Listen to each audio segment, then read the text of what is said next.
The Satyricon, complete. By Petronius Arbiter. Volume 1. Adventures of Encolpius and his companions. Chapter the 1st.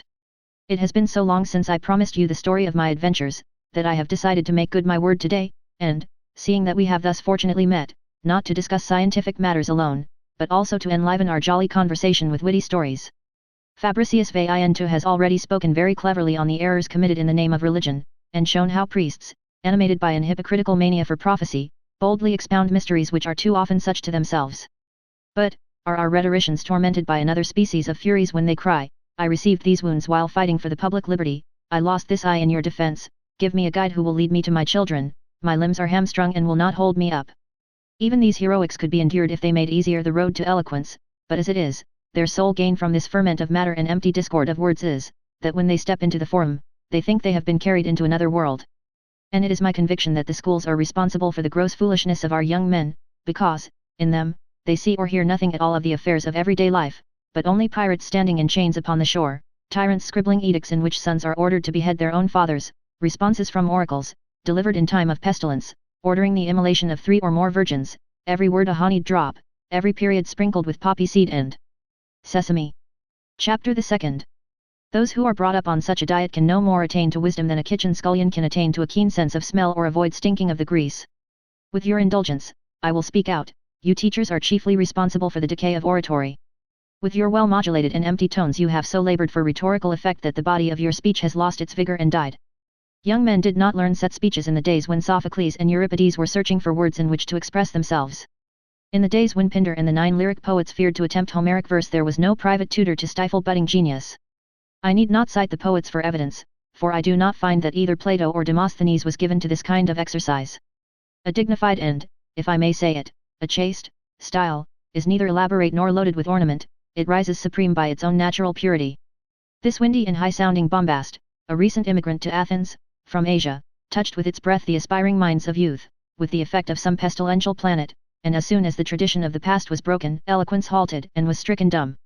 Since that, who has attained to the sublimity of Thucydides, who rivaled the fame of Hyperides? Not a single poem has glowed with a healthy color, but all of them, as though nourished on the same diet, lacked the strength to live to old age. Painting also suffered the same fate when the presumption of the Egyptians commercialized that incomparable art. I was holding forth along these lines one day, when Agamemnon came up to us and scanned with a curious eye a person to whom the audience was listening so closely. Chapter the 3rd. He would not permit me to declaim longer in the portico than he himself had sweat in the school, but exclaimed, Your sentiments do not reflect the public taste, young man, and you are a lover of common sense, which is still more unusual. For that reason, I will not deceive you as to the secrets of my profession. The teachers, who must gibber with lunatics, are by no means to blame for these exercises. Unless they spoke in accordance with the dictates of their young pupils, they would, as Cicero remarks, be left alone in the schools. And, as designing parasites, when they seek invitations to the tables of the rich, have in mind nothing except what will, in their opinion, be most acceptable to their audience, for in no other way can they secure their ends, save by setting snares for the ears. So it is with the teachers of rhetoric, they might be compared with the fisherman, who, unless he baits his hook with what he knows is most appetizing to the little fish, may wait all day upon some rock, without the hope of a catch. Chapter the 4th. What, then, is there to do? The parents who are unwilling to permit their children to undergo a course of training under strict discipline, are the ones who deserve the reproof. In the first place, everything they possess, including the children, is devoted to ambition. Then, that their wishes may the more quickly be realized, they drive these unripe scholars into the forum, and the profession of eloquence, than which none is considered nobler, devolves upon boys who are still in the act of being born. If, however, they would permit a graded course of study to be prescribed, in order that studious boys might ripen their minds by diligent reading, balance their judgment by precepts of wisdom, correct their compositions with an unsparing pen, hear at length what they ought to imitate, and be convinced that nothing can be sublime when it is designed to catch the fancy of boys, then the grand style of oratory would immediately recover the weight and splendor of its majesty. Now the boys play in the schools, the young men are laughed at in the forum, and, a worse symptom than either, no one, in his old age, will confess the errors he was taught in his school days. But that you may not imagine that I disapprove of a jingle in the Lucilian manner, I will deliver my opinions in verse. Chapter the 5th. The man who emerges with fame, from the school of stern art, whose mind gropes for lofty ideals, to bring them to light, must first, under rigid frugality, study his part. Nor yearn for the courts of proud princes who frown in their might. Nor scheme with the riff-raff, a client in order to dine. Nor can he with evil companions his wit drown in wine. Nor sit, as a hireling, applauding an actor's grimace. But, whether the fortress of arms bearing Tritonus smile upon him, or land which the Spartan colonials grace, or home of the Sirens, with poetry let him beguile the years of young manhood, and at the Maeonian spring his fortunate soul drink its fill, then, when later, the lore of Socrates' school he has mastered, the reins let him fling, and brandish the weapons that mighty Demosthenes bore. Then, steeped in the culture and music of Greece, let his taste be ripened and mellowed by all the great writers of Rome. At first, let him haunt not the courts, let his pages be graced by ringing and rhythmic effusions composed in his home. Next, banquets and wars be his theme, sung in soul-stirring chant, in eloquent words such as undaunted Cicero chose. Come, gird up thy soul. Inspiration will then force a vent, and rush in a flood from a heart that is loved by the muse. Chapter the 6th. I was listening so attentively to this speech that I did not notice the flight of Asyltos, and while I was pacing the gardens, engulfed in this flood tide of rhetoric, a large crowd of students came out upon the portico, having, it would seem, just listened to an extemporaneous declamation, of I know not whom, the speaker of which had taken exceptions to the speech of Agamemnon. While, therefore, the young men were making fun of the sentiments of this last speaker, and criticizing the arrangement of the whole speech, I seized the opportunity and went after Asyltos, on the run, but, as I neither held strictly to the road, nor knew where the inn was located, wherever I went, I kept coming back to the same place, until, worn out with running, and long since dripping with sweat, I approached a certain little old woman who sold country vegetables. Chapter the 7th. Please, mother, I wheedled, you don't know where I lodge, do you? Delighted with such humorous affability, what's the reason I don't, she replied, and getting upon her feet, she commenced to walk ahead of me. I took her for a prophetess until, when presently we came to a more obscure quarter, the affable old lady pushed aside a crazy quilt and remarked, here's where you ought to live, and when I denied that I recognized the house, I saw some men prowling stealthily between the rows of nameboards and naked prostitutes. Too late I realized that I had been led into a brothel. After cursing the wiles of the little old hag, I covered my head and commenced to run through the middle of the night house to the exit opposite, when, lo and behold! Whom should I meet on the very threshold but Asyltos himself, as tired as I was, and almost dead, you would have thought that he had been brought by the self-same little old hag. I smiled at that, greeted him cordially, and asked him what he was doing in such a scandalous place. Chapter the 8th. Wiping away the sweat with his hands, he replied, if you only knew what I have gone through. What was it? I demanded. A most respectable-looking person came up to me, he made reply, while I was wandering all over the town and could not find where I had left my inn, and very graciously offered to guide me. He led me through some very dark and crooked alleys, to this place, pulled out his tool, and commenced to beg me to comply with his appetite. A whore had already vacated herself for an as, and he had laid hands upon me, and, but for the fact that I was the stronger, I would have been compelled to take my medicine. While Asyltos was telling me of his bad luck, who should come up again but this same very respectable-looking person, in company with a woman not at all bad-looking, and, looking at Asyltos, he requested him to enter the house, assuring him that there was nothing to fear, and, since he was unwilling to take the passive part, he should have the active. The woman, on her part, urged me very persistently to accompany her, so we followed the couple, at last, and were conducted between the rows of nameboards, where we saw, in cells, many persons of each sex amusing themselves in such a manner, that it seemed to me that every one of them must have been drinking Satyricon. On catching sight of us, they attempted to seduce us with pederastic wantonness, and one wretch, with his clothes girded up, assaulted Asyltos, and, having thrown him down upon a couch, attempted to gore him from above. I succored the sufferer immediately, however, and having joined forces, we defied the troublesome wretch. Asyltos ran out of the house and took to his heels, leaving me as the object of their lewd attacks, but the crowd, finding me the stronger in body and purpose, let me go unharmed. Chapter the 9th. After having tramped nearly all over the city, I caught sight of Giton, as though through a fog, standing at the end of the street, on the very threshold of the inn, and I hastened to the same place. When I inquired whether my brother had prepared anything for breakfast, the boy sat down upon the bed and wiped away the trickling tears with his thumb. I was greatly disturbed by such conduct on the part of my brother, and demanded to be told what had happened. After I had mingled threats with entreaties, he answered slowly and against his will, that brother or comrade of yours rushed into the room a little while ago and commenced to attempt my virtue by force. When I screamed, he pulled out his tool and gritted out, if you're a Lucretia, you've found your Tarquin. When I heard this, I shook my fists in Asyltos' face. What have you to say for yourself? I snarled, you rutting Pathic harlot, whose very breath is infected. Asyltos pretended to bristle up and, shaking his fists more boldly still, he roared, won't you keep quiet, you filthy gladiator, you who escaped from the criminal's cage in the amphitheater to which you were condemned, for the murder of your host. Won't you hold your tongue, you nocturnal assassin, who, even when you swift it bravely, never entered the lists with a decent woman in your life? Was I not a brother to you in the pleasure garden, in the same sense as that in which this boy now is in this lodging house? You sneaked away from the master's lecture, I objected. Chapter the 10th. What should I have done, you triple fool, when I was dying of hunger? I suppose I should have listened to opinions as much to the purpose as the tinkle of broken glass or the interpretation of dreams. By Hercules, you are much more deserving of censure than I, you who will flatter a poet so as to get an invitation to dinner. Then we laughed ourselves out of a most disgraceful quarrel, and approached more peaceably whatever remained to be done. But the remembrance of that injury recurred to my mind and, Asyltos, I said, I know we shall not be able to agree, so let us divide our little packs of common stock and try to defeat our poverty by our individual efforts. Both you and I know letters, but that I may not stand in the way of any undertaking of yours, I will take up some other profession. Otherwise, 1,000 trifles will bring us into daily collision and furnish cause for gossip through the whole town.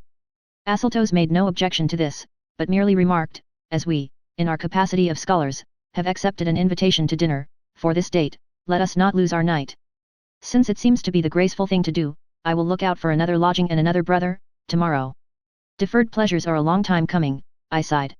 It was lust that made this separation so hasty, for I had, for a long time, wished to be rid of a troublesome chaperone, so that I could resume my old relations with my Giton. Bearing this affront with difficulty, Asyltos rushed from the room, without uttering a word. Such a headlong outburst augured badly, for I well knew his ungovernable temper and his unbridled passion. On this account, I followed him out, desirous of fathoming his designs and of preventing their consequences, but he hid himself skillfully from my eyes, and all in vain, I searched for him for a long time. Chapter the 11th.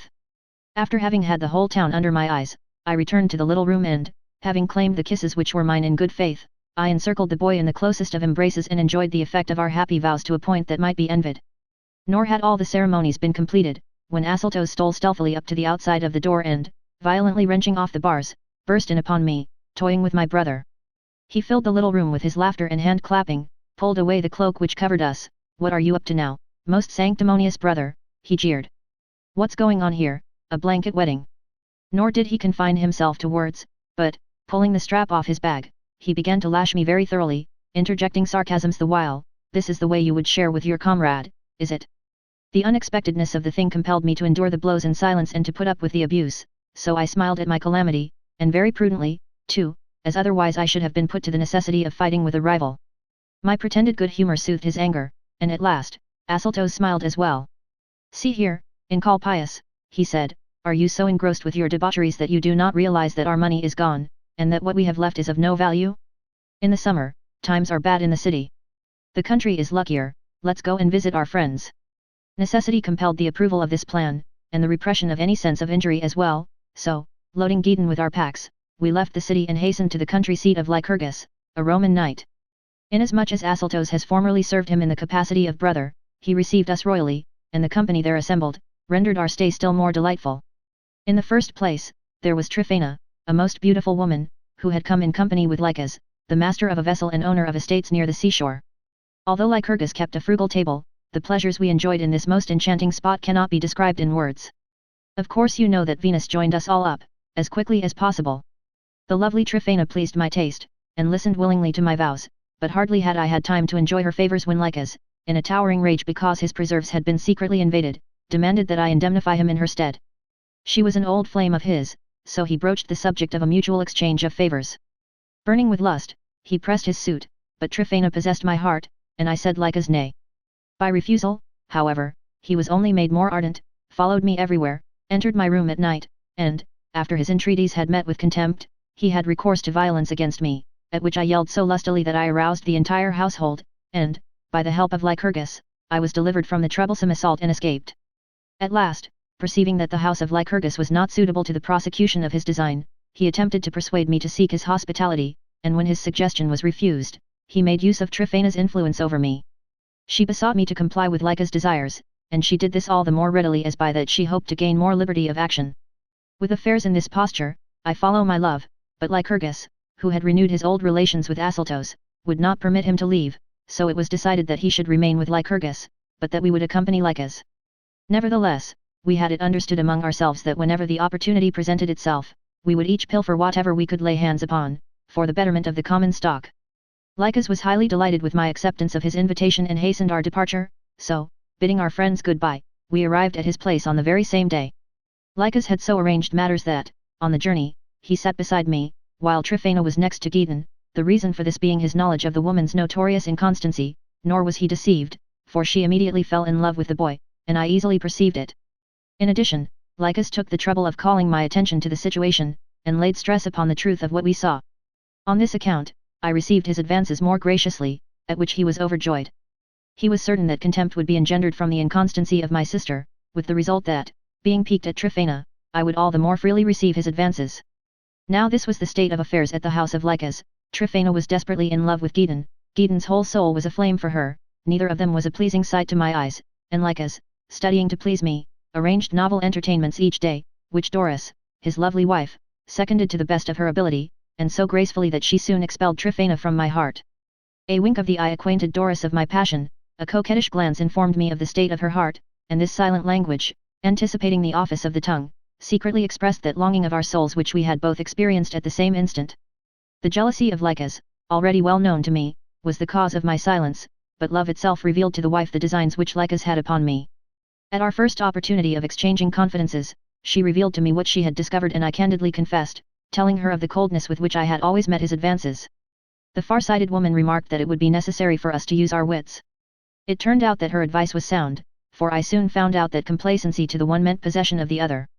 Giton, in the meantime, was recruiting his exhausted strength, and Tryphena turned her attention to me, but, meeting with a repulse, she flounced out in a rage. The next thing this burning harlot did was to discover my commerce with both husband and wife. As for his wantonness with me, she flung that aside, as by it she lost nothing, but she fell upon the secret gratifications of Doris and made them known to Lycus, who, his jealousy proving stronger than his lust, took steps to get revenge. Doris, however, forewarned by Tryphena's maid, looked out for squalls and held aloof from any secret assignations. When I became aware of all this, I heartily cursed the perfidy of Tryphena and the ungrateful soul of Lycus, and made up my mind to be gone. Fortune favoured me, as it turned out, for a vessel sacred to Isis and laden with prize money had, only the day before, run upon the rocks in the vicinity.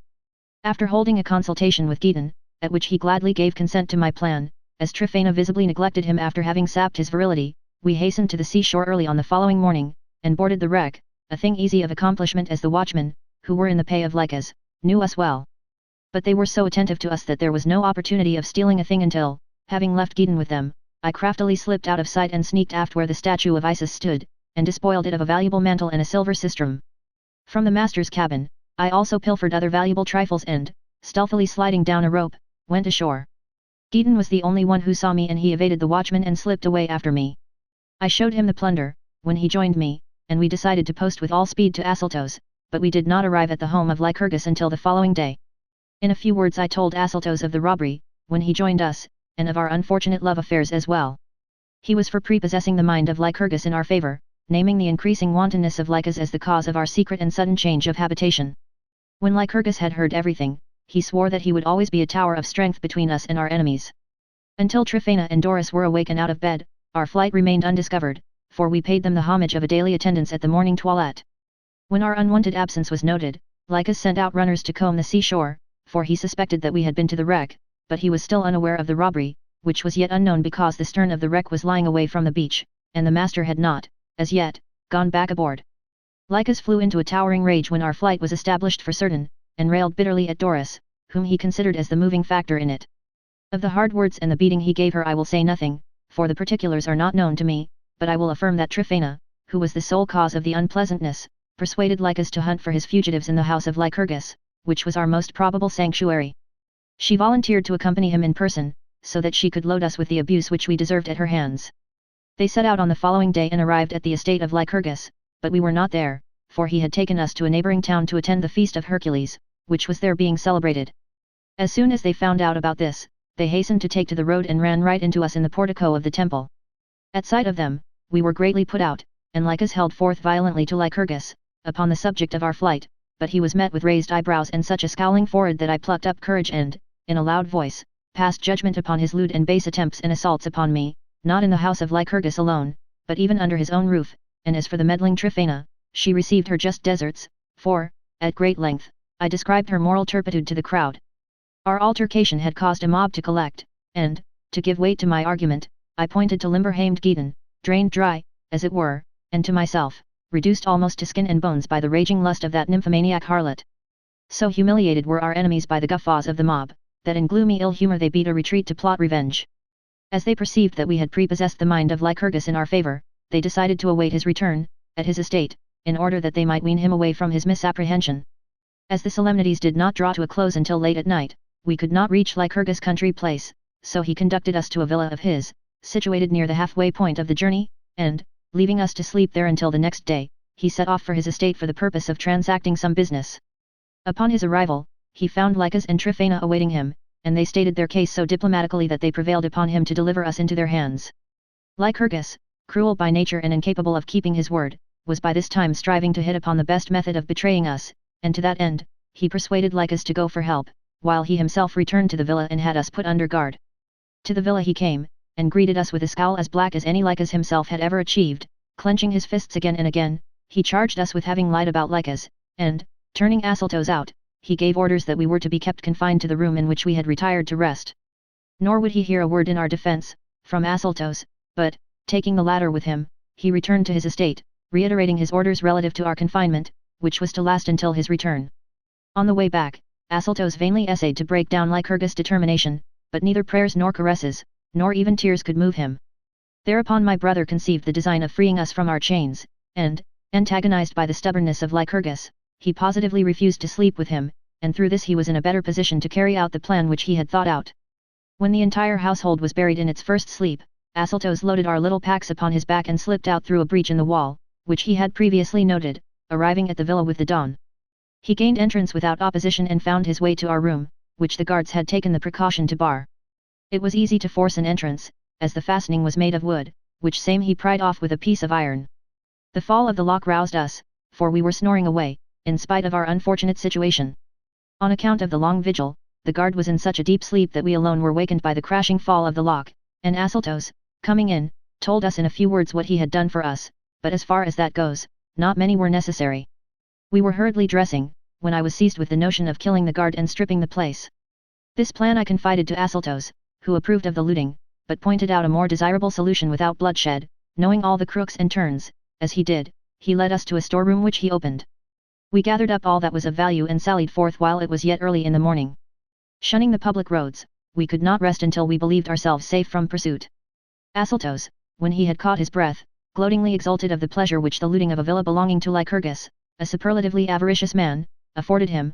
He complained, with justice of his parsimony, affirming that he himself had received no reward for his knightly services, that he had been kept at a dry table and on a skimpy ration of food. This Lycurgus was so stingy that he denied himself even the necessities of life, his immense wealth to the contrary notwithstanding. The tortured Tantalus still stands, to parch in his shifting pool, and starve, when fruit sways just beyond his grasp. The image of the miser rich, when his avaricious soul robs him of food and drink, in plenty's clasp. Asyltos was for going to Naples that same day, but I protested the imprudence of going to any place where they would be on the lookout for us. Let's absent ourselves, for a while, and travel in the country. We are well supplied with means. This advice took his fancy and we set out for a part of the country noted for the beauty of its estates, and where not a few of our acquaintances were enjoying the sports of the season. Scarcely had we covered half the distance, however, before it began to pour down rain by the bucketful, compelling us to run for the nearest village. Upon entering the inn, we noticed many other wayfarers, who had put up there to escape the storm. The jam prevented our being watched, and at the same time made it easier for us to pry about with curious eyes, on the alert for something to appropriate. Asyltos, unseen by anyone, picked up off the ground a little pouch in which he found some gold pieces. We were overjoyed with this auspicious beginning, but, fearing that someone would miss the gold, we stealthily slipped out by the back door.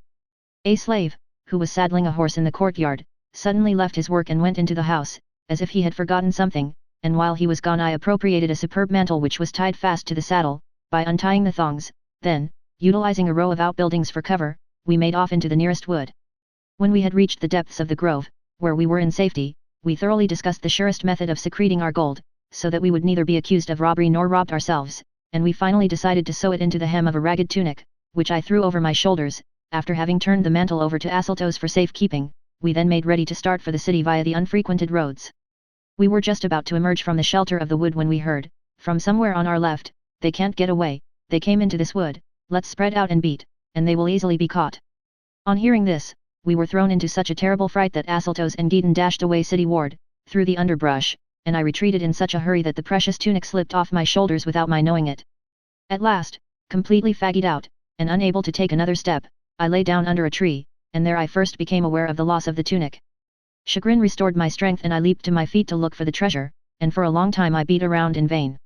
Worn out with work and vexation, I forced my way into the thickest part of the grove and remained there for 4 mortal hours, but at last, bored to extinction by the horrible solitude, I sought a way out.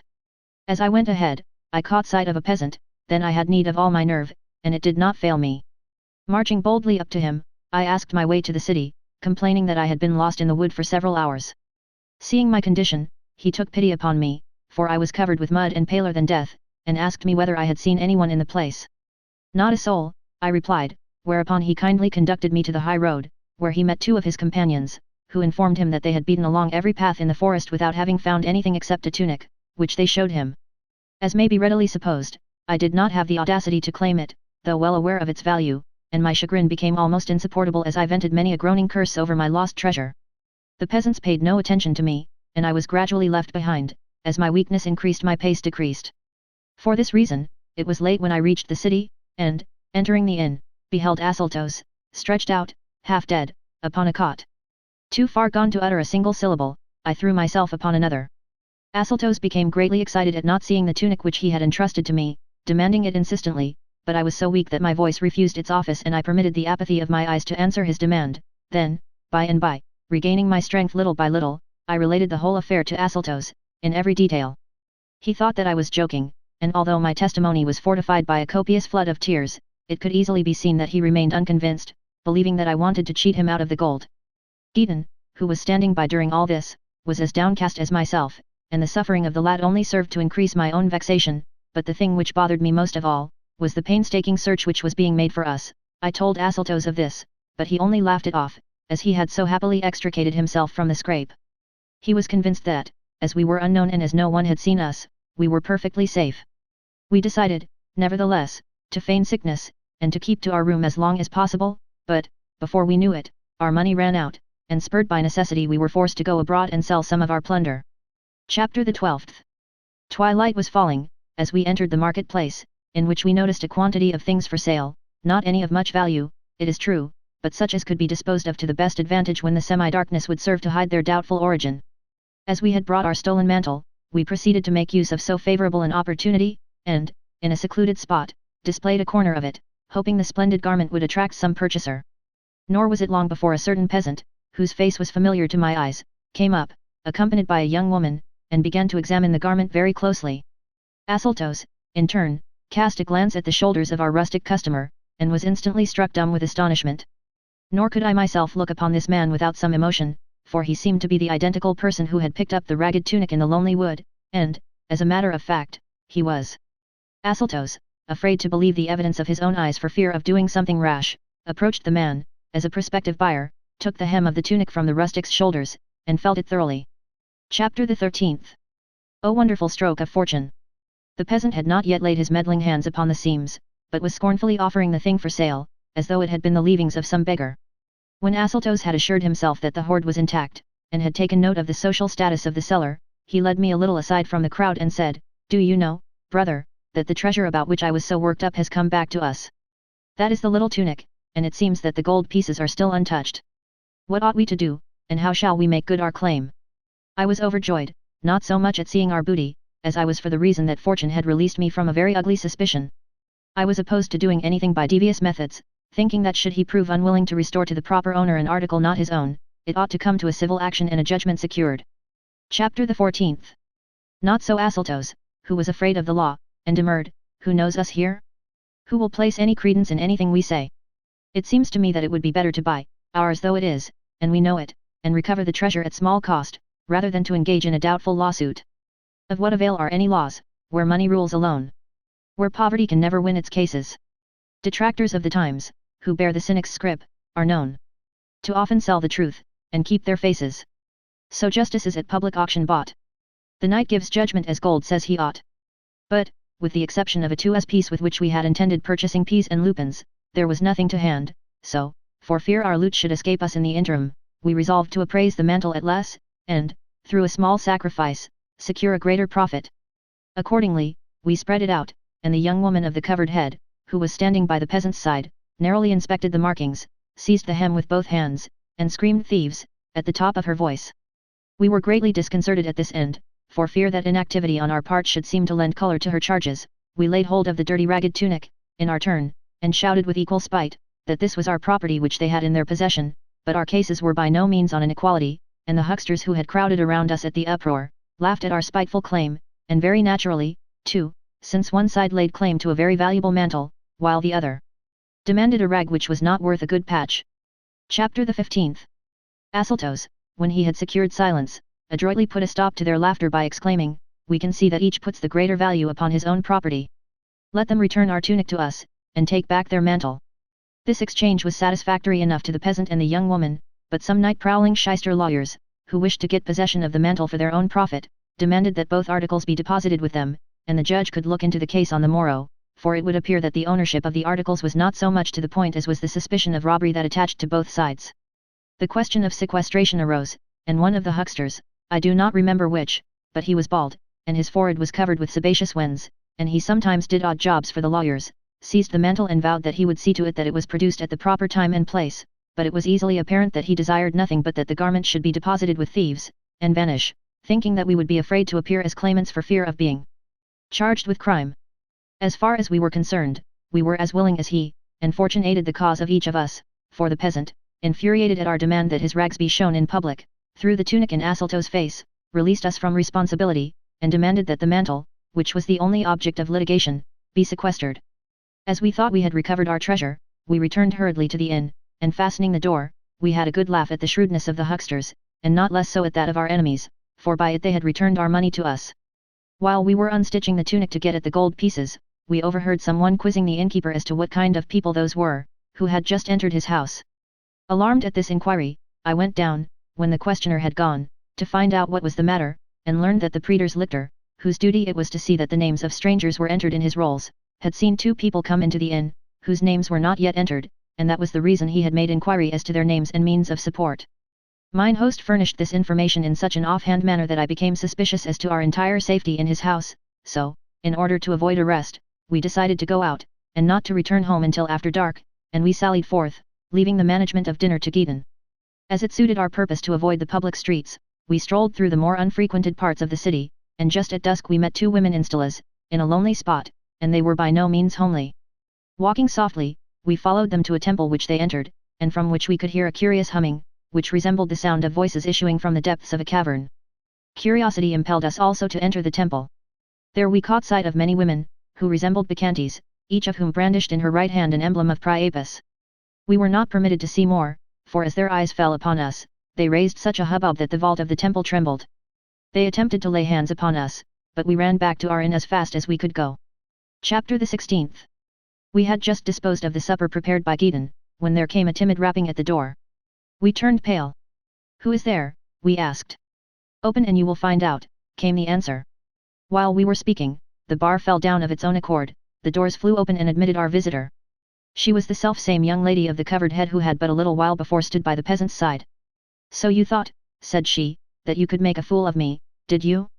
I am Cordella's handmaid, Cordilla, whose rites you interrupted in the shrine. She has come to the inn in person and begs permission to speak with you. Don't be alarmed. She neither blames your mistake nor does she demand punishment, on the contrary, she wonders what God has brought such well-bred young gentlemen into her neighborhood." Chapter the 17th. We were still holding our tongues and refraining from any expression of opinion, when the lady herself entered the room, attended by a little girl. Seating herself upon the bed, she wept for a long time. Not even then did we interject a single word, but waited, all attention, for what was to follow these well-ordered tears and this show of grief. When the diplomatic thunderstorm had passed over, she withdrew her haughty head from her mantle and, wringing her hands until the joints cracked, "What is the meaning of such audacity?" she demanded. "Where did you learn such tricks? They are worthy of putting to shame the assurance of all the robbers of the past. I pity you, so help me the God of truth, I do, for no one can look with impunity upon that which it is unlawful for him to see. In our neighborhood, there are so many gods that it is easier to meet one than it is to find a man. But do not think that I was actuated by any desire for revenge when I came here, I am more moved by your age than I am by my own injury, for it is my belief that youthful imprudence led you into committing a sacrilegious crime. That very night, I tossed so violently in the throes of a dangerous chill that I was afraid I had contracted a tertian ague, and in my dreams I prayed for a medicine. I was ordered to seek you out, and to arrest the progress of the disease by means of an expedient to be suggested by your wonderful penetration. The cure does not matter so much, however, for a deeper grief gnaws at my vitals and drags me down, almost to the very doors of death itself. I am afraid that, with the careless impulsiveness of youth, you may divulge, to the common herd, what you witnessed in the shrine of Priapus, and reveal the rites of the gods to the rabble. On this account, I stretch out my suppliant hands to your knees, and beg and pray that you do not make a mockery and a joke of our nocturnal rites, nor lay bare the secrets of so many years, into which scarcely 1,000 persons are initiated. Chapter the 18th. The tears poured forth again, after this appeal, and, shaken by deep sobs, she buried her whole face and breast in my bed, and I, moved by pity and by apprehension, begged her to be of good cheer and to make herself perfectly easy as to both of those issues, for not only would we not betray any secrets to the rabble, but we would also second divine providence, at any peril to ourselves, if any god had indicated to her any cure for her tertian ague. The woman cheered up at this promise, and smothered me with kisses. From tears she passed to laughter, and fell to running her fingers through the long hair that hung down about my ears. I will declare a truce with you, she said, and withdraw my complaint. But had you been unwilling to administer the medicine which I seek, I had a troop in readiness for the morrow, which would have exacted satisfaction for my injury and reparation for my dignity. To be flouted is disgraceful, but to dictate terms, sublime. Pleased am I to choose what course I will. Even sages will retort an insult at the proper time. Victor most is he who does not kill. Then she suddenly clapped her hands, and broke into such a peal of laughter that we were alarmed. The maid, who had been the first to arrive, did likewise, on one side of us, as also did the little girl who had entered with the madam herself. Chapter the 19th. The whole place was filled with mocking laughter, and we, who could see no reason for such a change of front, stared blankly at each other and then at the women. Then Cordelia spoke up. Finally, I gave orders that no mortal man should be admitted into this inn, this day, so that I could receive the treatment for my ague without interruption. Asseltos was, for the moment, struck dumb by this admission of Cordelia's, and I turned colder than a Gallic winter, and could not utter a word, but the personnel of the company relieved me from the fear that the worst might be yet to come, for they were only 3 young women, too weak to attempt any violence against us, who were of the male sex, at least, even if we had nothing else of the man about us, and this was an asset. Then, too, we were girded higher, and I had so arranged matters that if it came to a fight, I would engage Cordelia myself, Asseltos the maid, and Gideon the girl. While I was turning over this plan in my mind, Cordelia came to close quarters, to receive the treatment for her ague, but having her hopes disappointed, she flounced out in a rage and, returning in a little while, she had us overpowered by some unknown vagabonds, and gave orders for us to be carried away to a splendid palace. Then our determination gave place to astonishment, and death, sure and certain, began to obscure the eyes of suffering. Chapter the 20th. Pray, madam, I groaned, if you have anything worse in store, bring it on quickly, for we have not committed a crime so heinous as to merit death by torture. The maid, whose name was Psyche, quickly spread a blanket upon the floor, and sought to secure an erection by fondling my member, which was already 1,000 times colder than death. Asseltos, well aware by now of the danger of dipping into the secrets of others, covered his head with his mantle. In the meantime, the maid took 2 ribbons from her bosom and bound our feet with one and our hands with the other. Finding myself trussed up in this fashion, I remarked, "You will not be able to cure your mistress ague in this manner." "Granted," the maid replied, "but I have other and surer remedies at hand." She brought me a vessel full of Satyricon, as she said this, and so cheerfully did she gossip about its virtues that I drank down nearly all of the liquor, and because Asseltos had but a moment before rejected her advances, she sprinkled the dregs upon his back, without his knowing it. When this repartee had drawn to a close, Asseltos exclaimed, "Don't I deserve a drink?" Given away by my laughter, the maid clapped her hands and cried, "I put one by you, young man, did you drink so much all by yourself?" "What's that you say?" Cordelia chimed in. "Did Encolpius drink all the Satyricon there was in the house?" And she laughed delightfully until her sides shook. Finally not even Gideon himself could resist a smile, especially when the little girl caught him around the neck and showered innumerable kisses upon him, and he not at all averse to it. Chapter the 21st. We would have cried aloud in our misery, but there was no one to give us any help, and whenever I attempted to shout, "Help, all honest citizens," Psyche would prick my cheeks with her hairpin, and the little girl would intimidate Asseltos with a brush dipped in Satyricon. Then a catamite appeared, clad in a myrtle-colored frieze robe, and girded round with a belt. One minute he nearly gored us to death with his writhing buttocks, and the next, he befouled us so with his stinking kisses that Cordelia, with her robe tucked high, held up her whalebone wand and ordered him to give the unhappy wretches quarter. Both of us then took a most solemn oath that so dread a secret should perish with us. Several wrestling instructors appeared and refreshed us, worn out as we were, by a massage with pure oil, and when our fatigue had abated, we again donned our dining clothes and were escorted to the next room, in which were placed 3 couches, and where all the essentials necessary to a splendid banquet were laid out in all their richness. We took our places, as requested, and began with a wonderful first course. We were all but submerged in Falernian wine. When several other courses had followed, and we were endeavouring to keep awake, Cordelia exclaimed, "How dare you think of going to sleep when you know that the vigil of Priapus is to be kept?" Chapter the 22nd. Worn out by all his troubles, Asyltos commenced to nod, and the maid, whom he had slighted, and of course insulted, smeared lamp-black all over his face, and painted his lips and shoulders with vermilion, while he drowsed. Completely exhausted by so many untoward adventures, I, too, was enjoying the shortest of naps. The whole household, within and without, was doing the same. Some were lying here and there asleep at our feet, others leaned against the walls, and some even slept head to head upon the threshold itself. The lamps, failing because of a lack of oil, shed a feeble and flickering light, when 2 Syrians, bent upon stealing an amphora of wine, entered the dining room. While they were greedily pawing among the silver, they pulled the amphora in 2, upsetting the table with all the silver plate, and a cup, which had flown pretty high, cut the head of the maid, who was drowsing upon a couch. She screamed at that, thereby betraying the thieves and wakening some of the drunkards. The Syrians, who had come for plunder, seeing that they were about to be detected, were so quick to throw themselves down beside a couch and commence to snore as if they had been asleep for a long time, that you would have thought they belonged there.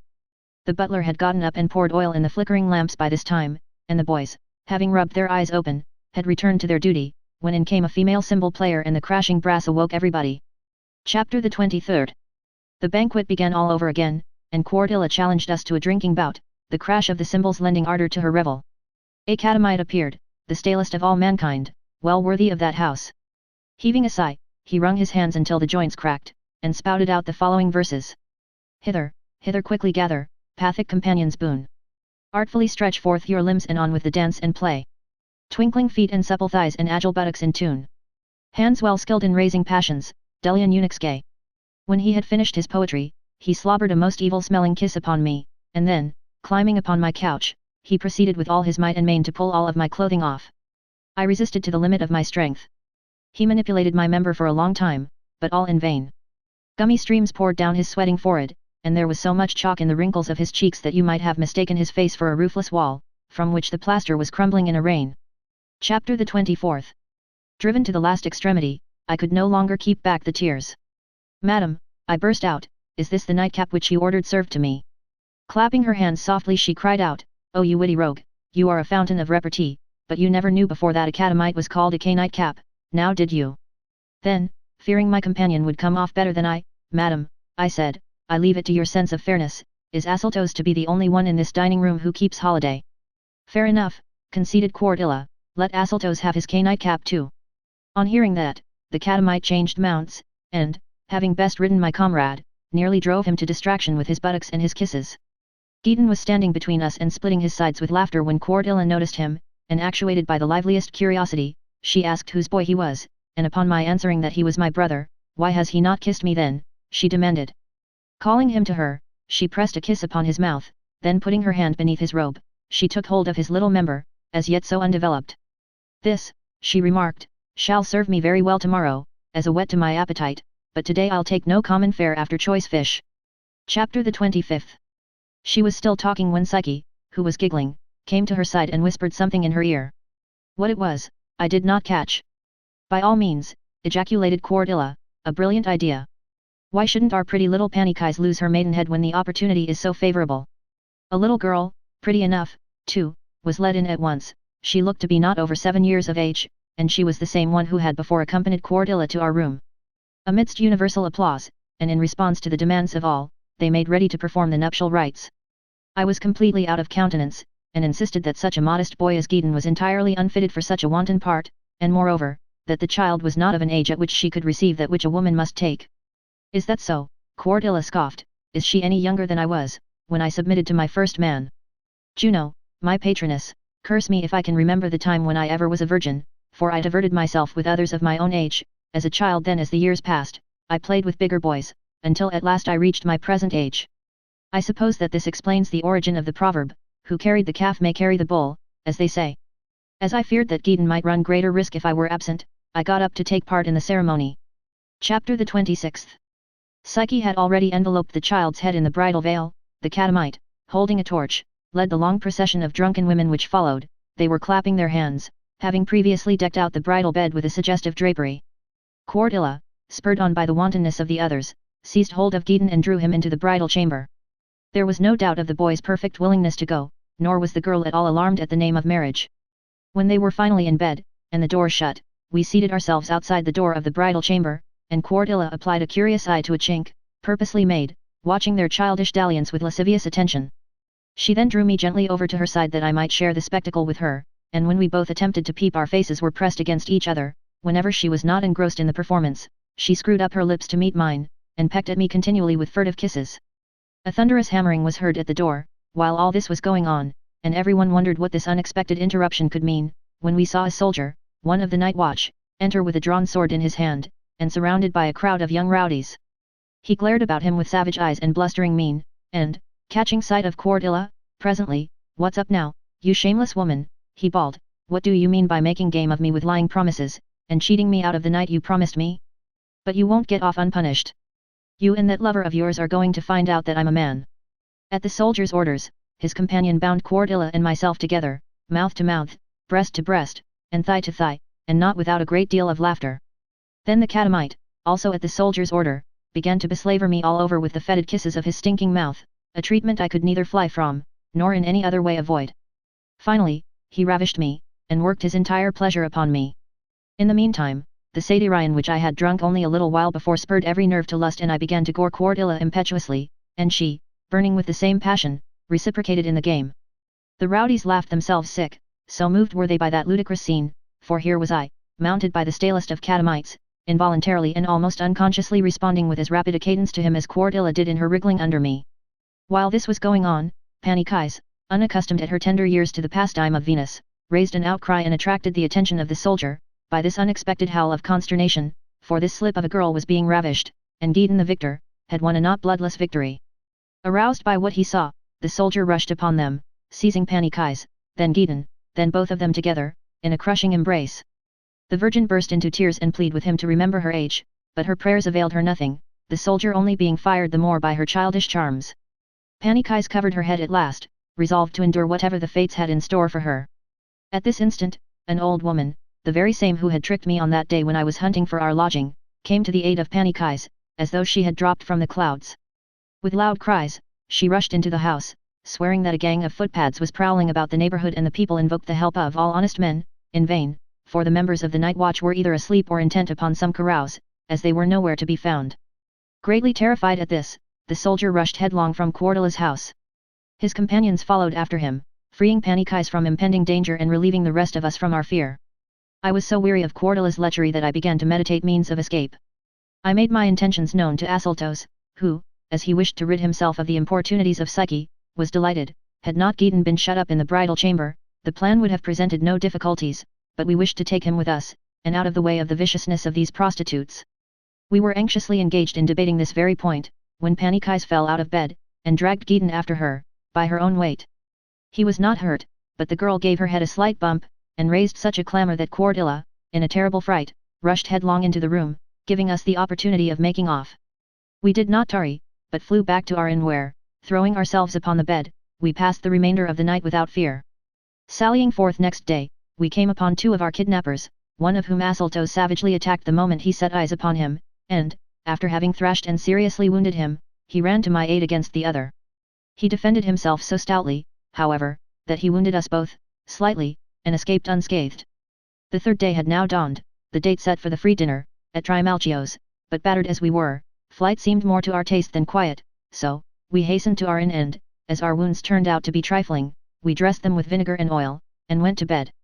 The ruffian whom we had done for, was still lying upon the ground and we feared detection. Affairs were at this pass, and we were framing melancholy excuses with which to evade the coming revel, when a slave of Agamemnon's burst in upon our trembling conclave and said, "Don't you know with whom your engagement is today? The exquisite Trimalchio, who keeps a clock and a liveried bugler in his dining room, so that he can tell, instantly, how much of his life has run out." Forgetting all our troubles at that, we dressed hurriedly and ordered Gaetan, who had very willingly performed his servile office, to follow us to the bath. Volume 2. The Dinner of Trimalchio. Chapter the 27th. Having put on our clothes, in the meantime, we commenced to stroll around and soon, the better to amuse ourselves, approached the circle of players. All of a sudden we caught sight of a bald-headed old fellow, rigged out in a russet-colored tunic, playing ball with some long-haired boys. It was not so much the boys who attracted our attention, although they might well have merited it, as it was the spectacle afforded by this beslippered paterfamilias playing with a green ball. If one but touched the ground, he never stooped for it to put it back in play, for a slave stood by with a bag full from which the players were supplied. We noted other innovations as well, for 2 eunuchs were stationed at opposite sides of the ring, one of whom held a silver chamber pot, the other counted the balls, not those which bounced back and forth from hand to hand, in play, but those which fell to the ground. While we were marveling at this display of refinement, Menelaus rushed up. "He is the one with whom you will rest upon your elbow," he panted. "What you see now, is only a prelude to the dinner." Menelaus had scarcely ceased speaking when Trimalchio snapped his fingers. The eunuch, hearing the signal, held the chamber pot for him while he still continued playing. After relieving his bladder, he called for water to wash his hands, barely moistened his fingers, and dried them upon a boy's head. Chapter the 28th. To go into details would take too long. We entered the bath, finally, and after sweating for a minute or two in the warm room, we passed through into the cold water. But short as was the time, Trimalchio had already been sprinkled with perfume and was being rubbed down, not with linen towels, however, but with cloths made from the finest wool. Meanwhile, 3 masseurs were guzzling Falernian under his eyes, and when they spilled a great deal of it in their brawling, Trimalchio declared they were pouring a libation to his genius. He was then wrapped in a coarse scarlet wrap rascal, and placed in a litter. 4 runners, whose liveries were decorated with metal plates, preceded him, as also did a wheelchair in which rode his favorite, a withered, blear-eyed slave, even more repulsive looking than his master. A singing boy approached the head of his litter, as he was being carried along, and played upon small pipes the whole way, just as if he were communicating some secret to his master's ear. Marveling greatly, we followed, and met Agamemnon at the outer door, to the post of which was fastened a small tablet bearing this inscription: "No slave to leave the premises without permission from the master. Penalty 100 lashes." In the vestibule stood the porter, clad in green and girded with a cherry-colored belt, shelling peas into a silver dish. Above the threshold was suspended a golden cage, from which a black and white magpie greeted the visitors. Chapter the 29th. I almost fell backwards and broke my legs while staring at all this, for to the left, as we entered, not far from the porter's alcove, an enormous dog upon a chain was painted upon the wall, and above him this inscription, in capitals: "Beware the dog." My companions laughed, but I plucked up my courage and did not hesitate, but went on and examined the entire wall.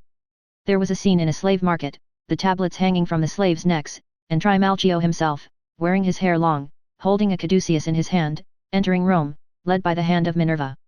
Then again the painstaking artist had depicted him casting up accounts, and still again, being appointed steward, everything being explained by inscriptions. Where the walls gave way to the portico, Mercury was shown lifting him up by the chin, to a tribunal placed on high. Nearby stood Fortune with her horn of plenty, and the 3 Fates, spinning golden flax. I also took note of a group of runners, in the portico, taking their exercise under the eye of an instructor, and in one corner was a large cabinet, in which was a very small shrine containing silver Lares, a marble Venus, and a golden casket by no means small, which held, so they told us, the first shavings of Trimalchio's beard. I asked the hall porter what pictures were in the middle hall. "The Iliad and the Odyssey," he replied, "and the gladiatorial games given under Laenas." There was no time in which to examine them all. Chapter the 30th. We had now come to the dining room, at the entrance to which sat a factor, receiving accounts, and, what gave me cause for astonishment, rods and axes were fixed to the doorposts, superimposed, as it were, upon the bronze beak of a ship, whereon was inscribed: "To Gaius Pompeius Trimalchio. Augustal, Severer. From Cinemas his steward." A double lamp, suspended from the ceiling, hung beneath the inscription, and a tablet was fixed to each doorpost. 1, if my memory serves me, was inscribed: "On December 30th in 31st hour, Gaius dines out."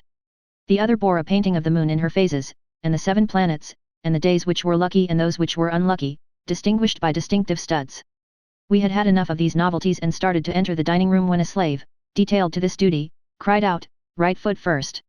Naturally, we were afraid that some of us might break some rule of conduct and cross the threshold the wrong way. Nevertheless, we started out, stepping off together with the right foot, when all of a sudden, a slave who had been stripped, threw himself at our feet, and commenced begging us to save him from punishment, as it was no serious offence for which he was in jeopardy. The steward's clothing had been stolen from him in the baths, and the whole value could scarcely amount to 10 sesterces. So we drew back our right feet and intervened with the steward, who was counting gold pieces in the hall, begging him to remit the slave's punishment. Putting a haughty face on the matter, "It's not the loss I mind so much," he said, "as it is the carelessness of this worthless rascal. He lost my dinner clothes, given me on my birthday they were, by a certain client, Tyrian purple too, but it had been washed once already. But what does it amount to? I make you a present of the scoundrel." Chapter the 31st. We felt deeply obligated by his great condescension, and the same slave for whom we had interceded, rushed up to us as we entered the dining room, and to our astonishment, kissed us thick and fast, voicing his thanks for our kindness. "You'll know in a minute whom you did a favor for," he confided, "the master's wine is the thanks of a grateful butler." At length we reclined, and slave boys from Alexandria poured water cooled with snow upon our hands, while others following, attended to our feet and removed the hangnails with wonderful dexterity, nor were they silent even during this disagreeable operation, but they all kept singing at their work. I was desirous of finding out whether the whole household could sing, so I ordered a drink. A boy near at hand instantly repeated my order in a sing-song voice fully as shrill, and whichever one you accosted did the same. You would not imagine that this was the dining room of a private gentleman, but rather that it was an exhibition of pantomimes. A very inviting relish was brought on, for by now all the couches were occupied save only that of Trimalchio, for whom, after a new custom, the chief place was reserved. On the tray stood a donkey made of Corinthian bronze, bearing panniers containing olives, white in one and black in the other. 2 platters flanked the figure, on the margins of which were engraved Trimalchio's name and the weight of the silver in each. Dormice sprinkled with poppy seed and honey were served on little bridges soldered fast to the platter, and hot sausages on a silver gridiron, underneath which were damson plums and pomegranate seeds. Chapter the 32nd. We were in the midst of these delicacies when, to the sound of music, Trimalchio himself was carried in and bolstered up in a nest of small cushions, which forced a snicker from the less wary. A shaven pole protruded from a scarlet mantle, and around his neck, already muffled with heavy clothing, he had tucked a napkin having a broad purple stripe and a fringe that hung down all around. On the little finger of his left hand he wore a massive gilt ring, and on the first joint of the next finger, a smaller one which seemed to me to be of pure gold, but as a matter of fact it had iron stars soldered on all around it. And then, for fear all of his finery would not be displayed, he bared his right arm, adorned with a golden armband and an ivory circlet clasped with a plate of shining metal. Chapter the 33rd. Picking his teeth with a silver quill, "Friends," said he, "it was not convenient for me to come into the dining room just yet, but for fear my absence should cause you any inconvenience, I gave over my own pleasure. Permit me, however, to finish my game." A slave followed with a terebinth table and crystal dice, and I noted one piece of luxury that was superlative, for instead of black and white pieces, he used gold and silver coins. He kept up a continual flow of various coarse expressions. We were still dallying with the relishes when a tray was brought in, on which was a basket containing a wooden hen with her wings rounded and spread out as if she were brooding. 2 slaves instantly approached, and to the accompaniment of music, commenced to feel around in the straw. They pulled out some peahen's eggs, which they distributed among the diners. Turning his head, Trimalchio saw what was going on. "Friends," he remarked, "I ordered peahen's eggs set under the hen, but I'm afraid they're addled. By Hercules let's try them anyhow, and see if they're still fit to suck." We picked up our spoons, each of which weighed not less than half a pound, and punctured the shells, which were made of flour and dough, and as a matter of fact, I very nearly threw mine away for it seemed to me that a chick had formed already, but upon hearing an old experienced guest vow, "There must be something good here," I broke open the shell with my hand and discovered a fine fat fig pecker, embedded in a yolk seasoned with pepper. Chapter the 34th. Having finished his game, Trimalchio was served with a helping of everything and was announcing in a loud voice his willingness to join anyone in a second cup of honeyed wine, when, to a flourish of music, the relishes were suddenly whisked away by a singing chorus, but a small dish happened to fall to the floor, in the scurry, and a slave picked it up. Seeing this, Trimalchio ordered that the boy be punished by a box on the ear, and made him throw it down again. A janitor followed with his broom and swept the silver dish away among the litter. Next followed 2 long-haired Ethiopians, carrying small leather bottles, such as are commonly seen in the hands of those who sprinkle sand in the arena, and poured wine upon our hands, for no one offered us water. When complimented upon these elegant extras, the host cried out, "Mars loves a fair fight," and so I ordered each one a separate table, that way these stinking slaves won't make us so hot with their crowding. Some glass bottles carefully sealed with gypsum were brought in at that instant. A label bearing this inscription was fastened to the neck of each one. Opimian Falernian. 100 years old. While we were studying the labels, Trimalchio clapped his hands and cried, "Ah me! To think that wine lives longer than poor little man. Let's fill 'em up. There's life in wine and this is the real Opimian, you can take my word for that. I offered no such vintage yesterday, though my guests were far more respectable." We were tippling away and extolling all these elegant devices, when a slave brought in a silver skeleton, so contrived that the joints and movable vertebra could be turned in any direction. He threw it down upon the table a time or two, and its mobile articulation caused it to assume grotesque attitudes, whereupon Trimalchio chimed in. Poor man is nothing in the scheme of things. An Orcus grips us and to Hades flings our bones. This skeleton before us here is as important as we ever were. Let's live then while we may and life is dear. Chapter the 35th. The applause was followed by a chorus which, by its oddity, drew every eye, but it did not come up to our expectations. There was a circular tray around which were displayed the signs of the zodiac, and upon each sign the caterer had placed the food best in keeping with it. Ram's vetches on Aries, a piece of beef on Taurus, kidneys and lamb's fry on Gemini, a crown on Cancer, the womb of an unfurrowed sow on Virgo, an African fig on Leo, on Libra a balance, one pan of which held a tart and the other a cake, a small sea fish on Scorpio, a bull's eye on Sagittarius, a sea lobster on Capricornus, a goose on Aquarius and 2 mullets on Pisces. In the middle lay a piece of cut sod upon which rested a honeycomb with the grass arranged around it. An Egyptian slave passed bread around from a silver oven and in a most discordant voice twisted out a song in the manner of the mime in the musical farce called Laserpitium. Seeing that we were rather depressed at the prospect of busying ourselves with such vile fare, Trimalchio urged us to fall to, let us fall to, gentlemen, I beg of you, this is only the sauce. Chapter the 36th. While he was speaking, 4 dancers ran into the time of the music, and removed the upper part of the tray. Beneath, on what seemed to be another tray, we caught sight of stuffed capons and sows' bellies, and in the middle, a hare equipped with wings to resemble Pegasus. At the corners of the tray we also noted 4 figures of Marsyas and from their bladders spouted a highly spiced sauce upon fish which were swimming about as if in a tide race. All of us echoed the applause which was started by the servants, and fell to upon these exquisite delicacies, with a laugh. Carver, cried Trimalchio, no less delighted with the artifice practiced upon us, and the carver appeared immediately. Timing his strokes to the beat of the music he cut up the meat in such a fashion as to lead you to think that a gladiator was fighting from a chariot to the accompaniment of a water organ. Every now and then Trimalchio would repeat Carver, Carver, in a low voice, until I finally came to the conclusion that some joke was meant in repeating a word so frequently, so I did not scruple to question him who reclined above me. As he had often experienced byplay of this sort he explained, you see that fellow who is carving the meat, don't you? Well, his name is Carver. Whenever Trimalchio says Carver, carve her, by the same word, he both calls and commands. Chapter the 37th. I could eat no more, so I turned to my whilom informant to learn as much as I could and sought to draw him out with far-fetched gossip. I inquired who that woman could be who was scurrying about hither and yon in such a fashion. She's called Fortunata, he replied. She's the wife of Trimalchio, and she measures her money by the peck. And only a little while ago, what was she? May your genius pardon me, but you would not have been willing to take a crust of bread from her hand. Now, without rhyme or reason, she's in the 7th heaven and is Trimalchio's factotum, so much so that he would believe her if she told him it was dark when it was broad daylight. As for him, he don't know how rich he is, but this harlot keeps an eye on everything and where you least expect to find her, you're sure to run into her. She's temperate, sober, full of good advice, and has many good qualities, but she has a scolding tongue, a very magpie on a sofa, those she likes, but those she dislikes. Trimalchio himself has estates as broad as the flight of a kite is long, and piles of money. There's more silver plate lying in his steward's office than other men have in their whole fortunes. And as for slaves, damn me if I believe 1/10 of them knows the master by sight. The truth is, that these stand-agapes are so much in awe of him that any one of them would step into a fresh dunghill without ever knowing it, at a mere nod from him. Chapter the 38th. And don't you get the idea that he buys anything, everything is produced at home, wool, pitch, pepper, if you asked for hen's milk you would get it. Because he wanted his wool to rival other things in quality, he bought rams at Tarentum and sent them into his flocks with a slap on the arse. He had bees brought from Attica, so he could produce Attic honey at home, and, as a side issue, so he could improve the native bees by crossing with the Greek. He even wrote to India for mushroom seed one day, and he hasn't a single mule that wasn't sired by a wild ass. Do you see all those cushions? Not a single one but what is stuffed with either purple or scarlet wool. He hasn't anything to worry about. Look out how you criticize those other fellow freedmen friends of his, they're all well heeled. See the fellow reclining at the bottom of the end couch? He's worth his 800,000 any day, and he rose from nothing. Only a short while ago he had to carry faggots on his own back.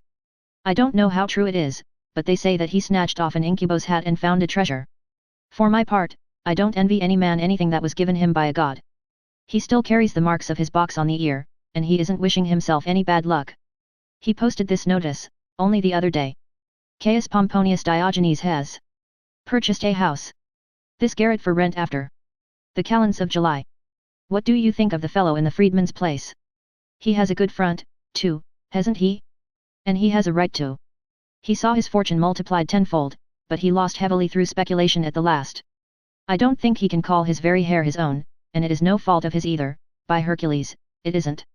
There's no better fellow anywhere, his rascally freedman cheated him out of everything.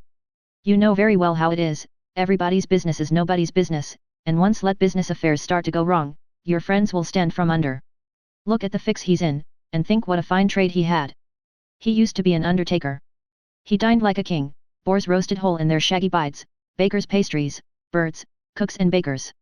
More wine was spilled under his table than another has in his wine cellar. His life was like a pipe dream, not like an ordinary mortal's. When his affairs commenced to go wrong, and he was afraid his creditors would guess that he was bankrupt, he advertised an auction, and this was his placard. Julius Proculus will sell it. Auction his superfluous furniture. Chapter the 39th. Trimalchio broke in upon this entertaining gossip, for the course had been removed and the guests, happy with wine, had started a general conversation. Lying back upon his couch, "You ought to make this wine go down pleasantly," he said, "the fish must have something to swim in. But I say, you didn't think I'd be satisfied with any such dinner as you saw on the top of that tray? Is Ulysses no better known? Well, well, we shouldn't forget our culture, even at dinner. May the bones of my patron rest in peace, he wanted me to become a man among men. No one can show me anything new, and that little tray has proved it. This heaven where the gods live, turns into as many different signs, and sometimes into the ram, therefore, whoever is born under that sign will own many flocks and much wool, a hard head, a shameless brow, and a sharp horn. A great many school teachers and rambunctious buttersmen are born under that sign." We applauded the wonderful penetration of our astrologer, and he ran on, "Then the whole heaven turns into a bull calf, and the kickers and herdsmen and those who see to it that their own bellies are full, come into the world. Teams of horses and oxen are born under the twins, and well-hung wenchers and those who bedung both sides of the wall. I was born under the crab, and therefore stand on many legs and own much property on land and sea, for the crab is as much at home on one as he is in the other. For that reason, I put nothing on that sign for fear of weighing down my own destiny. Bulldozers and gluttons are born under the lion, and women and fugitives and chain gangs are born under the virgin. Butchers and perfumers are born under the balance, and all who think that it is their business to straighten things out. Poisoners and assassins are born under the scorpion. Cross-eyed people who look at the vegetables and sneak away with the bacon, are born under the archer. Horny-handed sons of toil are born under Capricorn. Bartenders and pumpkinheads are born under the water carrier. Caterers and rhetoricians are born under the fishes, and so the world turns round, just like a mill, and something bad always comes to the top, and men are either being born or else they're dying. As to the sod and the honeycomb in the middle, for I never do anything without a reason, Mother Earth is in the center, round as an egg, and all that is good is found in her, just like it is in a honeycomb." Chapter the 40th. "Bravo," we yelled, and, with hands uplifted to the ceiling, we swore that such fellows as Hipparchus and Aratus were not to be compared with him. At length some slaves came in who spread upon the couches some coverlets upon which were embroidered nets and hunters stalking their game with boar spears, and all the paraphernalia of the chase. We knew not what to look for next, until a hideous uproar commenced, just outside the dining room door, and some Spartan hounds commenced to run around the table all of a sudden. A tray followed them, upon which was served a wild boar of immense size, wearing a liberty cap upon its head, and from its tusks hung 2 little baskets of woven palm fiber, one of which contained Syrian dates, the other, Theban. Around it hung little suckling pigs made from pastry, signifying that this was a brood sow with her pigs at suck. It turned out that these were souvenirs intended to be taken home. When it came to carving the boar, our old friend Carver, who had carved the capons, did not appear, but in his place a great bearded giant, with bands around his legs, and wearing a short hunting cape in which a design was woven. Drawing his hunting knife, he plunged it fiercely into the boar's side, and some thrushes flew out of the gash. Fowlers, ready with their rods, caught them in a moment, as they fluttered around the room, and Trimalchio ordered one to each guest, remarking, "Notice what fine acorns this forest-bred boar fed on," and as he spoke, some slaves removed the little baskets from the tusks and divided the Syrian and Theban dates equally among the diners. Chapter the 41st. Getting a moment to myself, in the meantime, I began to speculate as to why the boar had come with a liberty cap upon his head. After exhausting my invention with 1,000 foolish guesses, I made bold to put the riddle which teased me to my old informant. "Why, sure," he replied, "even your slave could explain that, there's no riddle, everything's as plain as day." This boar made his first bow as the last course of yesterday's dinner and was dismissed by the guests, so today he comes back as a freedman. I damned my stupidity and refrained from asking any more questions for fear I might leave the impression that I had never dined among decent people before. While we were speaking, a handsome boy, crowned with vine leaves and ivy, passed grapes around, in a little basket, and impersonated Bacchus happy, Bacchus drunk, and Bacchus dreaming, reciting, in the meantime, his master's verses, in a shrill voice. Trimalchio turned to him and said, Dionysus, be thou liber, whereupon the boy immediately snatched the cap from the boar's head, and put it upon his own. At that Trimalchio added, you can't deny that my father's middle name was Liber. We applauded Trimalchio's conceit heartily, and kissed the boy as he went around. Trimalchio retired to the close stool, after this course, and we, having freedom of action with the tyrant away, began to draw the other guests out. After calling for a bowl of wine, Damas spoke up, a day's nothing at all, it's night before you can turn around, so you can't do better than to go right to the dining room from your bed. It's been so cold that I can hardly get warm in a bath, but a hot drink's as good as an overcoat. I've had some long pegs, and between you and me, I'm a bit groggy, the booze has gone to my head. Chapter the 42nd. Here Seleucus took up the tale. I don't bathe every day, he confided, a bath uses you up like a fuller, water's got teeth and your strength wastes away a little every day, but when I've downed a pot of mead, I tell the cold to suck my cock. I couldn't bathe today anyway, because I was at a funeral, dandy fellow, he was too, good old Chrysanthus slipped his wind. Why, only the other day he said good morning to me, and I almost think I'm talking to him now. God's truth, we're only blown up bladders strutting around, we're less than flies, for they have some good in them, but we're only bubbles. And supposing he had not kept to such a low diet? Why, not a drop of water or a crumb of bread so much as passed his lips for 5 days, and yet he joined the majority. Too many doctors did away with him, or rather, his time had come, for a doctor's not good for anything except for a consolation to your mind. He was well carried out, anyhow, in the very bed he slept in during his lifetime. And he was covered with a splendid pall, the morning was tastefully managed, he had freed some slaves, even though his wife was sparing with her tears, and what if he hadn't treated her so well? But when you come to women, women all belong to the kite species, no one ought to waste a good turn upon one of them, it's just like throwing it down a well. An old love's like a cancer. Chapter the 43rd. He was becoming very tiresome, and Phileros cried out, let's think about the living. He has what was coming to him, he lived respectably, and respectably he died. What's he got to kick about? He made his pile from an ez, and would pick a quadrans out of a dunghill with his teeth, any old time. And he grew richer and richer, of course, just like a honeycomb. I expect that he left all of 100,000, by Hercules, I do. All in cold cash, too, but I've eaten dog's tongue and must speak the truth, he was foul-mouthed, had a ready tongue, he was a troublemaker and no man. Now his brother was a good fellow, a friend to his friend, free-handed, and he kept a liberal table. He picked a loser at the start, but his first vintage set him upon his legs, for he sold his wine at the figure he demanded, and, what made him hold his head higher still, he came into a legacy from which he stole more than had been left to him. Then that fool friend of yours, in a fit of anger at his brother, willed his property away to some son of a bitch or other, who he was, I don't know, but when a man runs away from his own kin, he has a long way to go. And what's more, he had some slaves who were ear specialists at the keyhole, and they did him a lot of harm, for a man won't prosper when he believes, on the spot, every tale that he hears, a man in business, especially. Still, he had a good time as long as he lived, for happy's the fellow who gets the gift, not the one it was meant for. He sure was fortune's son. Lead turned to gold in his hands. It's easy enough when everything squares up and runs on schedule. How old would you think he was? 70 and over, but he was as tough as horn, carried his age well, and was as black as a crow.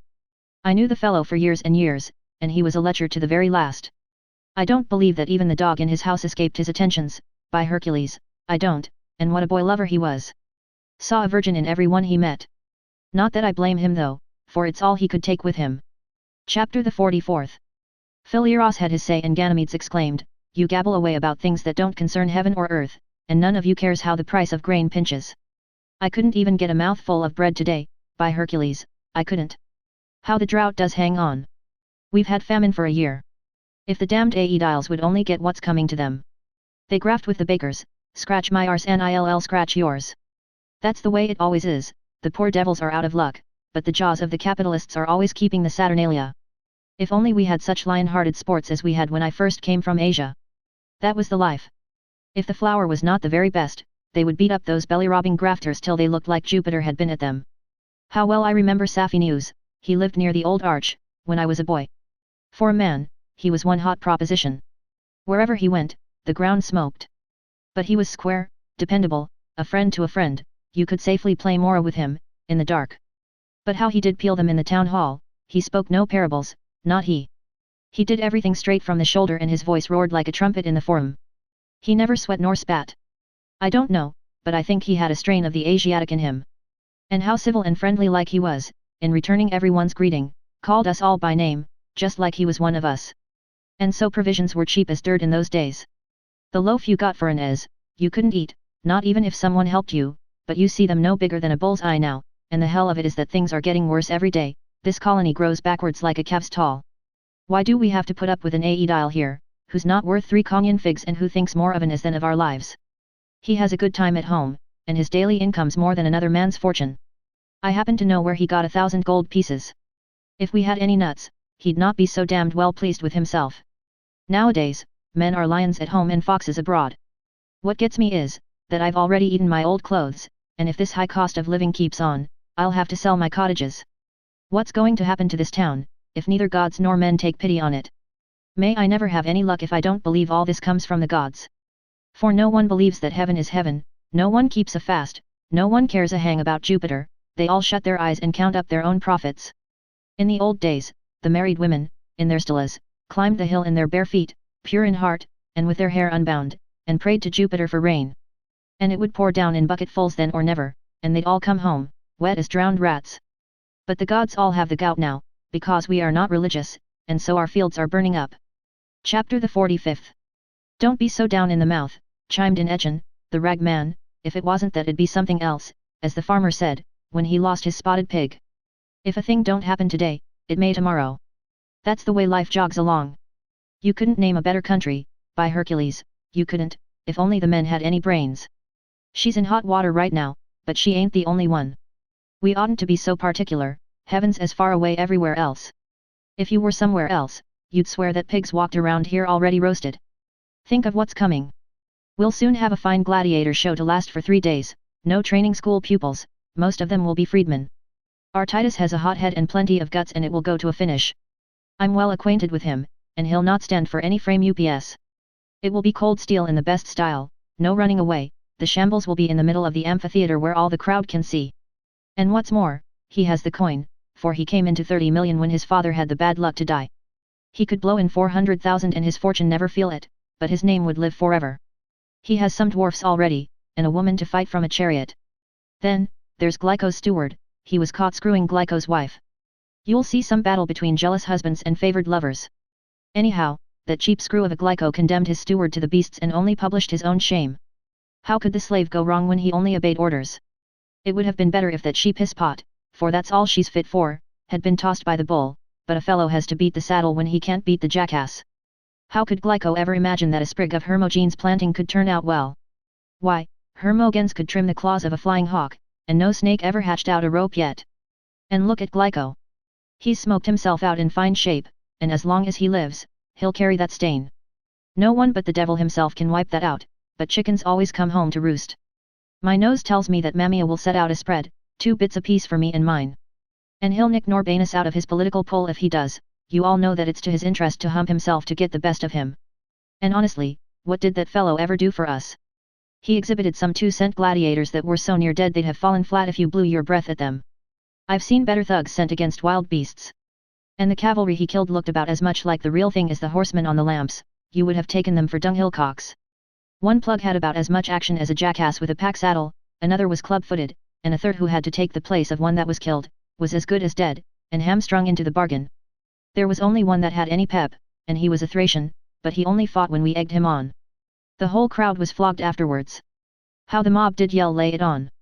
They were nothing but runaways. And at that he had the nerve to say, I've given you a show. And I've applauded, I answered, count it up and you'll find that I gave more than I got.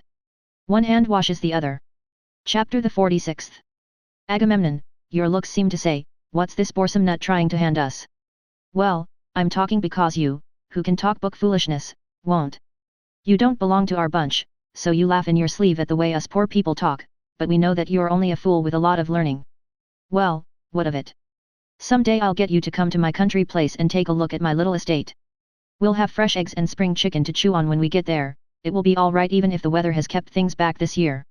We'll find enough to satisfy us, and my kid will soon grow up to be a pupil of yours, he can divide up to 4, now, and you'll have a little servant at your side, if he lives.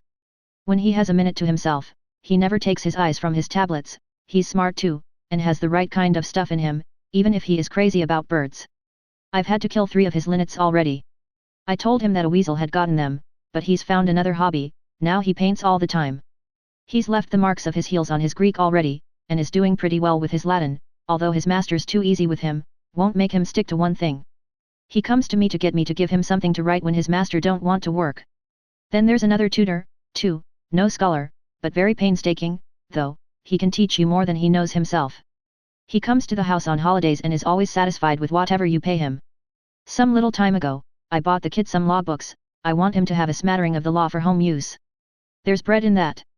As for literature, he's got enough of that in him already. If he begins to kick, I've concluded that I'll make him learn some trade, the barbers, say, or the auctioneers, or even the lawyers. That's one thing no one but the devil can do him out of. Believe what your daddy says, preemie genius, I din into his ears every day, whenever you learn a thing, it's yours. Look at Phileros the attorney, he'd not be keeping the wolf from the door now if he hadn't studied. It's not long since he had to carry his wares on his back and peddle them, but he can put up a front with Norbanus himself now. Learning's a fine thing, and a trade won't starve. Chapter the 47th. Twaddle of this sort was being bandied about when Trimalchio came in, mopping his forehead and washing his hands in perfume. He said, after a short pause, "Pardon me, gentlemen, but my stomach's been on strike for the past few days and the doctors disagreed about the cause.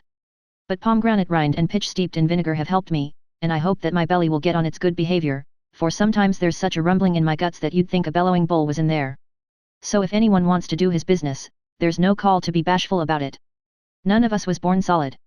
I don't know of any worse torment than having to hold it in, it's the one thing Jupiter himself can't hold in. So you're laughing, are you, Fortunata? Why, you're always keeping me awake at night yourself. I never objected yet to anyone in my dining room relieving himself when he wanted to, and the doctors forbid our holding it in. Everything's ready outside, if the call's more serious, water, clothes stool, and anything else you'll need. Believe me, when this rising vapor gets to the brain, it puts the whole body on the burn. Many a one I've known to kick in just because he wouldn't own up to the truth. We thanked him for his kindness and consideration, and hid our laughter by drinking more and oftener. We had not realized that, as yet, we were only in the middle of the entertainment, with the hill still ahead, as the saying goes. The tables were cleared off to the beat of music, and 3 white hogs, muzzled and wearing bells, were brought into the dining room. The announcer informed us that one was a 2-year-old, another 3, and the third just turned 6.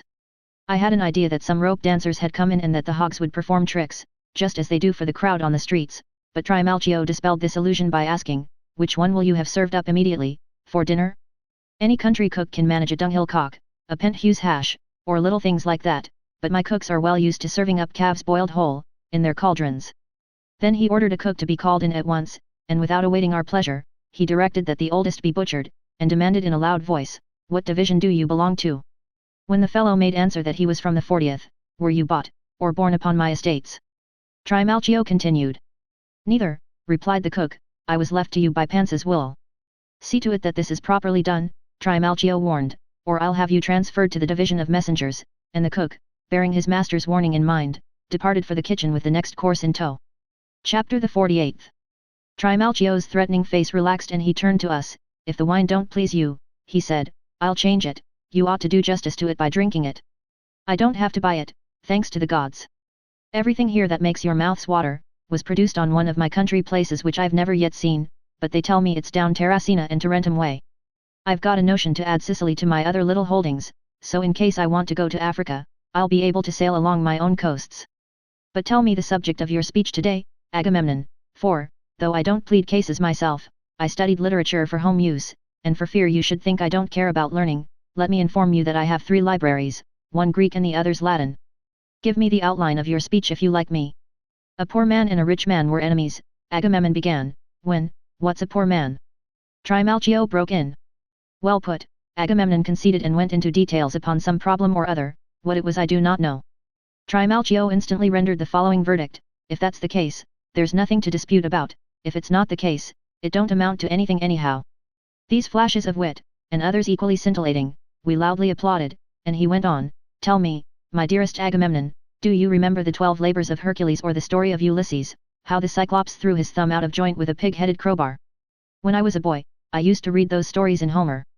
And then, there's the Sibyl, with my own eyes I saw her, at Cumae, hanging up in a jar, and whenever the boys would say to her, "Sybil, Sybil, what would you?" she would answer, "I would die." Chapter the 49th. Before he had run out of wind, a tray upon which was an enormous hog was placed upon the table, almost filling it up. We began to wonder at the dispatch with which it had been prepared and swore that no cock could have been served up in so short a time. Moreover, this hog seemed to us far bigger than the boar had been. Trimalchio scrutinized it closely and what the hell, he suddenly bawled out, "This hog hind tea been gutted, has it?" "No, it hind tea, by Hercules, it hind tea. Call that cook. Call that cook in here immediately." When the crestfallen cook stood at the table and owned up that he had forgotten to bowel him, "So you forgot, did you?"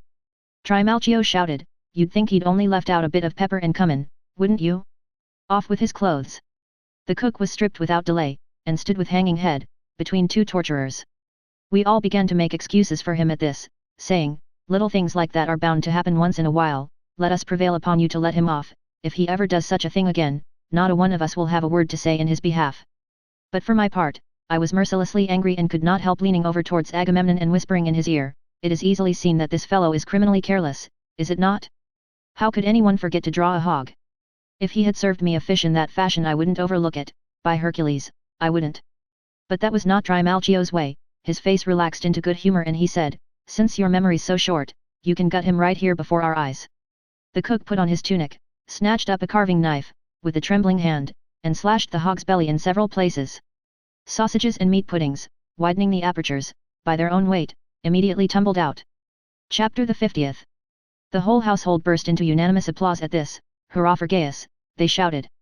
As for the cook, he was given a drink and a silver crown and a cup on a salver of Corinthian bronze. Seeing that Agamemnon was eyeing the platter closely, Trimalchio remarked, "I'm the only one that can show the real Corinthian." I thought that, in his usual purse-proud manner, he was going to boast that his bronzes were all imported from Corinth, but he did even better by saying, "Wouldn't you like to know how it is that I'm the only one that can show the real Corinthian? Well, it's because the bronze worker I patronize is named Corinthus, and what's Corinthian unless it's what a Corinthus makes? And, so you won't think I'm a blockhead, I'm going to show you that I'm well acquainted with how Corinthian first came into the world. When Troy was taken, Hannibal, who was a very foxy fellow and a great rascal into the bargain, piled all the gold and silver and bronze statues in one pile and set them afire, melting these different metals into one. Then the metal workers took their pick and made bowls and dessert dishes and statuettes as well. That's how Corinthian was born, neither one nor the other, but an amalgam of all. But I prefer glass, if you don't mind my saying so, it don't stink, and if it didn't break, I'd rather have it than gold, but it's cheap and common now." Chapter the 51st.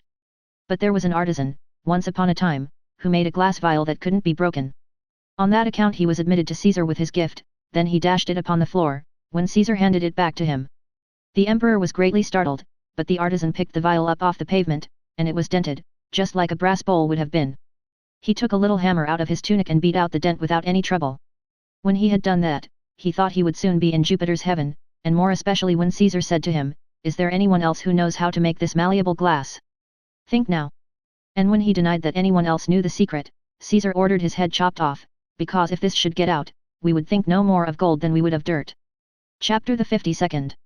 And when it comes to silver, I'm a connoisseur. I have goblets as big as wine jars, 100 of them more or less, with engraving that shows how Cassandra killed her sons, and the dead boys are lying so naturally that you'd think I'm alive.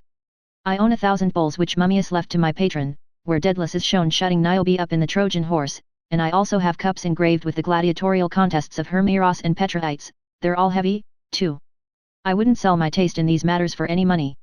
A slave dropped a cup while he was running on in this fashion. Glaring at him, Trimalchio said, "Go hang yourself, since you're so careless." The boy's lip quivered and he immediately commenced to beg for mercy. "Why do you pray to me?" Trimalchio demanded. At this, "I don't intend to be harsh with you, I'm only warning you against being so awkward." Finally, however, we got him to give the boy a pardon, and no sooner had this been done than the slave started running around the room crying, "Out with the water and in with the wine." We all paid tribute to this joke, but Agamemnon in particular, for he well knew what strings to pull in order to secure another invitation to dinner. Tickled by our flattery, and mellowed by the wine, Trimalchio was just about drunk. "Why hasn't one of you asked my Fortunata to dance?"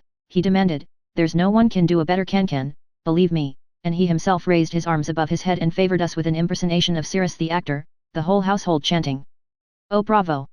Oh bravissimo!"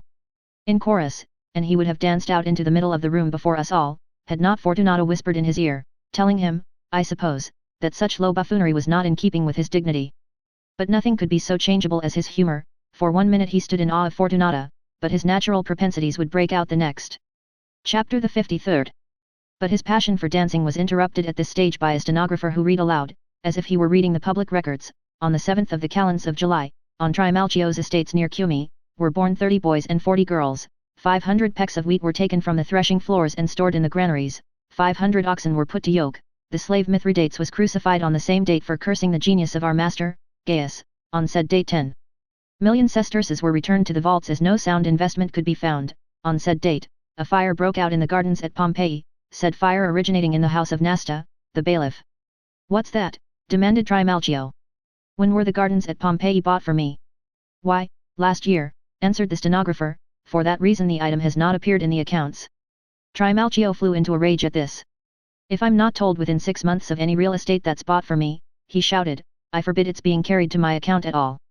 Next, the edicts of his aediles were read aloud, and the wills of some of his foresters in which Trimalchio was disinherited by a codicil, then the names of his bailiffs, and that of a freedwoman who had been repudiated by a night watchman, after she had been caught in bed with a bath attendant, that of a porter banished to Bao, a steward who was standing trial, and lastly the report of a decision rendered in the matter of a lawsuit, between some valets. When this was over with, some rope dancers came in and a very boresome fool stood holding a ladder, ordering his boy to dance from rung to rung, and finally at the top, all this to the music of popular airs. Then the boy was compelled to jump through blazing hoops while grasping a huge wine jar with his teeth.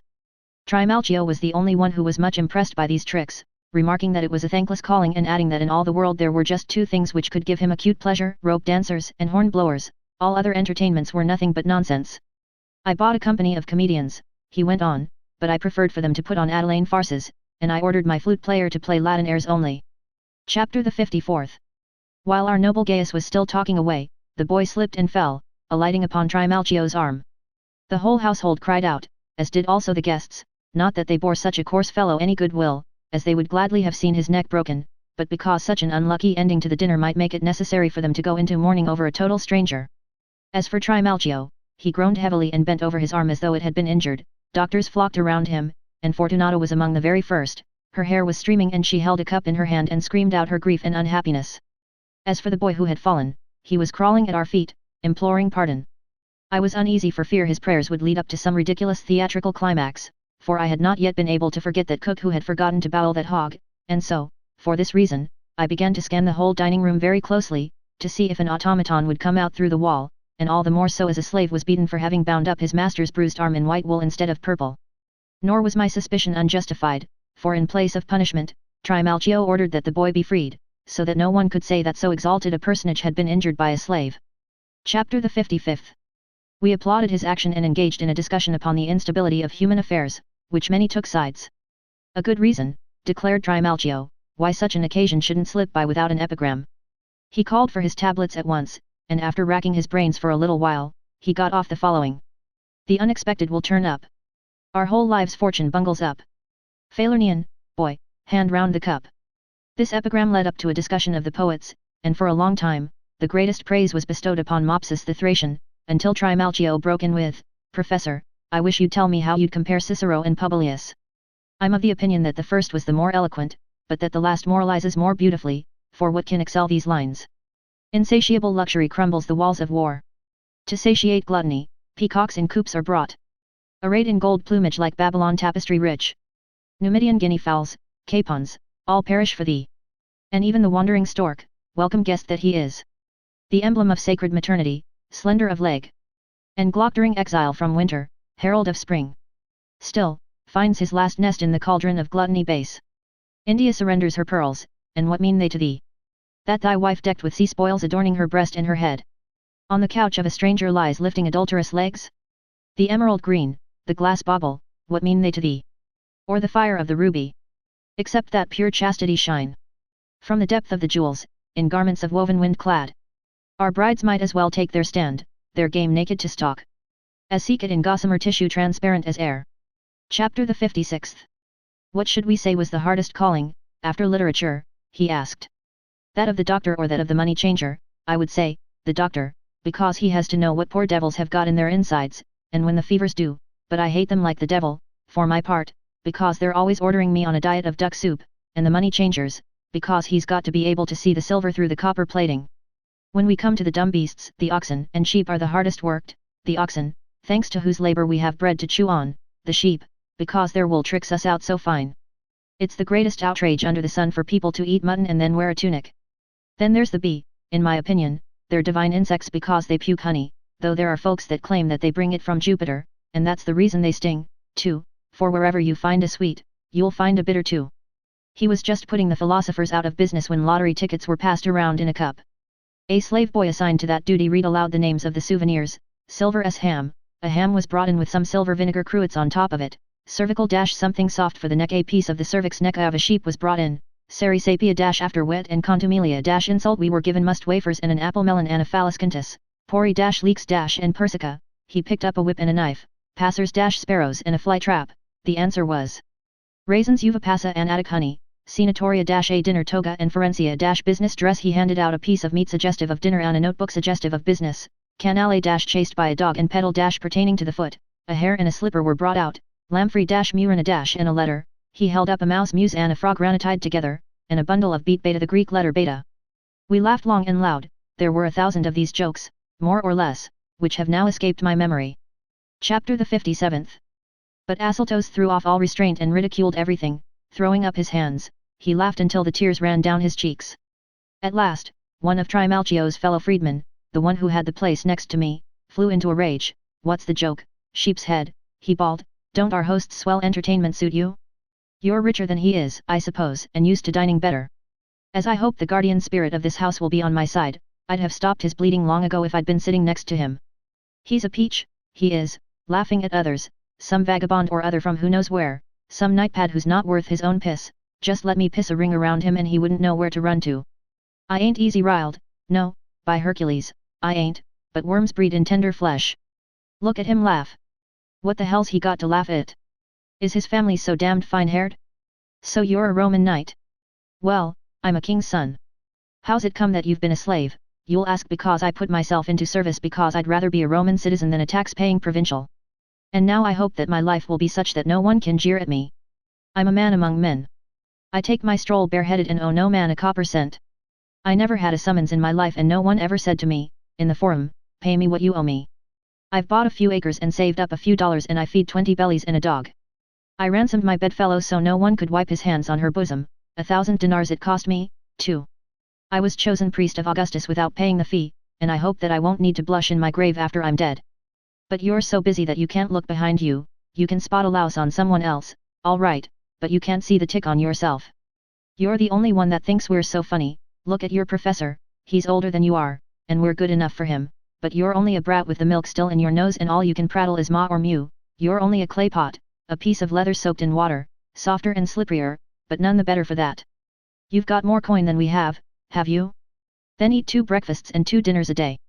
I'd rather have my reputation than riches, for my part, and before I make an end of this whoever dunned me twice? In all the 40 years I was in service, no one could tell whether I was free or a slave. I was only a long-haired boy when I came to this colony and the townhouse was not built then. I did my best to please my master and he was a digniferous and majestical gentleman whose nail parings were worth more than your whole carcass. I had enemies in his house, too, who would have been glad to trip me up, but I swam the flood, thanks to his kindness. Those are the things that try your mettle, for it's as easy to be born a gentleman as to say, come here. Well, what are you gaping at now, like a billy goat in a vetch field? Chapter the 58th.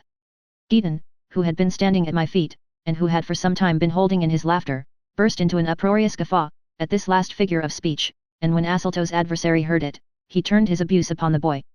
What's so funny, you curly-headed onion, he bellowed, are the Saturnalia here, I'd like to know. Is it December now? When did you pay your 20th? What's this to you, you gallows bird, you crow's meat? I'll call the anger of Jupiter down on you and that master of yours, who don't keep you in better order. If I didn't respect my fellow freedmen, I'd give you what is coming to you right here on the spot, as I hope to get my belly full of bread, I would. We'll get along well enough, but those that can't control you are fools, like master like man's a true saying. I can hardly hold myself in and I'm not hot-headed by nature, but once let me get a start and I don't care 2 cents for my own mother. All right, I'll catch you in the street, you rat, you toadstool. May I never grow an inch up or down if I don't push your master into a dunghill, and I'll give you the same medicine, I will, by Hercules, I will, no matter if you call down Olympian Jupiter himself. I'll take care of your 8-inch ringlets and your 2-cent master into the bargain. I'll have my teeth into you, either you'll cut out the laughing, or I don't know myself.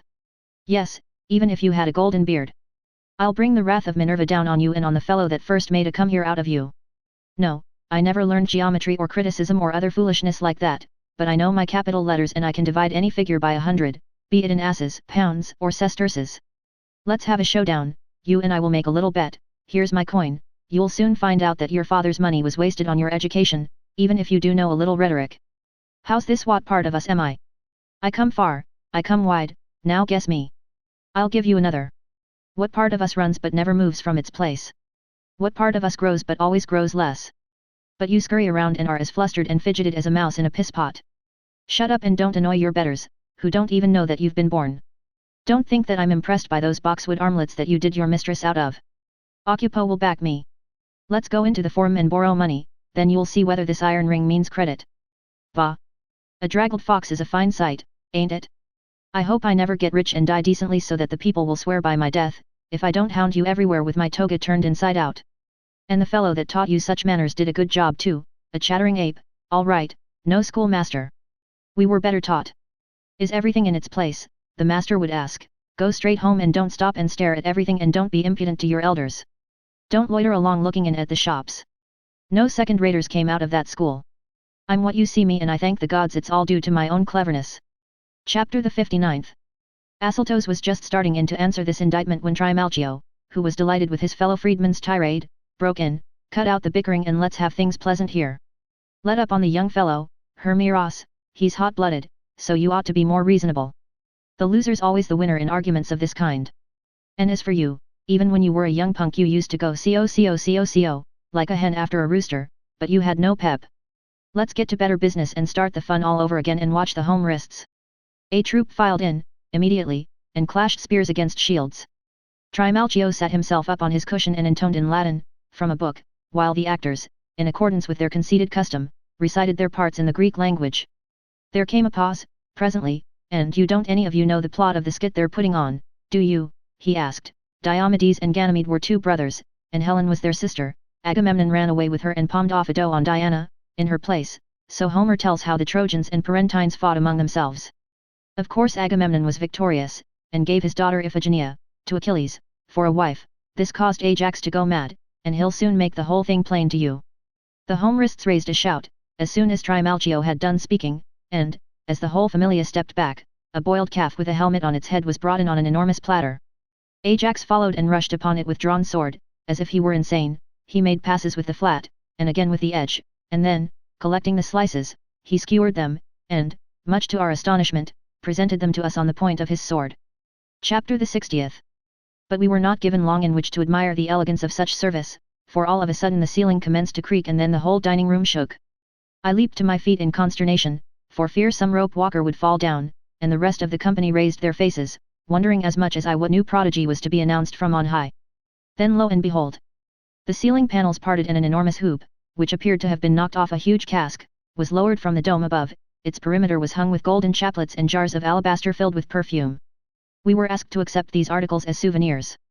When my glance returned to the table, I noticed that a dish containing cakes had been placed upon it, and in the middle an image of Priapus, made by the baker, and he held apples of all varieties and bunches of grapes against his breast, in the conventional manner. We applied ourselves wholeheartedly to this dessert and our joviality was suddenly revived by a fresh diversion, for, at the slightest pressure, all the cakes and fruits would squirt a saffron sauce upon us, and even spurted unpleasantly into our faces. Being convinced that these perfumed dainties had some religious significance, we arose in a body and shouted, "Hurrah for the Emperor, the father of his country!" However, as we perceived that even after this act of veneration, the others continued helping themselves, we filled our napkins with the apples. I was especially keen on this, for I thought I could never put enough good things into Gideon's lap. 3 slaves entered, in the meantime, dressed in white tunics well tucked up, and 2 of them placed lares with amulets hanging from their necks, upon the table, while the third carried round a bowl of wine and cried, "May the gods be propitious." One was called Cerdo Business, Trimalchio informed us, the other Lucrio Luck and the third Felicio Profitan. When all the rest had kissed a true likeness of Trimalchio, we were ashamed to pass it by. Chapter the 61st. After they had all wished each other sound minds and good health, Trimalchio turned to Nicerus. "You used to be better company at dinner," he remarked, "and I don't know why you should be dumb today, with never a word to say." If you wish to make me happy, tell about that experience you had, I beg of you.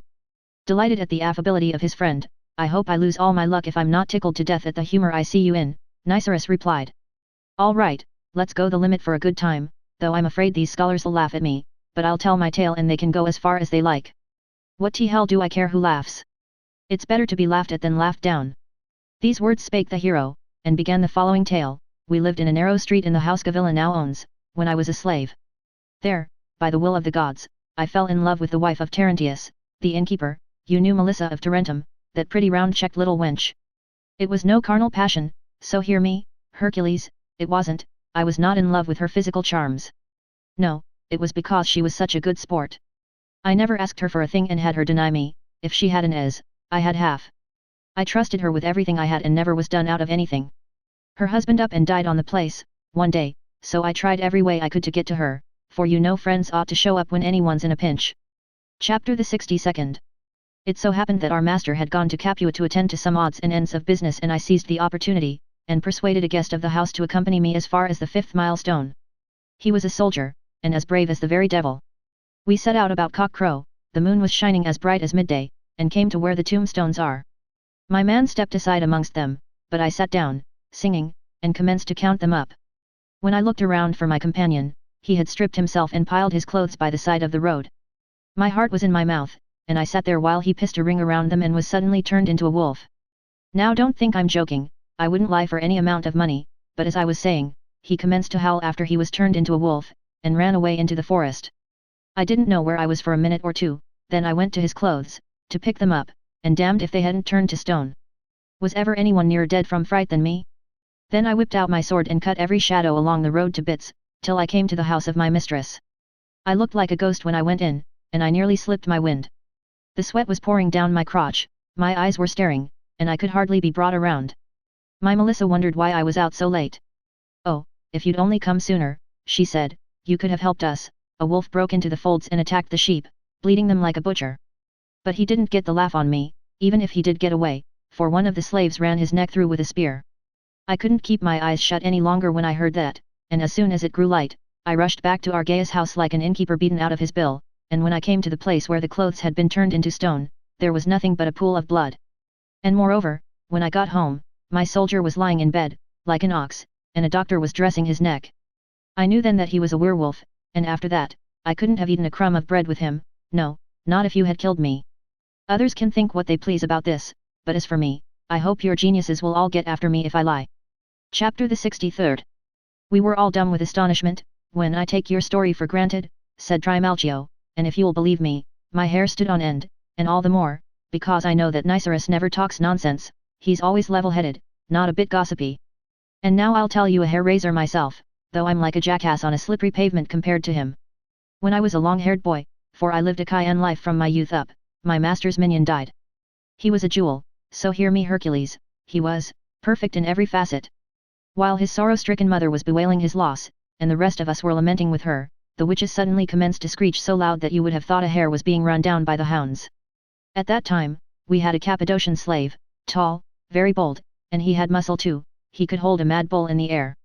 He wrapped a mantle around his left arm, boldly rushed out of doors with drawn sword, and ran a woman through the middle about here, no harm to what I touch. We heard a scream, but as a matter of fact, for I won't lie to you, we didn't catch sight of the witches themselves. Our simpleton came back presently, and threw himself upon the bed. His whole body was black and blue, as if he had been flogged with whips, and of course the reason of that was she had touched him with her evil hand. We shut the door and returned to our business, but when the mother put her arms around the body of her son, it turned out that it was only a straw bolster, no heart, no guts, nothing. Of course the witches had swooped down upon the lad and put the straw changeling in his place.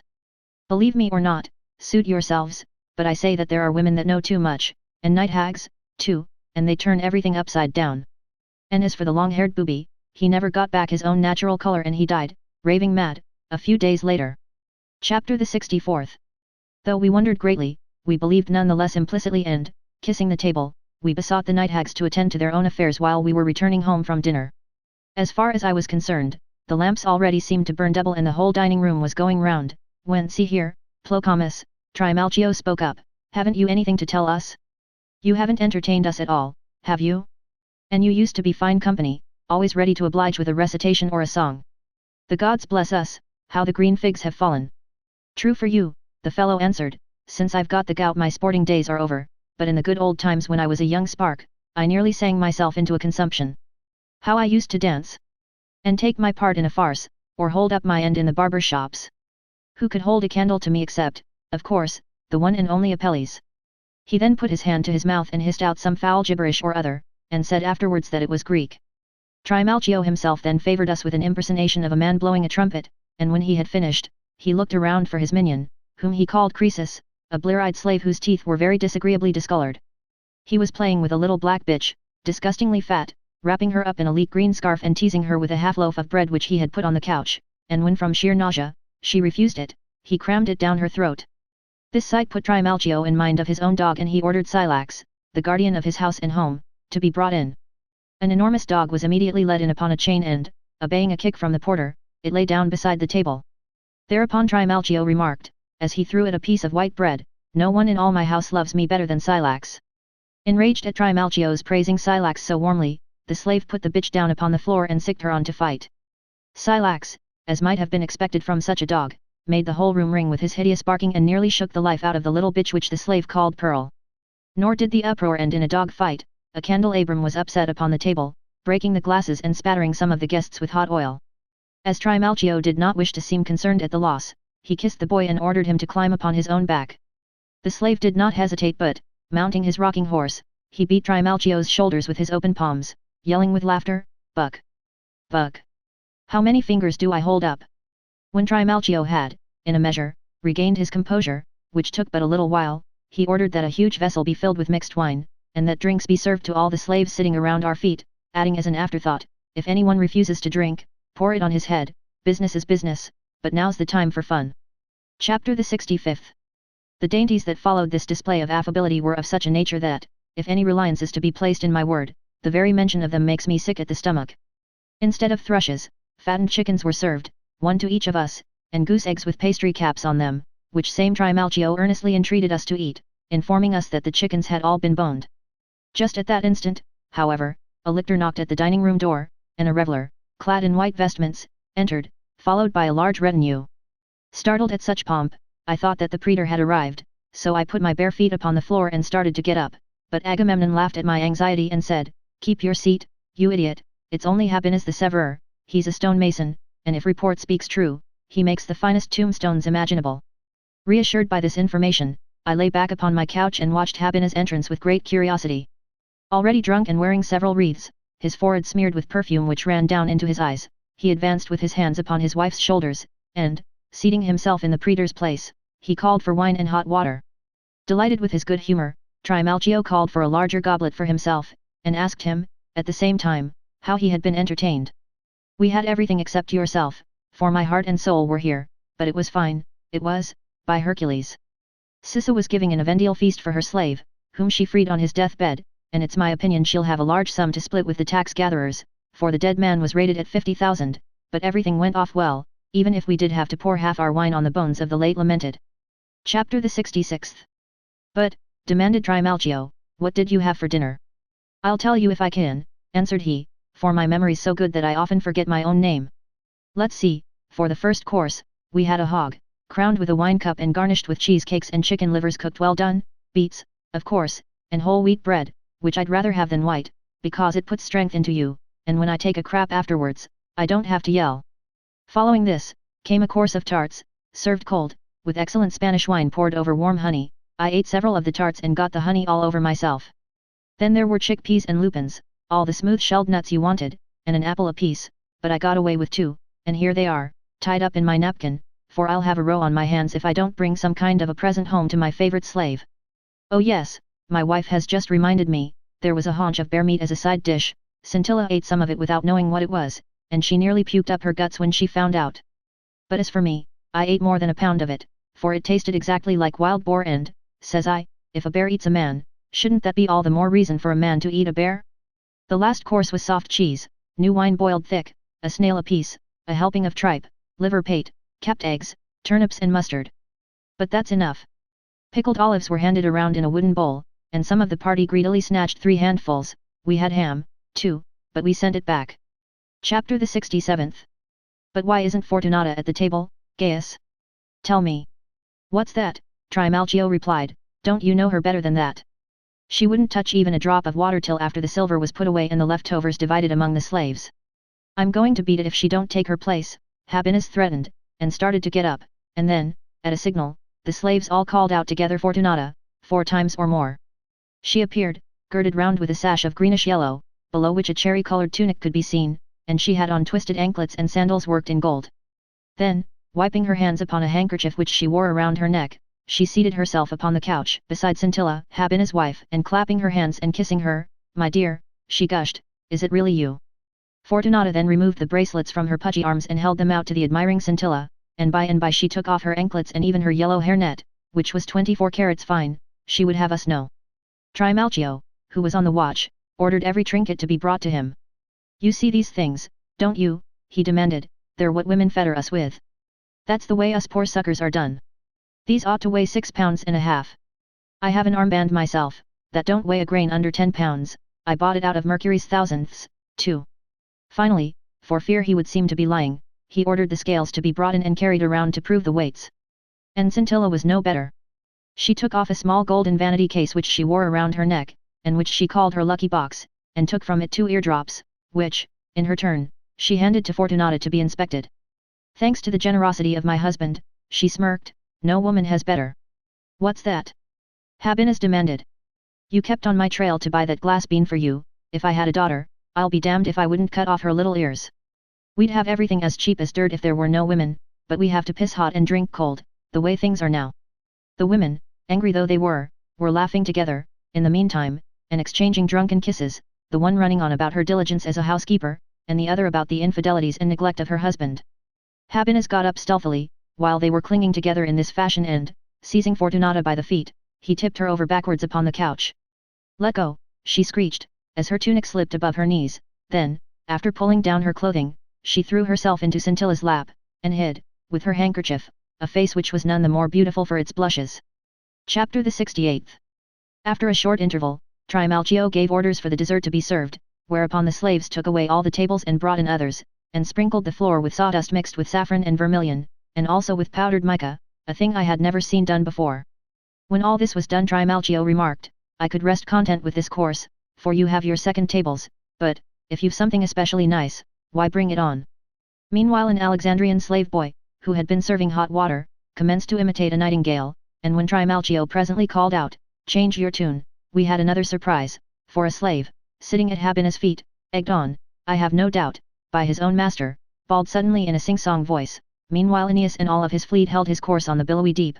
Never before had my ears been assailed by a sound so discordant, for in addition to his barbarous pronunciation, and the raising and lowering of his voice, he interpolated Atellane verses, and, for the first time in my life, Virgil grated on my nerves. When he had to quit, finally, from sheer want of breath, "Did he ever have any training?" Habinus exclaimed. "No, not he. I educated him by sending him among the grafters at the fair, so when it comes to taking off a barker or a mule driver, there's not his equal, and the rogue's clever, too. He's a shoemaker, or a cook, or a baker, a regular jack of all trades. But he has 2 faults, and if he didn't have them, he'd be beyond all price. He snores and he's been circumcised. And that's the reason he never can keep his mouth shut and always has an eye open. I paid 300 dinars for him." Chapter the 69th. "Yes," Scintilla broke in, "and you've not mentioned all of his accomplishments either. He's a pimp too, and I'm going to see that he's branded," she snapped. Trimalchio laughed. "There's where the Cappadocian comes out," he said, "never cheats himself out of anything and I admire him for it, so help me Hercules, I do. No one can show a dead man a good time. Don't be jealous, Scintilla, we're next to you women, too, believe me. As sure as you see me here safe and sound, I used to play at thrust and parry with Mama, my mistress, and finally even my master got suspicious and sent me back to a stewardship, but keep quiet, tongue, and I'll give you a cake." Taking all this as praise, the wretched slave pulled a small earthen lamp from a fold in his garment, and impersonated a trumpeter for half an hour or more, while Habinus hummed with him, holding his finger pressed to his lips. Finally, the slave stepped out into the middle of the floor and waved his pipes in imitation of a flute player, then, with a whip and a smock, he enacted the part of a mule driver. At last Habinus called him over and kissed him and said, as he poured a drink for him, "You get better all the time, massa. I'm going to give you a pair of shoes." Had not the dessert been brought in, we would never have gotten to the end of these stupidities. Thrushes made of pastry and stuffed with nuts and raisins, quinces with spines sticking out so that they looked like sea urchins. All this would have been endurable enough had it not been for the last dish that was served, so revolting was this, that we would rather have died of starvation than to have even touched it. We thought that a fat goose, flanked with fish and all kinds of birds, had been served, until Trimalchio spoke up. "Everything you see here, my friends," said he, "was made from the same stuff." With my usual keen insight, I jumped to the conclusion that I knew what that stuff was and, turning to Agamemnon, I said, "I shall be greatly surprised, if all those things are not made out of excrement, or out of mud. At the very least, I saw a like artifice practiced at Rome during the Saturnalia." Chapter the 70th. I had not done speaking, when Trimalchio chimed in, "As I hope to grow fatter in fortune but not in figure, my cook has made all this out of a hog. It would be simply impossible to meet up with a more valuable fellow. He'd make you a fish out of a sow's coint, if that's what you wanted, a pigeon out of her lard, a turtle dove out of her ham, and a hen out of a knuckle of pork. That's why I named him Deadless, in a happy moment. I brought him a present of knives, from Rome, because he's so smart. They're made of Noric steel, too." He ordered them brought in immediately, and looked them over, with admiration, even giving us the chance to try their edges upon our cheeks. Then all of a sudden 2 slaves came in, carrying on as if they had been fighting at the fountain. At least, each one had a water jar hanging from a yoke around his neck. Trimalchio arbitrated their difference, but neither would abide by his decision, and each one smashed the other's jar with a club. Perturbed at the insolence of these drunken ruffians, we watched both of them narrowly, while they were fighting, and then, what should come pouring out of the broken jars but oysters and scallops, which a slave picked up and passed around in a dish. The resourceful cook would not permit himself to be outdone by such refinements, but served us with snails on a silver gridiron, and sang continually in a tremulous and very discordant voice. I am ashamed to have to relate what followed, for, contrary to all convention, some long-haired boys brought in unguents in a silver basin and anointed the feet of the reclining guests, but before doing this, however, they bound our thighs and ankles with garlands of flowers. They then perfumed the wine-mixing vessel with the same unguent and poured some of the melted liquid into the lamps. Fortunata had, by this time, taken a notion that she wanted to dance, and Scintilla was doing more hand-clapping than talking, when Trimalchio called out, "Philargyrus, and you too, Cario, you can both come to the table, even if you are Green Faction fans, and tell your bedfellow, Menophyla, to come too." What would you think happened then? We were nearly crowded off the couches by the mob of slaves that crowded into the dining room and almost filled it full. As a matter of fact, I noticed that our friend the cook, who had made a goose out of a hog, was placed next to me, and he stunk from sauces and pickle. Not satisfied with a place at the table, he immediately staged an impersonation of Ephesus the tragedian, and then he suddenly offered to bet his master that the Greens would take first place in the next circus games. Chapter the 71st. Trimalchio was hugely tickled at this challenge. "Slaves are men, my friends," he observed, "but that's not all. They suck the same milk that we did, even if hard luck has kept them down, and they'll drink the water of freedom if I live. To make a long story short, I'm freeing all of them in my will. To Philargyrus, I'm leaving a farm, and his bedfellow, too. Cario will get a tenement house and his 20th, and a bed and bedclothes to boot. I'm making Fortunata my heir and I commend her to all my friends. I announce all this in public so that my household will love me as well now as they will when I'm dead." They all commenced to pay tribute to the generosity of their master, when he, putting aside his trifling, ordered a copy of his will brought in, which same he read aloud from beginning to end, to the groaning accompaniment of the whole household. Then, looking at Happiness, "What say you, my dearest friend," he entreated, "you'll construct my monument in keeping with the plans I've given you, won't you? I earnestly beg that you carve a little bitch at the feet of my statue, some wreaths and some jars of perfume, and all of the fights of Petronius. Then I'll be able to live even after I'm dead, thanks to your kindness. See to it that it has a frontage of 100 feet and a depth of 200. I want fruit trees of every kind planted around my ashes, and plenty of vines, too, for it's all wrong for a man to deck out his house when he's alive, and then have no pains taken with the one he must stay in for a longer time, and that's the reason I particularly desire that this notice be added. This monument does not descend to an heir. In any case, I'll see to it through a clause in my will, that I'm not insulted when I'm dead. And for fear the rabble comes running up into my monument, to crap, I'll appoint one of my freedmen custodian of my tomb. I want you to carve ships under full sail on my monument, and me, in my robes of office, sitting on my tribunal, 5 gold rings on my fingers, pouring out coin from a sack for the people, for I gave a dinner and 2 dinars for each guest, as you know. Show a banquet hall, too, if you can, and the people in it having a good time. On my right, you can place a statue of Fortunata holding a dove and leading a little bitch on a leash, and my favorite boy, and large jars sealed with gypsum, so the wine won't run out. Show one broken and a boy crying over it. Put a sundial in the middle, so that whoever looks to see what time it is must read my name whether he wants to or not. As for the inscription, think this over carefully, and see if you think it's appropriate. Here rests G. Pompeius Trimalchio. Freedman of Maecenas decreed. Augustal, sever in his absence. He could have been a member of every decuria of Rome but would not conscientious brave loyal. He grew rich from little and left 30 million sesterces behind. He never heard a philosopher. Farewell Trimalchio. Farewell passer-by. Chapter the 72nd. When he had repeated these words, Trimalchio began to weep copiously. Fortunata was crying already, and so was Happiness, and at last, the whole household filled the dining room with their lamentations, just as if they were taking part in a funeral. Even I was beginning to sniffle, when Trimalchio said, "Let's live while we can, since we know we've all got to die. I'd rather see you all happy, anyhow, so let's take a plunge in the bath. You'll never regret it. I'll bet my life on that, it's as hot as a furnace." "Fine business," seconded Happiness, "there's nothing suits me better than making 2 days out of one," and he got up in his bare feet to follow Trimalchio, who was clapping his hands. I looked at Asseltos. "What do you think about this?" I asked. "The very sight of a bath will be the death of me." "Let's fall in with his suggestion," he replied, "and while they are hunting for the bath we will escape in the crowd."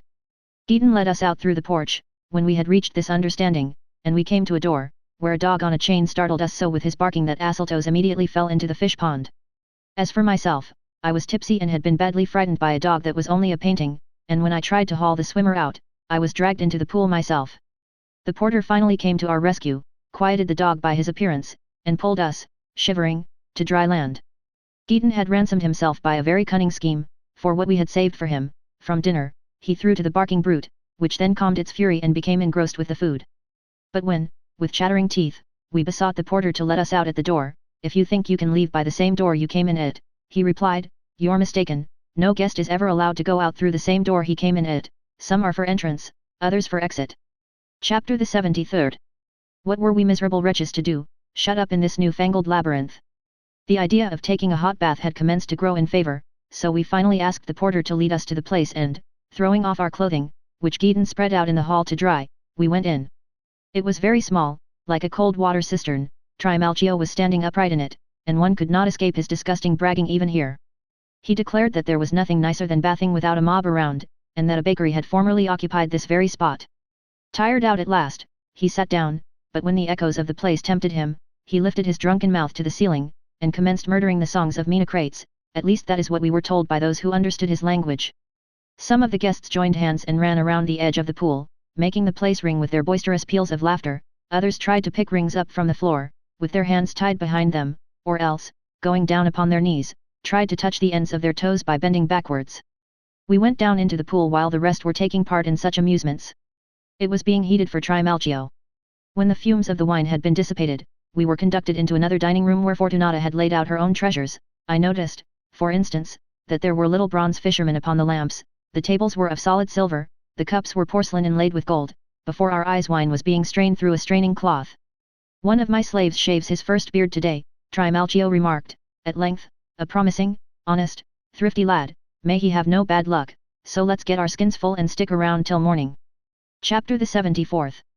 He had not ceased speaking when a cock crowed. Alarmed at this omen, Trimalchio ordered wine thrown under the table and told them to sprinkle the lamps with it, and he even went so far as to change his ring from his left hand to his right. That trumpeter did not sound off without a reason. He remarked, "There's either a fire in the neighborhood, or else someone's going to give up the ghost. I hope it's none of us. Whoever brings that Jonah in shall have a present." He had no sooner made this promise, than a cock was brought in from somewhere in the neighborhood and Trimalchio ordered the cook to prepare it for the pot. That same versatile genius who had but a short time before made birds and fish out of a hog, cut it up, it was then consigned to the kettle, and while Daedalus was taking a long hot drink, Fortunata ground pepper in a boxwood mill. When these delicacies had been consumed, Trimalchio looked the slaves over. "You haven't had anything to eat yet, have you?" he asked. "Get out and let another relay come on duty." Thereupon a second relay came in. "Farewell, Gaius," cried those going off duty, and "Hail, Gaius," cried those coming on. Our hilarity was somewhat dampened soon after, for a boy, who was by no means bad-looking, came in among the fresh slaves. Trimalchio seized him and kissed him lingeringly, whereupon Fortunata, asserting her rights in the house, began to rail at Trimalchio, styling him an abomination who set no limits to his lechery, finally ending by calling him a dog. Trimalchio flew into a rage at her abuse and threw a wine cup at her head, whereupon she screeched, as if she had had an eye knocked out, and covered her face with her trembling hands. Scintilla was frightened, too, and shielded the shuddering woman with her garment.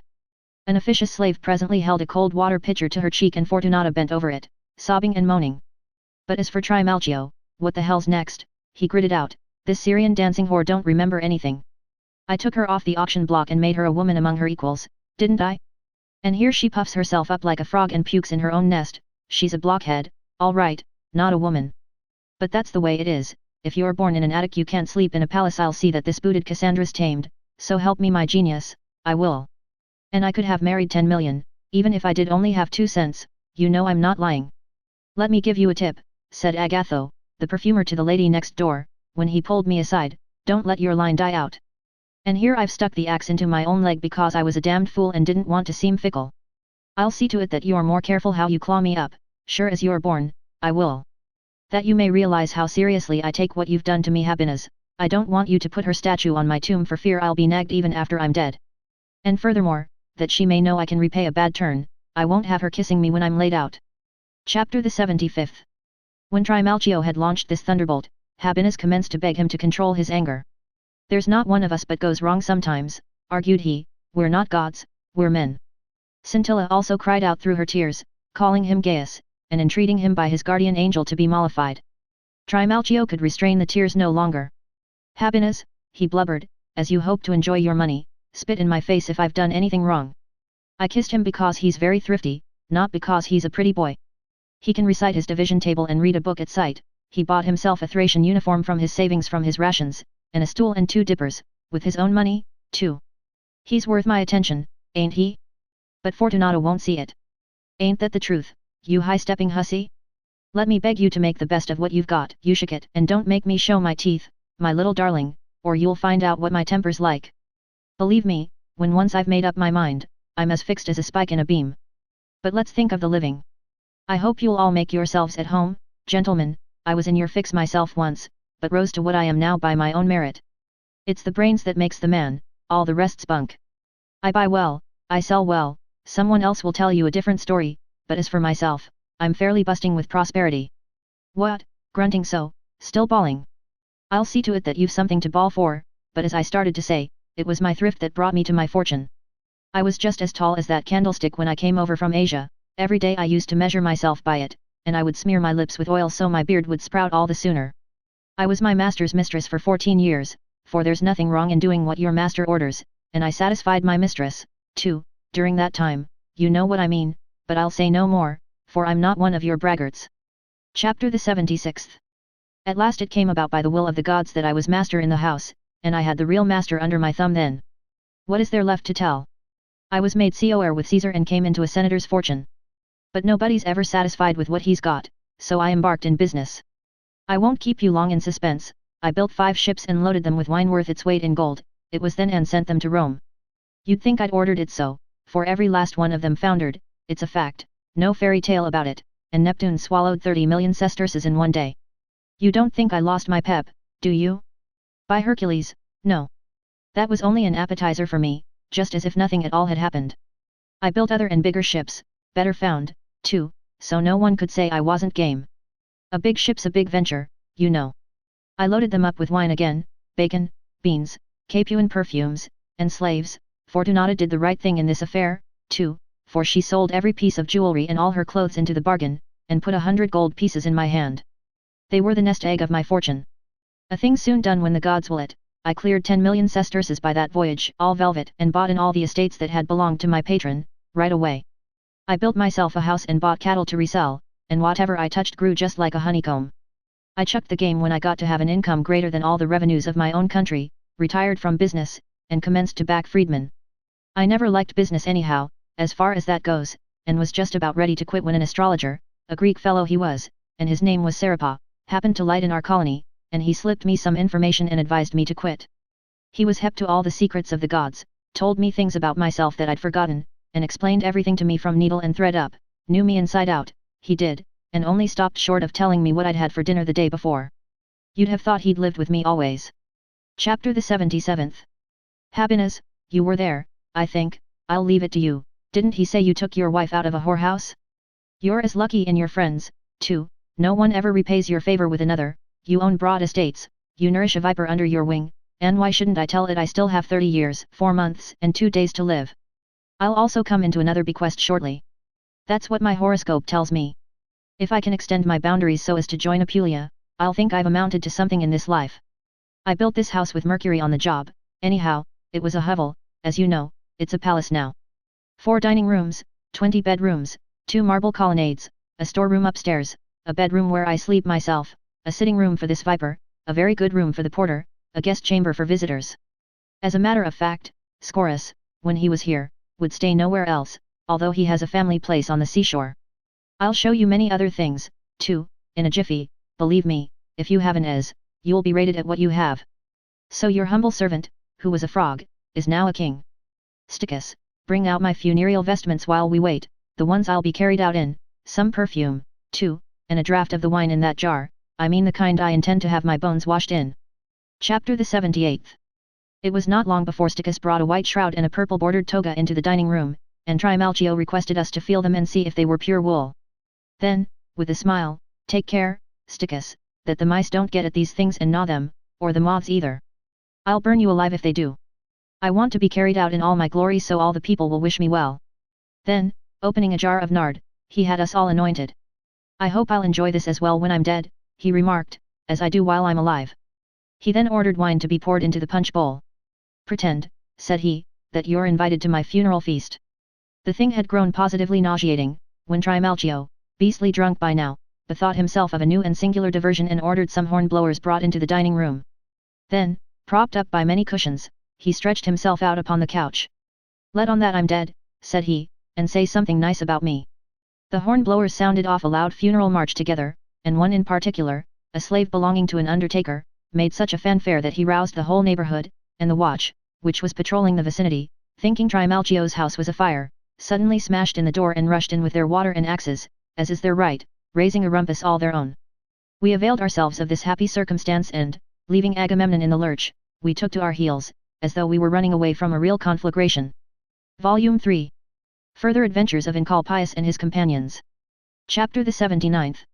There was no torch to light the way for us, as we wandered around, nor did the silence of midnight give promise of our meeting any wayfarer with a light. In addition to this, we were drunk and unfamiliar with the district, which would confuse one, even in daylight, so for the best part of a mortal hour we dragged our bleeding feet over all the flints and pieces of broken tile, till we were extricated, at last, by Gideon's cleverness.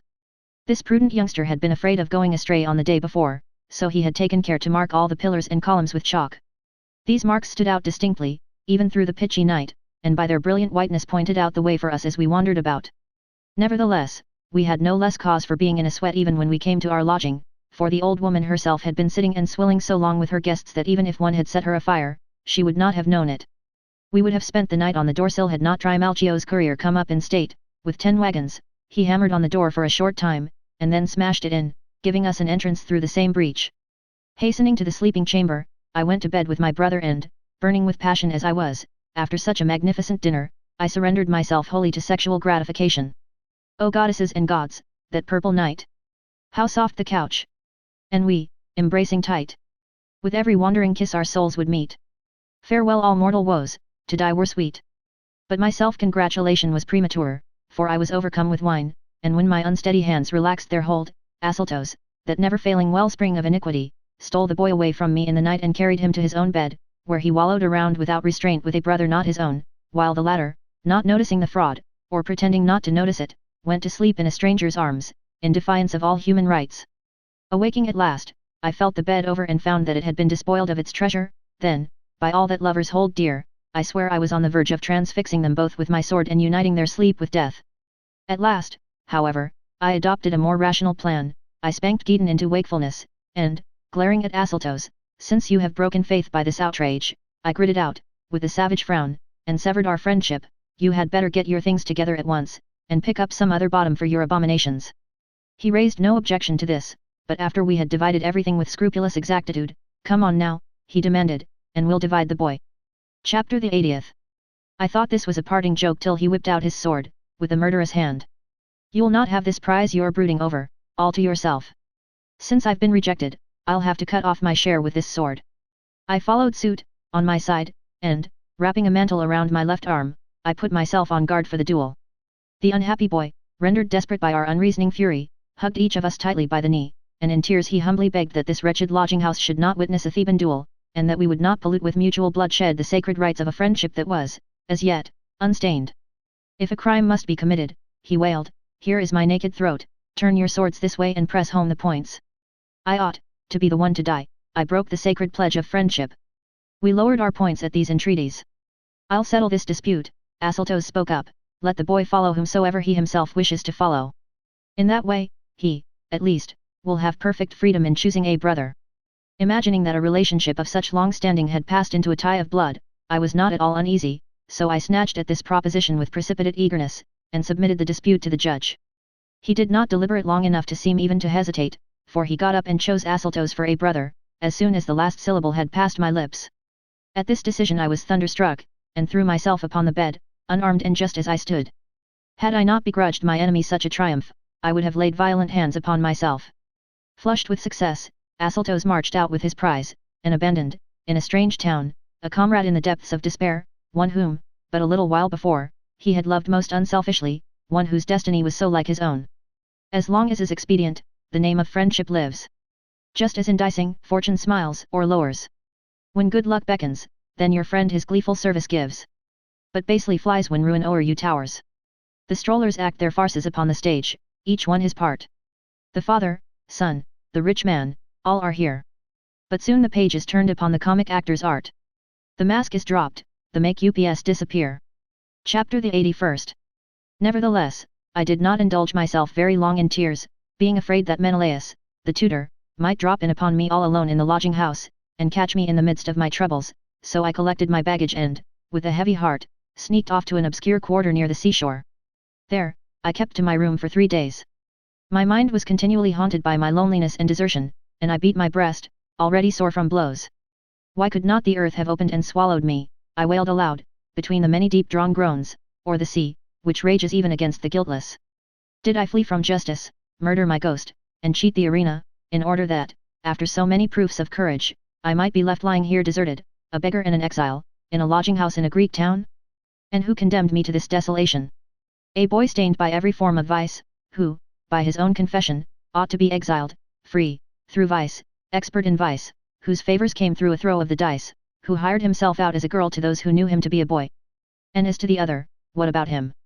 In place of the manly toga, he donned the woman's stula when he reached the age of puberty. He resolved, even from his mother's womb, never to become a man. In the slave's prison he took the woman's part in the sexual act. He changed the instrument of his lechery when he double-crossed me, abandoned the ties of a long-standing friendship, and, shame upon him, sold everything for a single night's dalliance, like any other street walker.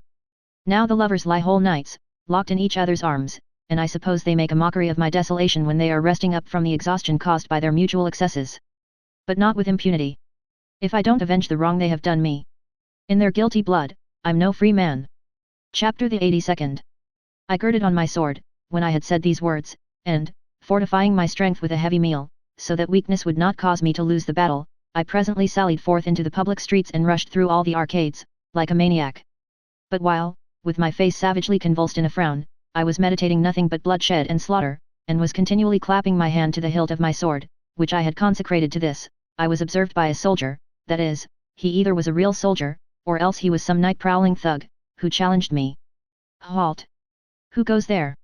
What legion are you from? Who's your centurion? Since when have men in your outfit gone on pass in white shoes? He retorted, when I had lied stoutly about both centurion and legion. Both my face and my confusion proved that I had been caught in a lie, so he ordered me to surrender my arms and to take care that I did not get into trouble.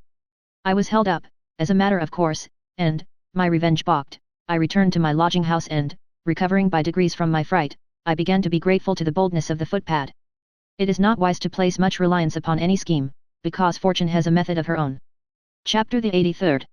Nevertheless, I found it very difficult to stifle my longing for revenge, and after tossing half the night in anxiety, I arose at dawn and, in the hope of mitigating my mental sufferings and of forgetting my wrongs, I took a walk through all the public arcades and, entered a picture gallery, which contained a wonderful collection of pictures in various styles. I beheld works from the hand of Zeuxis, still undimmed by the passage of the years, and contemplated, not without a certain awe, the crude drawings of Protogenes, which equalled the reality of nature herself, but when I stood before the work of Apelles, the kind which the Greeks call monochromatic, verily, I almost worshipped, for the outlines of the figures were drawn with such subtlety of touch, and were so lifelike in their precision, that you would have thought their very souls were depicted. Here, an eagle was soaring into the sky bearing the shepherd of Mount Ida to heaven, there, the comely Hylas was struggling to escape from the embrace of the lascivious Naiad. Here, too, was Apollo, cursing his murderous hand and adorning his unstrung lyre with the flower just created. Standing among these lovers, which were only painted, it seems that even the gods are racked by love, I cried aloud, as if I were in a wilderness. Jupiter could find none to his taste, even in his own heaven, so he had to sin on earth, but no one was betrayed by him. The nymph who ravished Hylas would have controlled her passion had she thought Hercules was coming to forbid it. Apollo recalled the spirit of a boy in the form of a flower, and all the lovers of fable enjoyed love's embraces without a rival, but I took as a comrade a friend more cruel than Lycurgus. But at that very instant, as I was telling my troubles to the winds, a white-haired old man entered the picture gallery, his face was careworn, and he seemed, I know not why, to give promise of something great, although he bestowed so little care upon his dress that it was easily apparent that he belonged to that class of literati which the wealthy hold in contempt. I am a poet, he remarked, when he had approached me and stood at my side, and one of no mean ability, I hope, that is, if anything is to be inferred from the crowns which gratitude can place even upon the heads of the unworthy. Then why, you demand, are you dressed so shabbily? For that very reason, love or art never yet made anyone rich. The trader trusts his fortune to the sea and takes his gains. The warrior, for his deeds, is girt with gold. The wily sycophant lies drunk on purple counterpanes. Young wives must pay debauches or they're cold. But solitary, shivering, in tatters genius stands, invoking a neglected art, for succor at its hands. Chapter the 84th.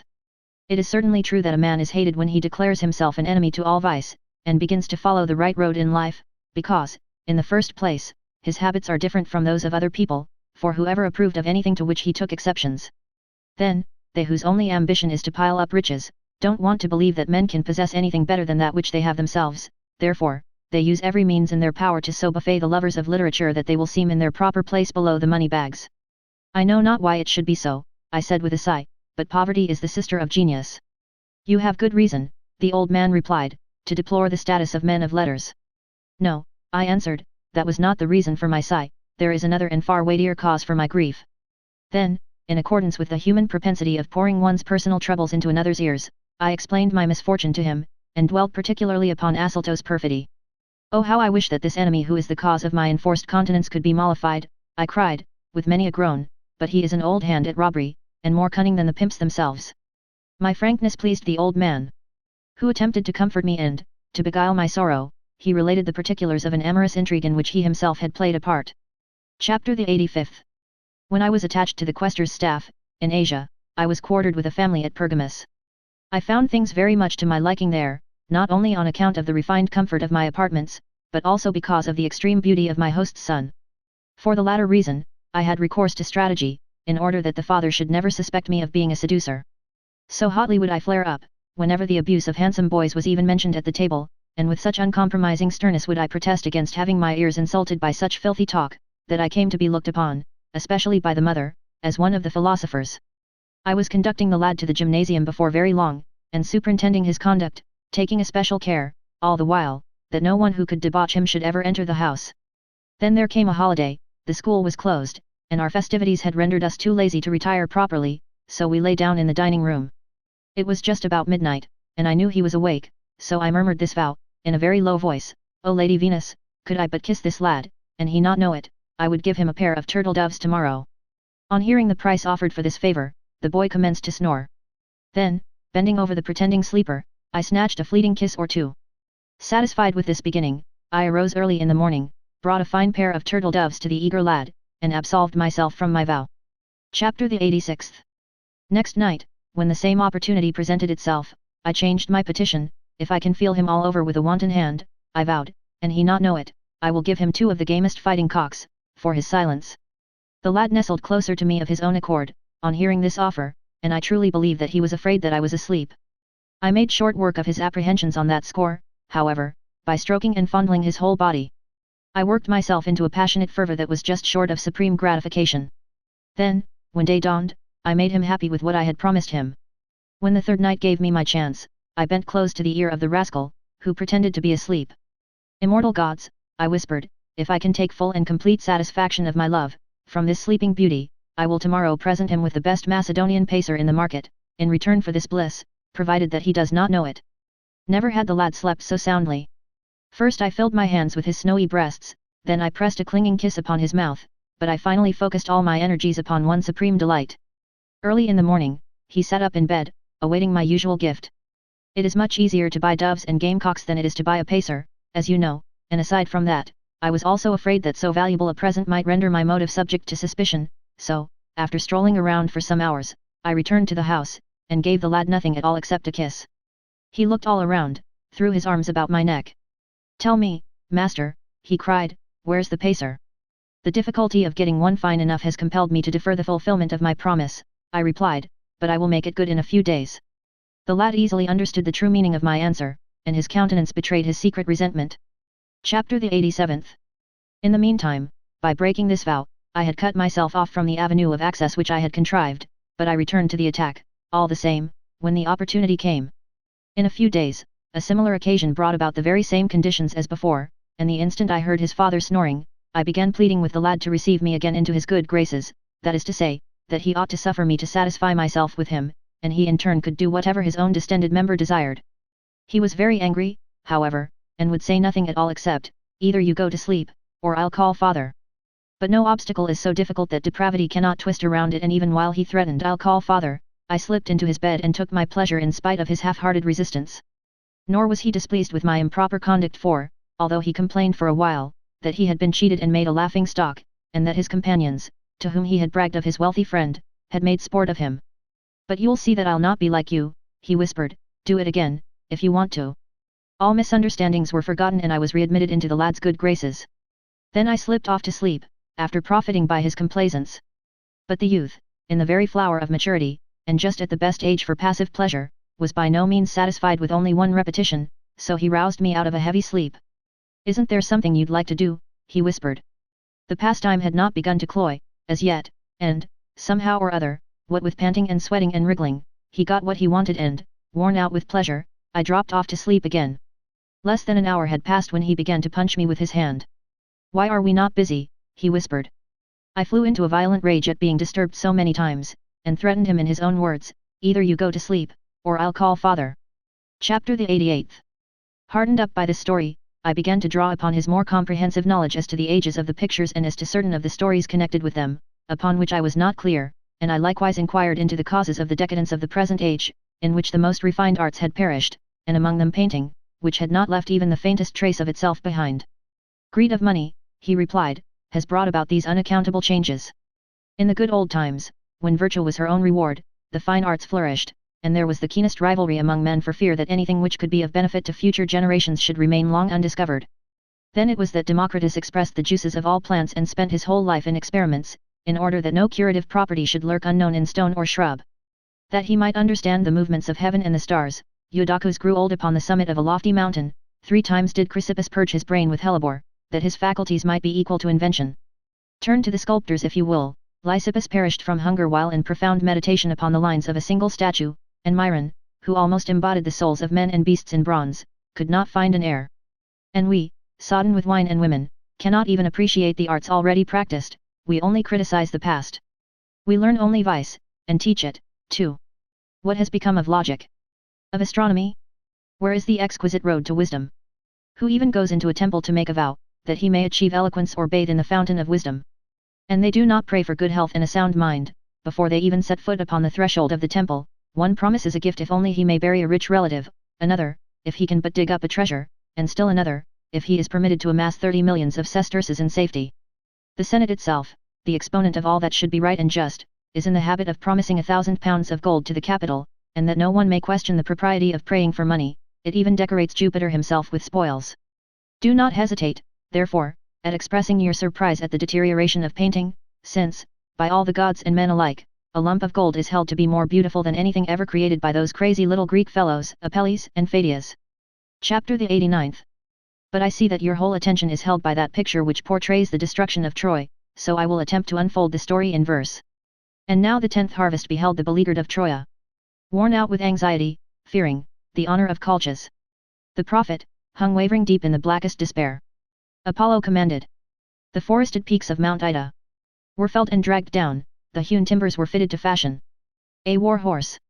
Unfilled is a cavity left, and this cavern, roofed over, capacious enough for a camp. Here lie hidden the raging impetuous valor of 10 years of warfare. Malignant Greek troops pack the recess, lurk in their own offering. Alas, my poor country! We thought that their 1,000 grim warships were beaten and scattered, our arable lands freed from warfare.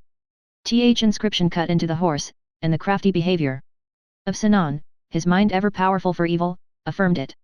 Delivered from war, now the crowd, carefree, hastens to worship, and pours from the portals. Their cheeks wet with weeping, the joy of their tremulous souls brings to eyes tears which terror had banished. Laocoon, priest unto Neptune, with hair loosed. An outcry evoked from the mob, he drew back his javelin and launched it. The belly of wood was his target. The weapon recoiled, for the fates stayed his hand, and this artifice won us. His feeble hand nerved he anew, and the lofty sides sounded.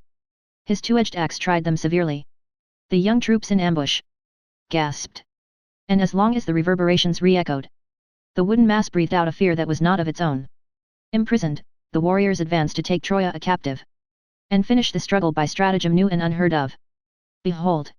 Other portents, where Tanda steep breaks the ocean, where great surging billows dash high, to be broken, and leap back, to form a deep hollow of calm, and resemble the plashing of oars, carried far through the silence of night, as when ships pass, and drive through the calm as it smashes against their fir bows. Then backward we look, towards the rocks the tide carries 2 serpents, that coil and uncoil as they come, and their breasts, which are swollen, aside dash the foam, as the bows of tall ships, and the ocean is lashed by their tails, their manes, free on the water, as savage as even their eyes, now a blinding beam kindles the billows. The sea with their hissing is sibilant.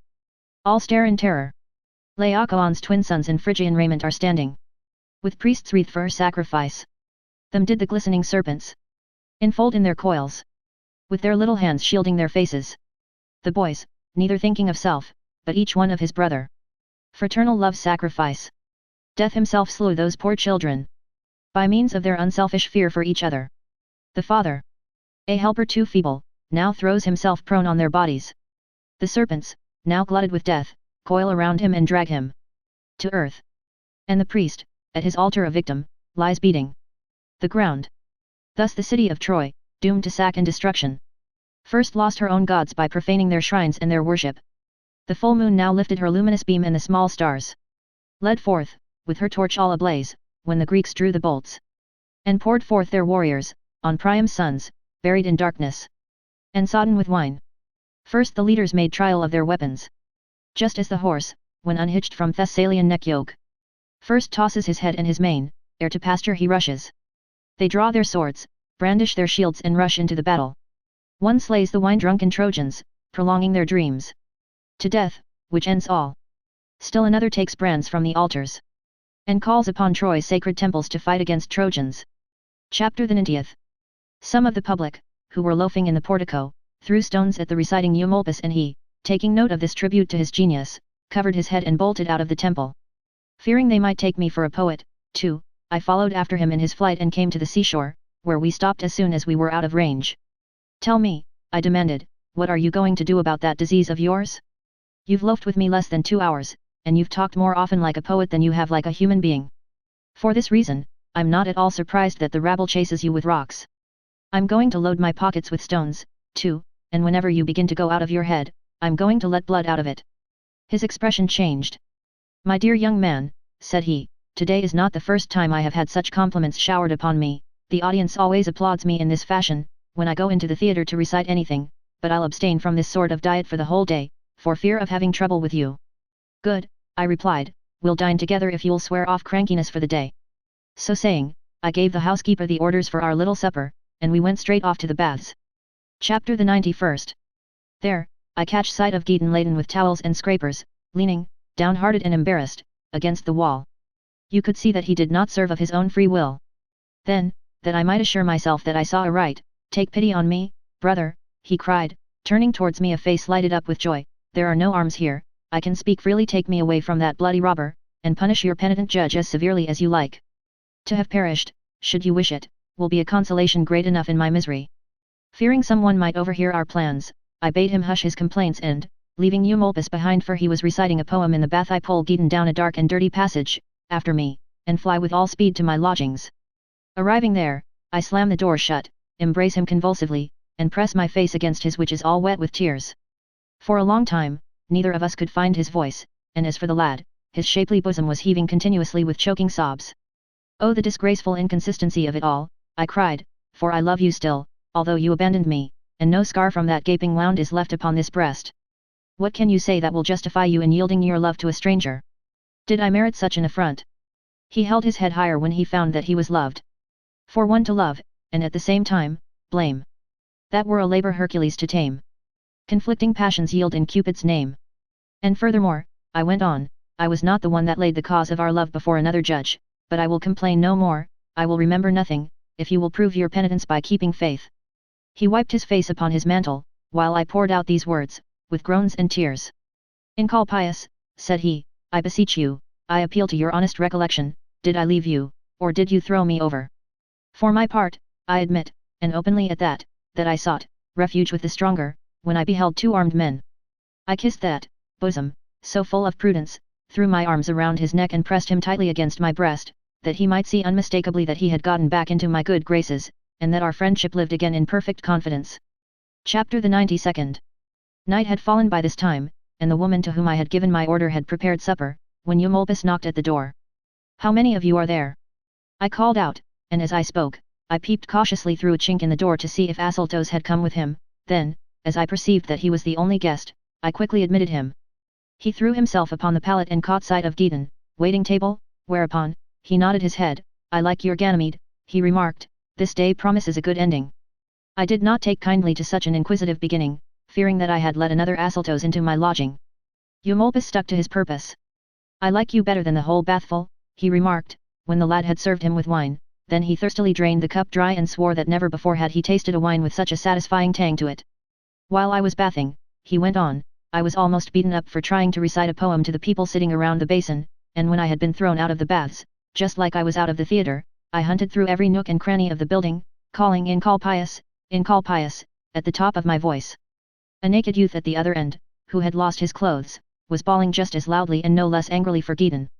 As for myself, the slaves took me for a maniac, and mimicked me in the most insolent manner, but a large crowd gathered around him, clapping its hands in awestruck admiration, for so heavy and massive were his private parts, that you would have thought that the man himself was but an appendage of his own member. Oh, such a man! He could do his bit all right. I haven't a doubt but that he could begin on the day before and never finish till the day after the next. And he soon found a friend, of course, some Roman knight or other, I don't know his name, but he bears a bad reputation, so they say, threw his own mantle around the wanderer and took him off home with himself, hoping, I suppose, to have the sole enjoyment of so huge a prize.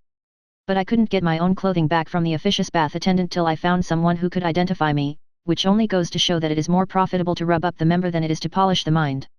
While Eumolpus was relating all this, I changed countenance continually, elated, naturally, at the mishaps of my enemy, and vexed at his good fortune, but I controlled my tongue nevertheless, as if I knew nothing about the episode, and read aloud the bill of fare. Hardly had I finished, when our humble meal was served. The food was plain but succulent and nutritious, and the famished scholar Eumolpus fell to ravenously. Kind Providence unto our needs has tempered its decrees, and met our wants, our carping plains to still. Green herbs, and berries hanging on their rough and brambly sprays, suffice our hunger's gnawing pangs to kill. What fool would thirst upon a river's brink? Or stand and freeze in icy blasts, when near a cozy fire? The law sits armed outside the door, adulterers to seize. The chaste bride, guiltless, gratifies desire. All nature lavishes her wealth to meet our just demands. But, spurred by lust of pride, we stop at naught to gain our ends.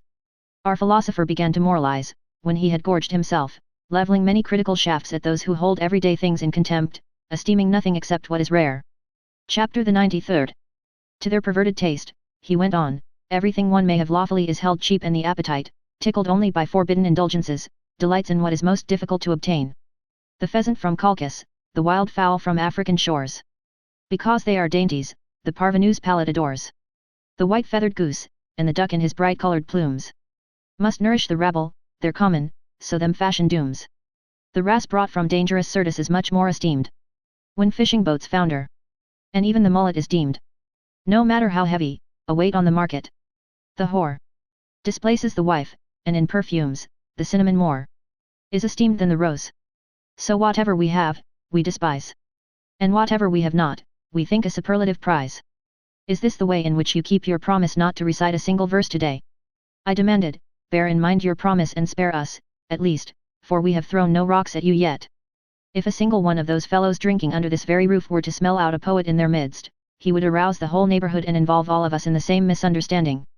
Deaton, who was one of the gentlest of lads, took me to task for having spoken in that manner, denying that I did rightly in criticizing my elders and at the same time forgetting my duties as host by offering an affront to one whom I had invited out of kindness. And much more, full of moderation and propriety, which was in exquisite keeping with his good looks. Chapter the 94th. Happy the mother, cried Eumolpus, who bore such a son as you. May your fortune be in keeping with your merit. Beauty and wisdom are rarely found mixed. And that you may not think that all your words are wasted, know that you have found a lover. I will fill my verses with your praise. I will act as your guardian and your tutor, following you even when you bid me stay behind. Nor can Encolpius take offense, he loves another. The soldier who took my sword from me did Eumolpus a good turn, too, otherwise, the rage which I had felt against Asyltos would have been quenched in the blood of Eumolpus. Seeing what was in the wind, Deaton slipped out of the room, pretending he was going after water, and by this diplomatic retreat he put an end to my fury. Then, as my anger cooled, little by little, Eumolpus, I said, rather than have you entertain designs of such a nature, I would even prefer to have you spouting poetry. I am hot-tempered and you are lecherous, see how uncongenial two such dispositions must be. Take me for a maniac, humor my malady, in other words, get out quick. Taken completely aback by this onslaught, Eumolpus crossed the threshold of the room without stopping to ask the reason for my wrath, and immediately slammed the door shut, penning me in, as I was not looking for any move of that kind then, having quickly removed the key, he hurried away in search of Deaton. Finding that I was locked in, I decided to hang myself, and had already fastened my belt to the bedstead which stood alongside of the wall, and was engaged in fastening the noose around my neck, when the doors were unlocked and Eumolpus came in with Deaton, recalling me to light when I was just about to turn the fatal goalpost. Deaton was greatly wrought up and his grief turned to fury, seizing me with both hands, he threw me upon the bed. If you think, Encolpius, he shrieked, that you can contrive to die before I do, you're wrong. I thought of suicide first. I hunted for a sword in Asyltos' house, I would have thrown myself from a precipice if I had not found you. You know that death is never far from those who seek him, so take your turn and witness the spectacle you wish to see. So saying, he snatched a razor from Eumolpus' servant, slashed his throat, once, twice, and fell down at our feet. I uttered a loud cry, rushed to him as he fell, and sought the road to death by the same steel. Deaton, however, showed not the faintest trace of any wound, nor was I conscious of feeling any pain. The razor, it turned out, was untempered and dull and was used to imbue boy apprentices with the confidence of the experienced barber. Hence it was in a sheath and, for the reason given above, the servant was not alarmed when the blade was snatched nor did Eumolpus break in upon this farcical death scene. Chapter the 95th. The landlord made his appearance with a part of our little supper, while this lovers' comedy was being enacted and, taking in the very disorderly spectacle which we presented, lying there and wallowing as we were, "Are you drunk?" he demanded, "or are you runaway slaves, or both? Who turned up that bed there? What's the meaning of all these sneaking preparations? You didn't want to pay the room rent, you didn't, by Hercules, you didn't, you wanted to wait till night and run away into the public streets, but that won't go here. This is no widow's joint, I'll show you that, not yet it ain't. This place belongs to Marcus Monesius. So you threaten, do you?" yelled Eumolpus, giving the fellow a resounding slap in the face. At this, the latter threw a small earthenware pitcher, which had been emptied by the draughts of successive guests, at Eumolpus' head, and cut open the forehead of his cursing adversary, then he skipped out of the room. Infuriated at such an insult, Eumolpus snatched up a wooden candlestick, ran in pursuit of his retreating foeman, and avenged his broken head with a shower of blows. The entire household crowded around, as did a number of drunken lodgers, but I seized this opportunity of retaliating and locked Eumolpus out, retorting his own trick upon the quarrelsome fellow, and found myself without a rival, as it were, able to enjoy my room and my night's pleasure as well. In the meantime, Eumolpus, locked out as he was being very roughly handled by the cooks and scullions of the establishment. One aimed a spitful of hissing hot guts at his eyes, another grabbed a two-tined fork in the pantry and put himself on guard.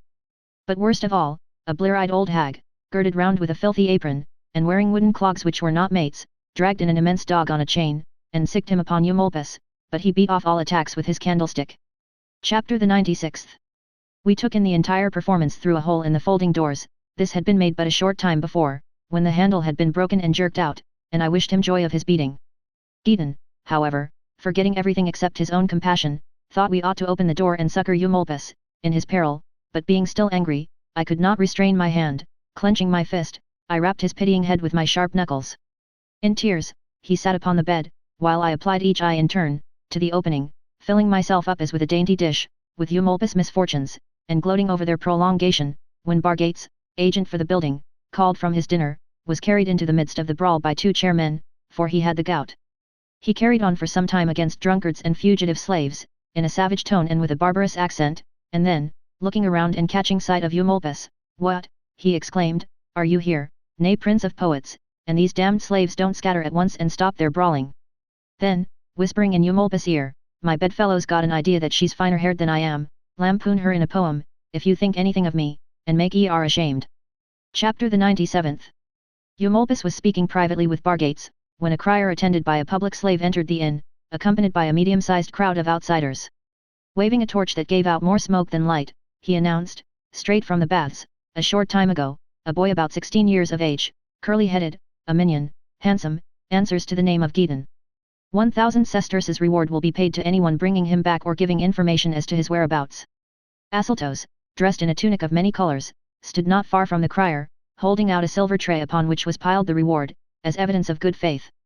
I ordered Gideon to get under the bed immediately, telling him to stick his hands and feet through the rope netting which supported the mattress, and, just as Ulysses of old had clung to the ram, so he, stretched out beneath the mattress, would evade the hands of the hunters. And Gideon did not hesitate at obeying this order, but fastened his hands in the netting for a moment, outdoing Ulysses in his own cunning. For fear of leaving room for suspicion, I piled covers upon my pallet, leaving the impression of a single person of my own stature. Meanwhile Asyltos, in company with the magistrate's servant, had ransacked all the rooms and had come at last to mine, where he entertained greater hopes of success, because he found the doors carefully barred. The public slave loosened the bolts by inserting the edge of his axe in the chink. I threw myself at Asyltos' feet, begging him, by the memory of our friendship and our companionship in suffering, to show me my brother, safe and sound, and furthermore, that my simulated prayers might carry conviction. I added, "I know very well, Asyltos, that you have come here seeking my life. If not, why the axes? Well, fatten your grudge, then. Here's my neck. Pour out that blood you seek to shed under pretext of a search." Asyltos repelled this suspicion, affirming that he sought nothing except his own fugitive and desired the death of neither man nor suppliant, and least of all did he wish to harm one whom, now that their quarrel was over, he regarded as his dearest friend. Chapter the 98th. The public servant, however, was not derelict in the performance of his duty for, snatching a cane from the innkeeper, he poked underneath the bed, ransacking every corner, even to the cracks in the wall. Twisting his body out of reach, and cautiously drawing a full breath, Gideon pressed his mouth against the very bugs themselves. The pair had scarcely left the room, when Eumolpus burst in great excitement, for the doors had been broken and could keep no one out. "The 1,000 sesterces are mine," he shouted, "I'll follow that crier out and tell him Gideon is in your power, and it will serve you right, too." Seeing that his mind was made up, I embraced his knees and besought him not to kill a dying man. "You might have some reason for being excited," I said, "if you could produce the missing boy, but you cannot, as the thing stands now, for he escaped into the crowd and I have not even a suspicion as to where he has gone. Get the lad back, Eumolpus, for heaven's sake, even if you do restore him to Asyltos." I had just succeeded in persuading him to believe all this when Gideon, nearly suffocated from holding his breath, suddenly sneezed 3 times, and shook the bed. Eumolpus turned at the commotion. "Hello, Gideon," he exclaimed, "glad to see you." Then he turned back the mattress and discovered an Ulysses who even a ravenous cyclops might have spared. Thereupon, he faced me. "You robber," said he, "what does all this mean? You hadn't the nerve to tell me the truth even when you were caught. If the god, that umpires human affairs hadn't forced a sign from this boy as he hung there, I would be wandering from one pothouse to another, like a fool."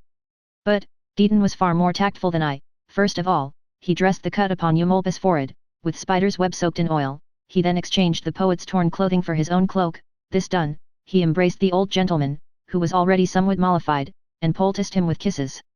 "Dearest of fathers," he cried, "we are entirely in your hands. In yours alone. If you love your Gideon, do your best to save him. Would that some cruel flame might devour me, alone, or that the wintry sea might swallow me, for I am the cause for all these crimes. 2 enemies would be reconciled if I should perish.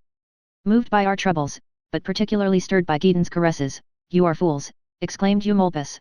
"You certainly are," here you are gifted with talents enough to make your fortunes and you still lead a life of misery, and every day you bring new torments upon yourselves, as the fruits of your own acts. Volume 4. Encolpius, Gedon, and Eumolpus escape by sea. Chapter the 99th. I have always and everywhere lived such a life that each passing day was spent as though that light would never return, that is, in tranquility. Put aside those thoughts which worry you, if you wish to follow my lead. Asyltos persecutes you here, get out of his way. I am about to start for foreign parts, you may come with me. I have taken a berth on a vessel which will probably weigh anchor this very night. I am well known on board, and we shall be well received. Leave then thy home and seek a foreign shore. Brave youth, for thee thy destiny holds more. To no misfortune yield. The Danube far shall know thy spirit, and the polar star. And placid Nile, and they who dwell in lands where sunrise starts, or they where sunset ends. A new Ulysses treads on foreign sands. To me, this advice seemed both sound and practical, because it would free me from any annoyance by Asyltos, and because it gave promise of a happier life. I was overcome by the kindly sympathy of Eumolpus, and was especially sorry for the latest injury I had done him. I began to repent my jealousy, which had been the cause of so many unpleasant happenings, and with many tears, I begged and pled with him to admit me into favor, as lovers cannot control their furious jealousy, and vowing, at the same time, that I would not by word or deed give him cause for offence in the future. And he, like a learned and cultivated gentleman, ought to remove all irritation from his mind, and leave no trace of it behind. The snows belong upon the ground in wild and uncultivated regions, but where the earth has been beautified by the conquest of the plough, the light snow melts away while you speak of it. And so it is with anger in the heart, in savage minds it lingers long, it glides quickly away from the cultured. That you may experience the truth of what you say, exclaimed Eumolpus, see. I end my anger with a kiss. May good luck go with us. Get your baggage together and follow me, or go on ahead, if you prefer. While he was speaking, a knock sounded at the door, and a sailor with a bristling beard stood upon the threshold. You're hanging in the wind, Eumolpus, said he, as if you didn't know that son of a bitch of a skipper. Without further delay we all got up. Eumolpus ordered his servant, who had been asleep for some time, to bring his baggage out. Gedon and I packed together whatever we have for the voyage and, after praying to the stars, we went aboard. Chapter the 100th. We picked out a retired spot on the poop and Eumolpus dozed off, as it was not yet daylight. Neither Gedon nor myself could get a wink of sleep, however. Anxiously I reflected that I had received Eumolpus as a comrade, a rival more formidable than Asyltos, and that thought tortured me. But reason soon put my uneasiness to flight.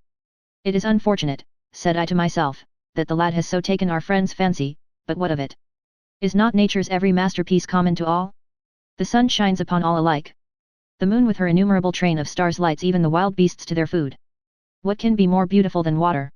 Yet it flows for common use. Shall love alone, then, be stolen, rather than be regarded as a prize to be won? No, indeed I desire no possession unless the world envies me for possessing it. A solitary old man can scarcely become a serious rival, even should he wish to take advantage, he would lose it through lack of breath. When, but without any confidence, I had arrived at these conclusions, and beguiled my uneasy spirit, I covered my head with my tunic and began to feign sleep, when all of a sudden, as though fortune were bent upon annihilating my peace of mind, a voice upon the ship's deck gritted out something like this: so he fooled me after all. Ace. This voice, which was a man's, and was only too familiar, struck my ears, my heart fluttered. And then a woman, equally furious, spat out more spitefully still: if only some god would put Gedon into my hands, what a fine time I would give that runaway. Stunned by these unexpected words, we both turned pale as death. I was completely terrified, and, as though I were enveloped in some turbulent nightmare, was a long time finding my voice, but at last, with trembling hands, I tugged at the hem of Eumolpus' clothing, just as he was sinking into slumber. Father, I quavered, on your word of honor, can you tell me whose ship this is, and whom she has aboard? Peeved at being disturbed, so, he snapped, this was the reason you wished to have us quartered in the most inaccessible spot on deck, was it? So we could get no rest. What good will it do you when I've informed you that Lycus of Tarentum is master of this ship and that he carries Tryphena as an exile to Tarentum? Chapter the 101st. I shivered, horror-struck, at this thunderbolt and, beating my throat, "O destiny," I wailed, "you've vanquished me completely, at last." As for Gedon, he fell in a faint upon my bosom and remained unconscious for quite a while, until a sweat finally relieved our tension, whereupon, hugging Eumolpus around the knees, "Take pity upon the perishing," I besought him, "in the name of our common learning, aid us. Death himself hangs over us, and he will come as a relief unless you help us." Overwhelmed by this implication, Eumolpus swore by all the gods and goddesses that he knew nothing of what had happened, nor had he had any ulterior purpose in mind, but that he had brought his companions upon this voyage which he himself had long intended taking, with the most upright intentions and in the best of good faith. But, demanded he, what is this ambush? Who is this Hannibal who sails with us? Lycus of Tarentum is a most respectable citizen and the owner, not only of this ship, which he commands in person, but of landed estates as well as commercial houses under the management of slaves. He carries a cargo consigned to market. He is the Cyclops, the arch-pirate, to whom we owe our passage. And then, besides himself, there is Tryphena, a most charming woman, travelling about here and there in search of pleasure. But, objected Gedon, they are the very ones we are most anxious to avoid, whereupon he explained to the astonished Eumolpus the reasons for their enmity and for the danger which threatened us. So muddled did he become, at what had been told him, that he lost the power of thinking, and requested each of us to offer his own opinion. Just imagine, said he, that we are trapped in the Cyclops cave, some way out must be found, unless we bring about a shipwreck, and free ourselves from all dangers. Bribe the pilot, if necessary, and persuade him to steer the ship into some port, volunteered Gedon. Tell him your brother's nearly dead from seasickness, your woebegone face and streaming tears will lend color to your deception, and the pilot may be moved to mercy and grant your prayer. Eumolpus denied the practicability of this. It is only with difficulty, affirmed he, that large ships are warped into landlocked harbours, nor would it appear probable that my brother could have been taken so desperately in so short a time. And then, Lycus will be sure to want to visit a sick passenger, as part of his duties. You can see for yourselves what a fine stroke it would be, bringing the captain to his own runaways. But, supposing that the ship could be put off her course, supposing that Lycus did not hold sick call, how could we leave the ship in such a manner as not to be stared at by all the rest? With muffled heads? With bare? If muffled, who would not want to lend the sick man a hand? If bare, what would it mean if not proscribing ourselves? Chapter the 102nd. Why would it not be better to take refuge in boldness, I asked, slide down a rope into the ship's boat, cut the painter, and leave the rest to luck?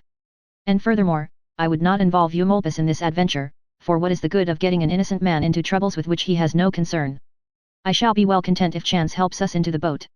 Not a bad scheme, Eumolpus agreed, if it could only be carried out, but who could help seeing you when you start? Especially the man at the helm, who stands watch all night long and observes even the motions of the stars. But it could be done in spite of that, when he dozed off for a second, that is, if you chose some other part of the ship from which to start. As it is, it must be the stern. You must even slip down the rudder itself, for that is where the painter that holds the boat in tow is made fast. And there is still something else, Encolpius. I am surprised that it has not occurred to you that one sailor is on watch, lying in the boat, night and day. You couldn't get rid of that watchman except by cutting his throat or throwing him overboard by force. Consult your own courage as to whether that can be done or not.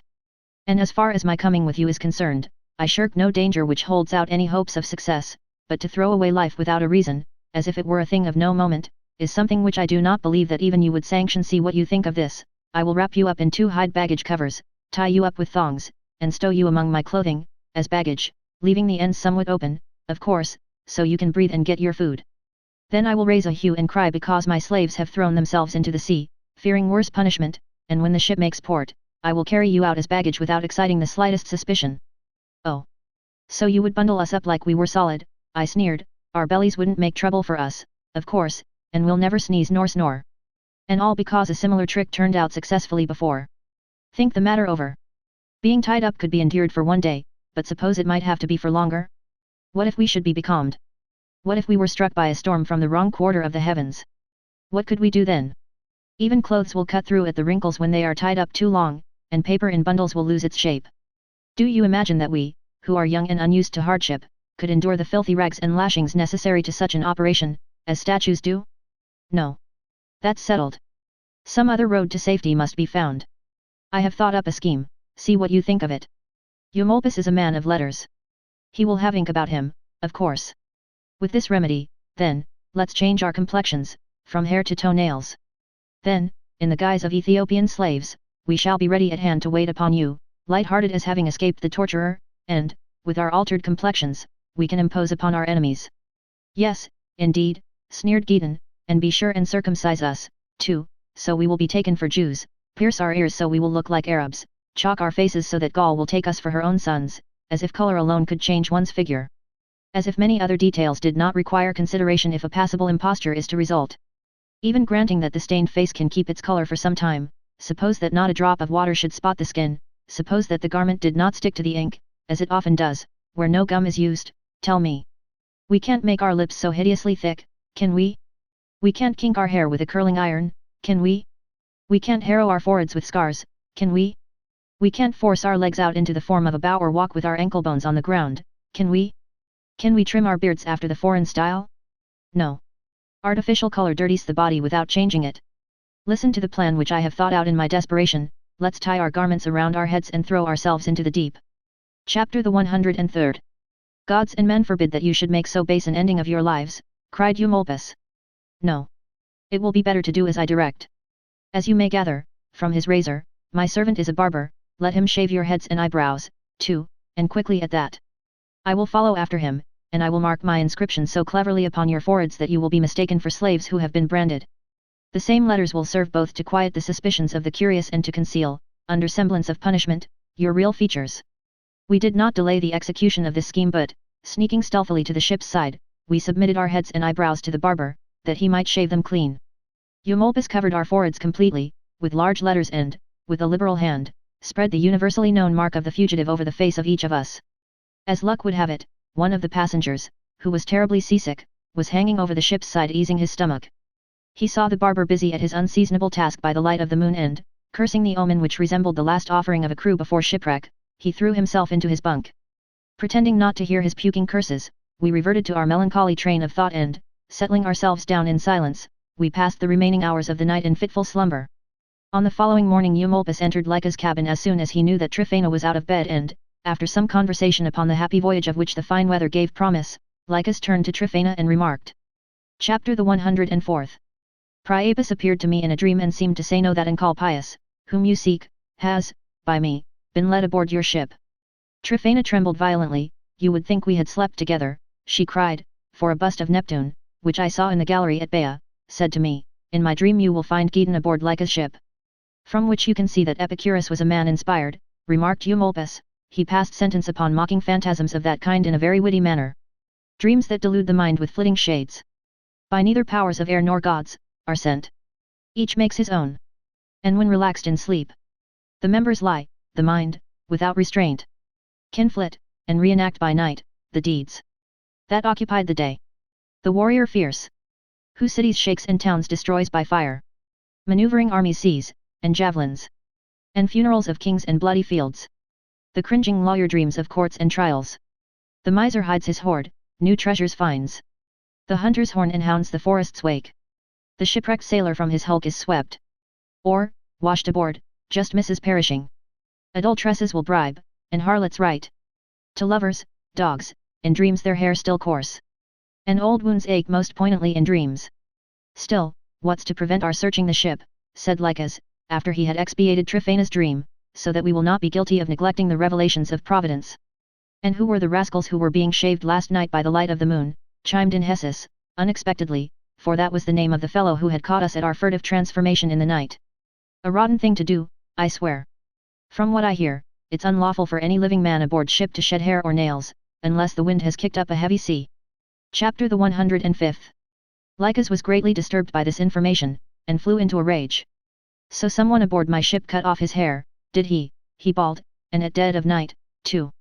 Bring the offenders aft on deck here, and step lively, so that I can tell whom to punish, from their heads, that the ship may be freed from the curse. I ordered it done, Eumolpus broke in, and I didn't order it as an unlucky omen, either, seeing that I had to be aboard the same vessel. I did it because the scoundrels had long matted hair. I ordered the filth cleared off the wretches because I did not wish to even seem to make a prison out of your ship. Besides, I did not want the seared scars of the letters to be hidden in the least, by the interference of the hair, as they ought to be in plain sight, for everyone to read, and at full length, too. In addition to their other misdemeanors, they blew in my money on a street walker whom they kept in common. Only last night I dragged them away from her, reeking with wine and perfumes, as they were, and they still stink of the remnants of my patrimony. Thereupon, 40 stripes were ordered for each of us, that the tutelary genius of the ship might be propitiated. And they were not long about it either.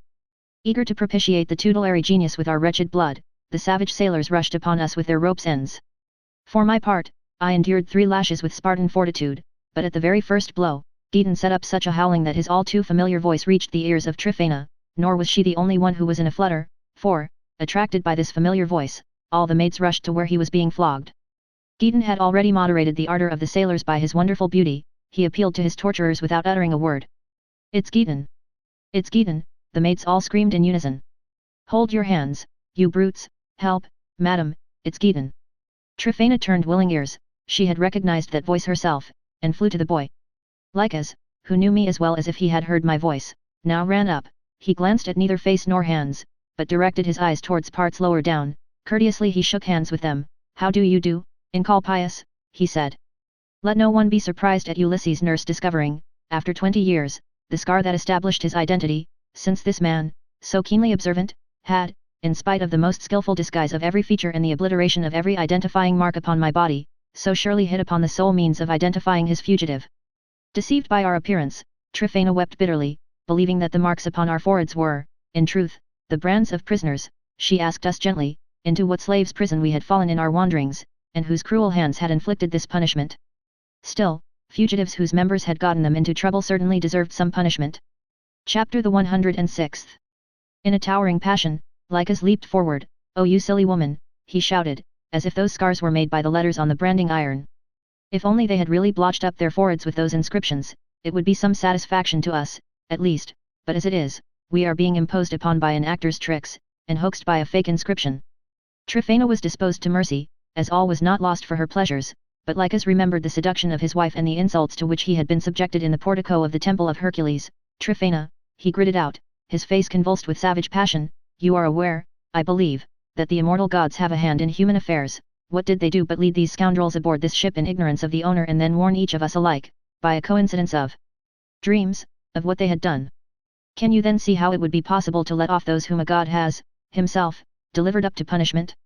I am not a cruel man, what moves me is this, I am afraid I shall have to endure myself whatever I remit to them." At this superstitious plea Tryphena veered around, denying that she would plead for quarter. She was even anxious to help along the fulfillment of this retribution, so entirely just. She had herself suffered an insult no less poignant than had Lycus, for her chastity had been called in question before a crowd. Primeval fear created gods on earth when from the sky the lightning flashes rent with flame the ramparts of the world, and smitten Athos blazed. Then, Phoebus, sinking to the earth, his course complete, and waning Luna, offerings received. The changing seasons of the year the superstition spread throughout the world, and ignorance and awe, the toiling bore to Ceres, from his harvest, the first fruits compelled to yield, and Bacchus with the fruitful vine to crown. Then Pales came into her own, the shepherd's gains to share. Beneath the waves of every sea swims Neptune. Pallas guards the shops, and those impelled by avarice or guilt, create new gods. Lycus, as he perceived that Tryphena was as eager as himself for revenge, gave orders for our punishment to be renewed and made more drastic, whereupon Eumolpus endeavored to appease him as follows. Chapter the 107th. "Lycus," said he, "these unfortunates upon whom you intend to wreak your vengeance, implore your compassion and, have chosen me for this task. I believe that I am a man, by no means unknown, and they desire that, somehow, I will effect a reconciliation between them and their former friends. Surely you do not imagine that these young men fell into such a snare by accident, when the very first thing that concerns every prospective passenger is the name of the captain to whom he entrusts his safety. Be reasonable, then, forego your revenge and permit free men to proceed to their destination without injury. When penitence manages to lead their fugitives back, harsh and implacable masters restrain their cruelty, and we are merciful to enemies who have surrendered. What could you ask, or wish for, more?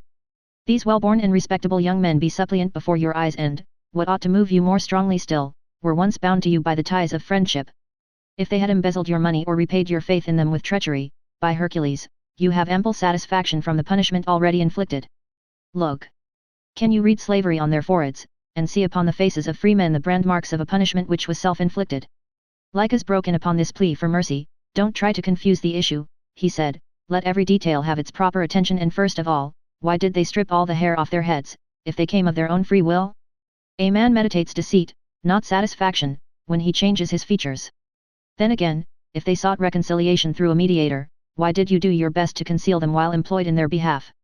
It is easily seen that the scoundrels fell into the toils by chance and that you are seeking some device by which you could sidestep the effects of our resentment. And be careful that you do not spoil your case by overconfidence when you attempt to sow prejudice among us by calling them well-born and respectable. What should the injured parties do when the guilty run into their own punishment? And inasmuch as they were our friends, by that, they deserve more drastic punishment still, for whoever commits an assault upon a stranger, is termed a robber, but whoever assaults a friend, is little better than a parricide. I am well aware, Eumolpus replied, to rebut this damning harangue, that nothing can look blacker against these poor young men than their cutting off their hair at night. On this evidence, they would seem to have come aboard by accident, not voluntarily. Oh, how I wish that the explanation could come to your ears just as candidly as the thing itself happened. They wanted to relieve their heads of that annoying and useless weight before they came aboard, but the unexpected springing up of the wind prevented the carrying out of their wishes, and they did not imagine that it mattered where they began what they had decided to do, because they were unacquainted with either the omens or the law of seafaring men. But why should they shave themselves like suppliants, demanded Lycas, unless, of course, they expected to arouse more sympathy as bald pates. What's the use of seeking information through a third person, anyway? You scoundrel, what have you to say for yourself? What salamander singed off your eyebrows? You poisoner, what god did you vow your hair to? Answer.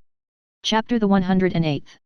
I was stricken dumb, and trembled from fear of punishment, nor could I find anything to say, out of countenance as I was and hideous, for to the disgrace of a shaven poll was added an equal baldness in the matter of eyebrows. The case against me was only too plain, there was not a thing to be said or done.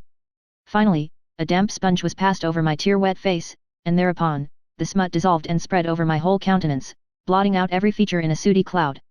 Anger turned into loathing. Swearing that he would permit no one to humiliate well-born young men contrary to right and law, Eumolpus checked the threats of the savage persecutors by word and by deed. His hired servant backed him up in his protest, as did first one and then another of the feeblest of the seasick passengers, whose participation served rather to inflame the disagreement than to be of help to us. For myself I asked no quarter, but I shook my fists in Tryphaena's face, and told her in a loud voice that unless she stopped hurting Gedon, I would use every ounce of my strength against her, reprobate woman that she was, the only person aboard the ship who deserved a flogging. Lycas was furiously angry at my hardihood, nor was he less enraged at my abandoning my own cause, to take up that of another, in so wholehearted a manner. Inflamed as she was by this affront, Tryphaena was as furious as he, so the whole ship's company was divided into two factions. On our side, the hired barber armed himself with a razor and served out the others to us. On their side, Tryphaena's retainers prepared to battle with their bare fists, nor was the scolding of female warriors unheard in the battle line. The pilot was neutral, but he declared that unless this madness, stirred up by the lechery of a couple of vagabonds, died down, he would let go the helm. The fury of the combatants continued to rage none the less fiercely, nevertheless, they fighting for revenge, we for life. Many fell on each side, though none were mortally wounded, and more, bleeding from wounds, retreated, as from a real battle, but the fury of neither side abated. At last the gallant Gedon turned the menacing razor against his own virile parts, and threatened to cut away the cause of so many misfortunes. This was too much for Tryphaena, she prevented the perpetration of so horrid a crime by the out-and-out promise of quarter. Time and time again, I lifted the barber's blade to my throat, but I had no more intention of killing myself than had Gedon of doing what he threatened, but he acted out the tragic part more realistically than I, as it was, because he knew that he held in his hand the same razor with which he had already cut his throat. The line still stood at the ready, and it was plain to be seen that this would be no everyday affair, when the pilot, with difficulty, prevailed upon Tryphaena to undertake the office of herald, and propose a truce. So, when pledges of good faith had been given and received, in keeping with the ancient precedent she snatched an olive branch from the ship's figurehead and, holding it out, advanced boldly to parley. What fury, she exclaims, turns peace to war? What evil deed was by these hands committed? Trojan hero there is none, absconding in this ship with bride of Atreus' cuckold seed, nor crazed Medea, stained by life's blood of her father's son. But passion scorned, becomes a power, alas! Who courts his end? By drawing sword amidst these waves? Why die before our time? Strive not with angry seas to vie and to their fury lend your rage by piling waves upon its savage floods sublime. Chapter the 109th. The woman poured out this rhapsody in a loud excited voice, the battle line wavered for an instant, then all hands were recalled to peace and terminated the war.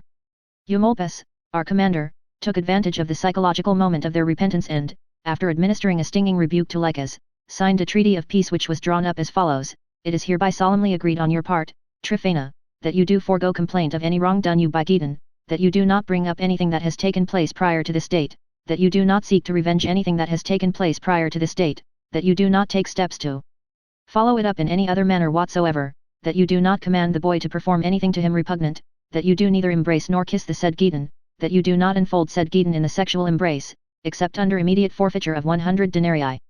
Item, it is hereby agreed on your part, Lycas, that you do refrain from annoying Encolpius with abusive word or reproachful look, that you do not seek to ascertain where he sleep at night, or, if you do so seek, that you forfeit 200 denarii immediately for each and every such offence. The treaty was signed upon these terms, and we laid down our arms. It seemed well to wipe out the past with kisses, after we had taken oath, for fear any vestige of rancor should persist in our minds. Factious hatreds died out amidst universal good fellowship, and a banquet, served on the field of battle, crowned our reconciliation with joviality. The whole ship resounded with song and, as a sudden calm had caused her to lose headway, one tried to harpoon the leaping fish, another hauled in the struggling catch on baited hooks. Then some seabirds alighted upon the yardarms and a skillful fowler touched them with his jointed rods. They were brought down to our hands, stuck fast to the limed segments. The breeze caught up the down, but the wing and tail feathers twisted spirally as they fell into the sea foam. Lycas was already beginning to be on good terms with me, and Tryphena had just sprinkled Gedon with the last drops in her cup, when Eumolpus, who was himself almost drunk, was seized with the notion of satirizing bald pates and branded rascals, but when he had exhausted his chilly wit, he returned at last to his poetry and recited this little elegy upon hair. Gone are those locks that to thy beauty lent such lustrous charm. And blighted are the locks of spring by bitter winter's sway. Thy naked temples now in baldness mourn their vanished form. And glistens now that poor bare crown, its hair all worn away. Oh! Faithless inconsistency! The gods must first resume the charms that first they granted youth, that it might lovelier bloom. Poor wretch, but late thy locks did brighter glister than those of great Apollo or his sister. Now, smoother is thy crown than polished grasses, or rounded mushrooms when a shower passes. In fear thou fliest the laughter-loving lasses, that thou mayst know that death is on his way. Know that thy head is partly dead this day. Chapter the 110th. It is my opinion that he intended favouring us with more of the same kind of stuff, sillier than the last, but Tryphena's maid led Gedon away below and fitted the lad out in her mistress' false curls, then producing some eyebrows from a vanity box, she skillfully traced out the lines of the lost features and restored him to his proper comeliness. Recognizing the real Gedon, Tryphena was moved to tears, and then for the first time she gave the boy a real love kiss. I was overjoyed, now that the lad was restored to his own handsome self, but I hid my own face all the more assiduously, realizing that I was disfigured by no ordinary hideousness since not even Lycas would bestow a word upon me. The maid rescued me from this misfortune finally, however, and calling me aside, she decked me out with a head of hair which was none the less becoming. My face shone more radiantly still, as a matter of fact, for my curls were golden. But in a little while, Eumolpus, mouthpiece of the distressed and author of the present good understanding, fearing that the general good humour might flag for lack of amusement, began to indulge in sneers at the fickleness of women, how easily they fell in love, how readily they forgot even their own sons. No woman could be so chaste but that she could be roused to madness by a chance passion. Nor had he need to quote from old tragedies, or to have recourse to names, notorious for centuries. On the contrary, if we cared to hear it, he would relate an incident which had occurred within his own memory, whereupon, as we all turned our faces towards him and gave him our attention, he began as follows. Chapter the 111th. There was a certain married lady at Ephesus, once upon a time, so noted for her chastity that she even drew women from the neighboring states to come to gaze upon her. When she carried out her husband she was by no means content to comply with the conventional custom and follow the funeral cortege with her hair down, beating her naked breast in sight of the onlookers. She followed the corpse, even into the tomb, and when the body had been placed in the vault, in accordance with the Greek custom, she began to stand vigil over it, weeping day and night. Neither parents nor relations could divert her from punishing herself in this manner and from bringing on death by starvation. The magistrates, the last resort, were rebuffed and went away, and the lady, mourned by all as an unusual example, dragged through the 5th day without nourishment. A most faithful maid was in attendance upon the poor woman, she either wept in company with the afflicted one or replenished the lamp which was placed in the vault, as the occasion required. Throughout the whole city there was but one opinion, men of every calling agreed that here shone the one solitary example of chastity and of love. In the meantime the governor of the province had ordered some robbers crucified near the little vault in which the lady was bewailing her recent loss. On the following night, a soldier who was standing guard over the crosses for fear someone might drag down one of the bodies for burial, saw a light shining brightly among the tombs, and heard the sobs of someone grieving. A weakness common to mankind made him curious to know who was there and what was going on, so he descended into the tomb and, catching sight of a most beautiful woman, he stood still, afraid at first that it was some apparition or spirit from the infernal regions, but he finally comprehended the true state of affairs as his eye took in the corpse lying there, and as he noted the tears and the face lacerated by the fingernails, he understood that the lady was unable to endure the loss of the dear departed. He then brought his own scanty ration into the vault and exhorted the sobbing mourner not to persevere in useless grief, or rend her bosom with unavailing sobs. The same end awaited us all, the same last resting place, and other platitudes by which anguished minds are recalled to sanity. But oblivious to sympathy, she beat and lacerated her bosom more vehemently than before and, tearing out her hair, she strewed it upon the breast of the corpse. Notwithstanding this, the soldier would not leave off, but persisted in exhorting the unfortunate lady to eat, until the maid, seduced by the smell of the wine, I suppose, was herself overcome and stretched out her hand to receive the bounty of their host. Refreshed by food and drink, she then began to attack the obstinacy of her mistress. "What good will it do you to die of hunger," she asked, "or to bury yourself alive? Or to surrender an uncondemned spirit before the fates demand it? Think you the ashes or sepultured dead can feel aught of thy woe? Would you recall the dead from the reluctant fates? Why not shake off this womanish weakness and enjoy the blessings of light while you can? The very corpse lying there ought to convince you that your duty is to live. When pressed to eat or to live, no one listens unwillingly, and the lady, thirsty after an abstinence of several days, finally permitted her obstinacy to be overcome, nor did she take her fill of nourishment with less avidity than had the maid who had surrendered first." Chapter the 112th. But to make a long story short, you know the temptations that beset a full stomach. The soldier laid siege to her virtue with the self-same blandishments by which he had persuaded her that she ought to live. Nor, to her modest eye, did the young man seem uncouth or wanting in address. The maid pled in his behalf and kept repeating, "Why will you fight with a passion that to you is pleasure? Remembering not in whose lands you are taking your leisure? But why should I keep you longer in suspense?" The lady observed the same abstinence when it came to this part of her body, and the victorious soldier won both of his objectives, so they lay together, not only that night, in which they pledged their vows, but also the next, and even the third, shutting the doors of the vault, of course, so that anyone, acquaintance or stranger, coming to the tomb, would be convinced that this most virtuous of wives had expired upon the body of her husband. As for the soldier, so delighted was he with the beauty of his mistress and the secrecy of the intrigue, that he purchased all the delicacies his pay permitted and smuggled them into the vault as soon as darkness fell. Meanwhile, the parents of one of the crucified criminals, observing the laxness of the watch, dragged the hanging corpse down at night and performed the last rite.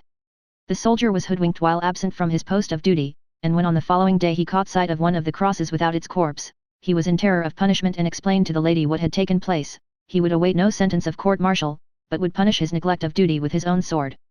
Let her prepare a place for one about to die, let that fatal vault serve both the lover and the husband. "Not that," cried out the lady, no less merciful than chaste, "the gods forbid that I should look at the same time upon the corpses of the two men dearest to me. I would rather hang the dead than slay the living." So saying, she gave orders for the body of her husband to be lifted out of the coffin and fastened upon the vacant cross. The soldier availed himself of the expedient suggested by this very ingenious lady, and next day everyone wondered how a dead man had found his way to the cross. Chapter the 113th. The sailors received this tale with roars of laughter, and Tryphena blushed not a little and laid her face amorously upon Gedon's neck. But Lycus did not laugh. "If that governor had been a just man," said he, shaking his head angrily, "he would have ordered the husband's body taken down and carried back into the vault, and crucified the woman." No doubt the memory of Hedyle haunted his mind, and the looting of his ship in that wanton excursion. But the terms of the treaty permitted the harboring of no old grudges, and the joy which filled our hearts left no room for anger. Tryphena was lying in Gedon's lap by this time, covering his bosom with kisses one minute and rearranging the curls upon his shaven head the next. Uneasy and chagrined at this new league, I took neither food nor drink but looked askance at them both, with grim eyes. Every kiss was a wound to me, every artful blandishment which the wanton woman employed, and I could not make up my mind as to whether I was more angered at the boy for having supplanted me with my mistress, or at my mistress for debauching the boy. Both were hateful to my sight, and more galling than my late servitude. And to make the matter all the more aggravating, Tryphena would not even greet me as an acquaintance, whom she had formerly received as a lover, while Gedon did not think me worthy of a "here's to you" in ordinary civility, nor even speak to me in the course of the common conversation. I suppose he was afraid of reopening a tender scar at the moment when a return to her good graces had commenced to draw it together. Tears of vexation dropped upon my breast, and the groan I smothered in a sigh nearly racked my soul. The vulture tearing, at the liver's deep and vital parts, that racks our breasts and rends our very heartstrings. Is not that bird the charming poet sings with all his arts? 'Tis jealousy or hate that human hearts stings. In spite of my ill humor, Lycus saw how well my golden curls became me, and, becoming enamored anew, began winking his wanton eyes at me and, sought admission to my good graces upon a footing of pleasure. Nor did he put on the arrogance of a master, but spoke as a friend asking a favor. Long and ardently he tried to gain his ends, but all in vain, till at last, meeting with a decisive repulse, his passion turned to fury and he tried to carry the place by storm. But Tryphena came in unexpectedly and caught him in his wanton attempt, whereupon he was greatly upset and hastily adjusted his clothing and bolted out of the cabin. Tryphena was fired with lust at this sight. What was Lycus up to? She demanded. What was he after in that ardent assault? She compelled me to explain, burned still more hotly at what she heard, and, recalling memories of our past familiarities, she desired me to renew our old amour, but I was worn out with so much veneering and slighted her advances. She was burning up with desire by this time, and threw her arms around me in a frenzied embrace, hugging me so tightly that I uttered an involuntary cry of pain. One of her maids rushed in at this end, Thinking that I was attempting to force from her mistress the very favor which I had refused her, she sprang at us and tore us apart. Thoroughly enraged at the disappointment of her lecherous passion, Tryphena upbraided me violently, and with many threats she hurried out to find Lycus for the purpose of exasperating him further against me and of joining forces with him to be revenged upon me. Now you must know that I had formerly held a very high place in this waiting maid's esteem, while I was prosecuting my intrigue with her mistress, and for that reason she took it very hard when she surprised me with Tryphena, and sobbed very bitterly. I pressed her earnestly to tell me the reason for her sobs, and after pretending to be reluctant she broke out, "You will think no more of her than of a common prostitute if you have a drop of decent blood in your veins. You will not resort to that female catamite, if you are a man." This disturbed my mind, but what exercised me most was the fear that Eumolpus would find out what was going on and, being a very sarcastic individual, might revenge my supposed injury in some poetic lampoon, in which event his ardent zeal would without doubt expose me to ridicule, and I greatly dreaded that. But while I was debating with myself as to the best means of preventing him from getting at the facts, who should suddenly come in but the man himself, and he was not uninformed as to what had taken place, for Tryphena had related all the particulars to Gedon and had tried to indemnify herself for my repulse, at the expense of my little friend. Eumolpus was furiously angry because of all this, and all the more so as lascivious advances were in open violation of the treaty which had been signed. The minute the old fellow laid eyes upon me, he began bewailing my lot and ordered me to tell him exactly what had happened. As he was already well informed, I told him frankly of Lyca's lecherous attempt and of Tryphena's wanton assault.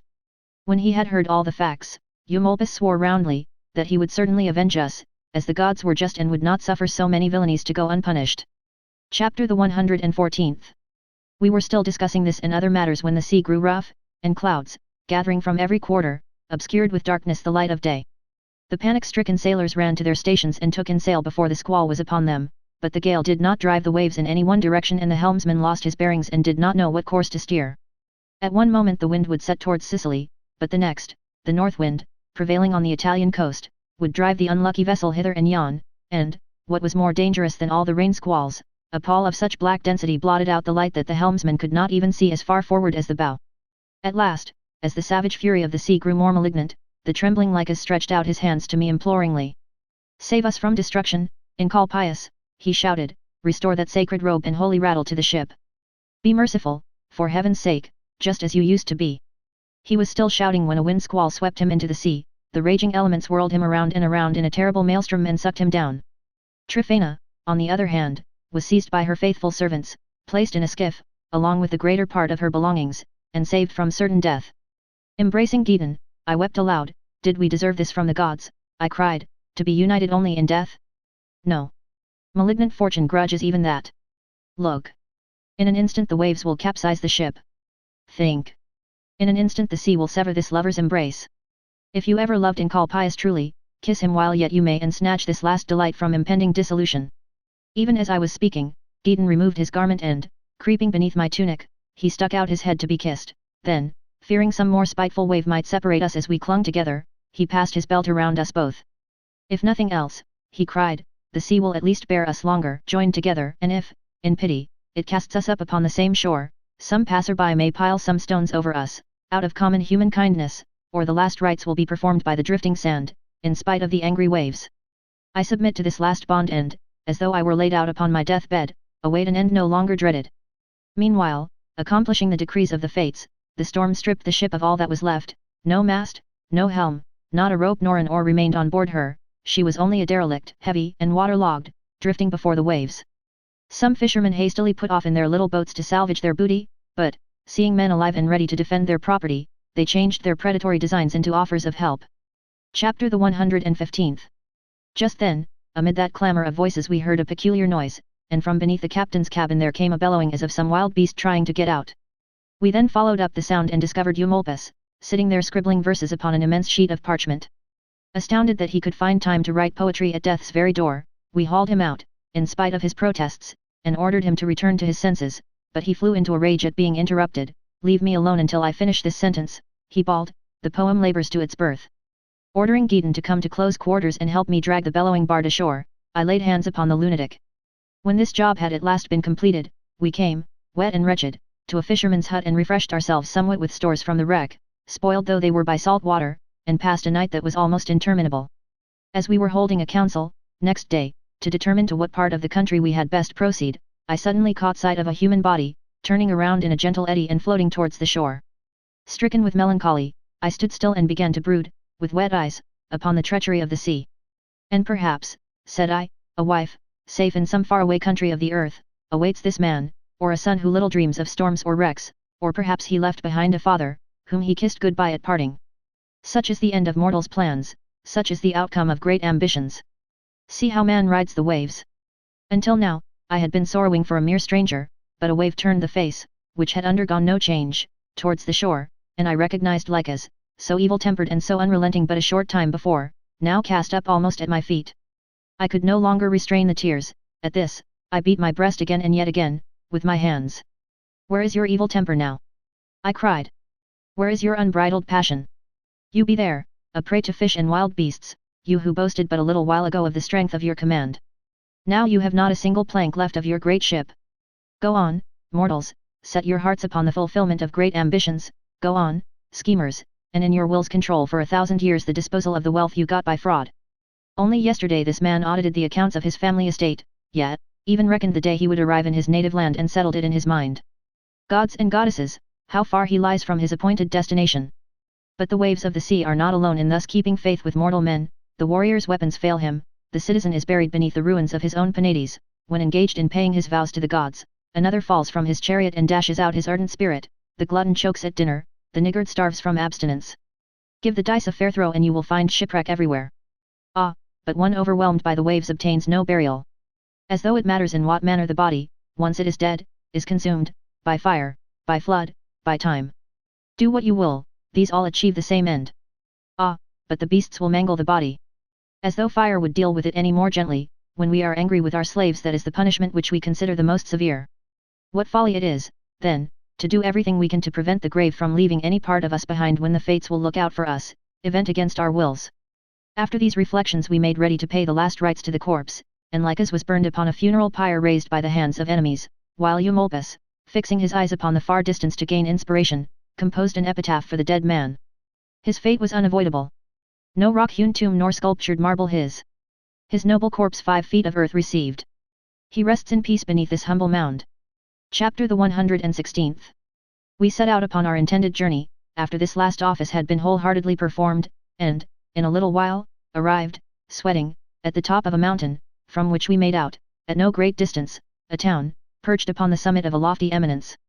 Wanderers as we were, we had no idea what town it could be, until we learned from a caretaker that it was Crotona, a very ancient city, and once the first in Italy.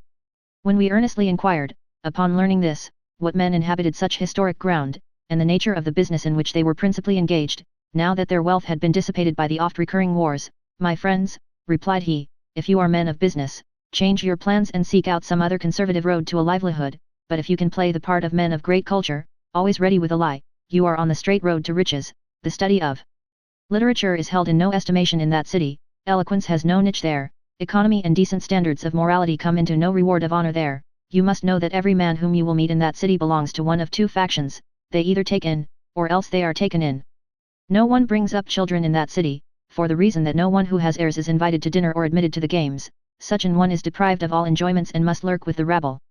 On the other hand, those who have never married a wife, or those who have no near relatives, attain to the very highest honors, in other words, they are the only ones who are considered soldierly, or the bravest of the brave, or even good.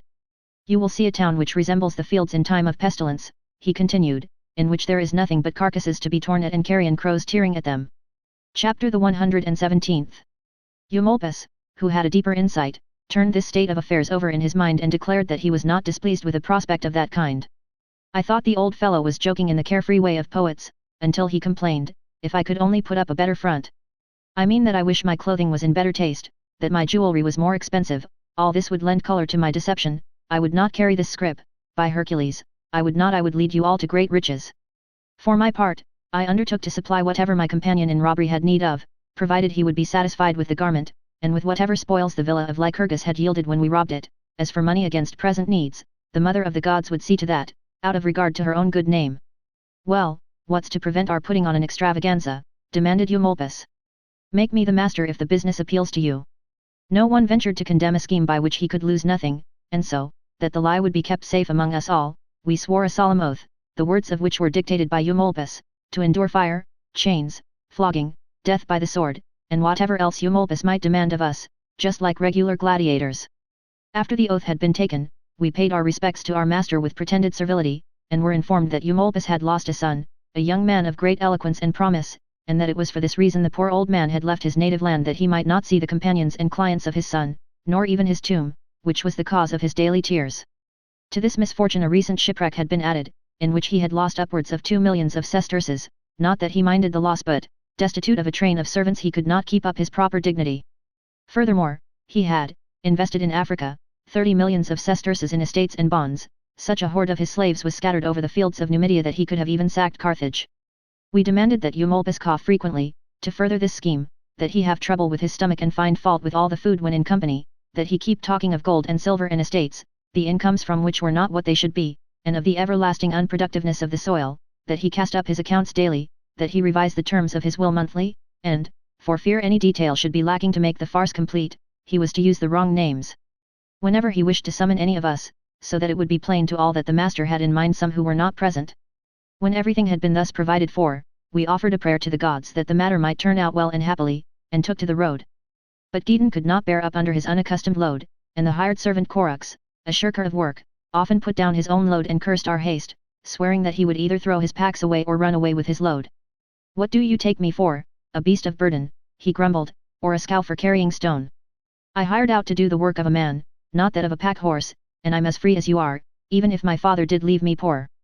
Not satisfied with swearing, he lifted up his leg from time to time and filled the road with an obscene noise and a filthy stench. Giton laughed at his impudence and imitated every explosion with his lips, but Eumolpus relapsed into his usual vein, even in spite of this. Chapter the 118th.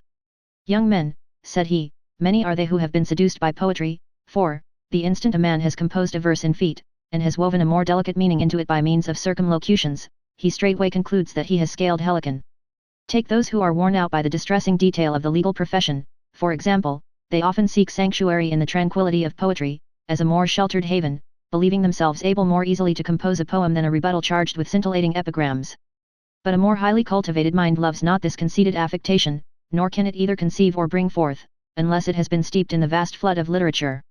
Every word that is what I would call low, ought to be avoided, and phrases far removed from plebeian usage should be chosen. Let ye rabble rout avant, be your rule.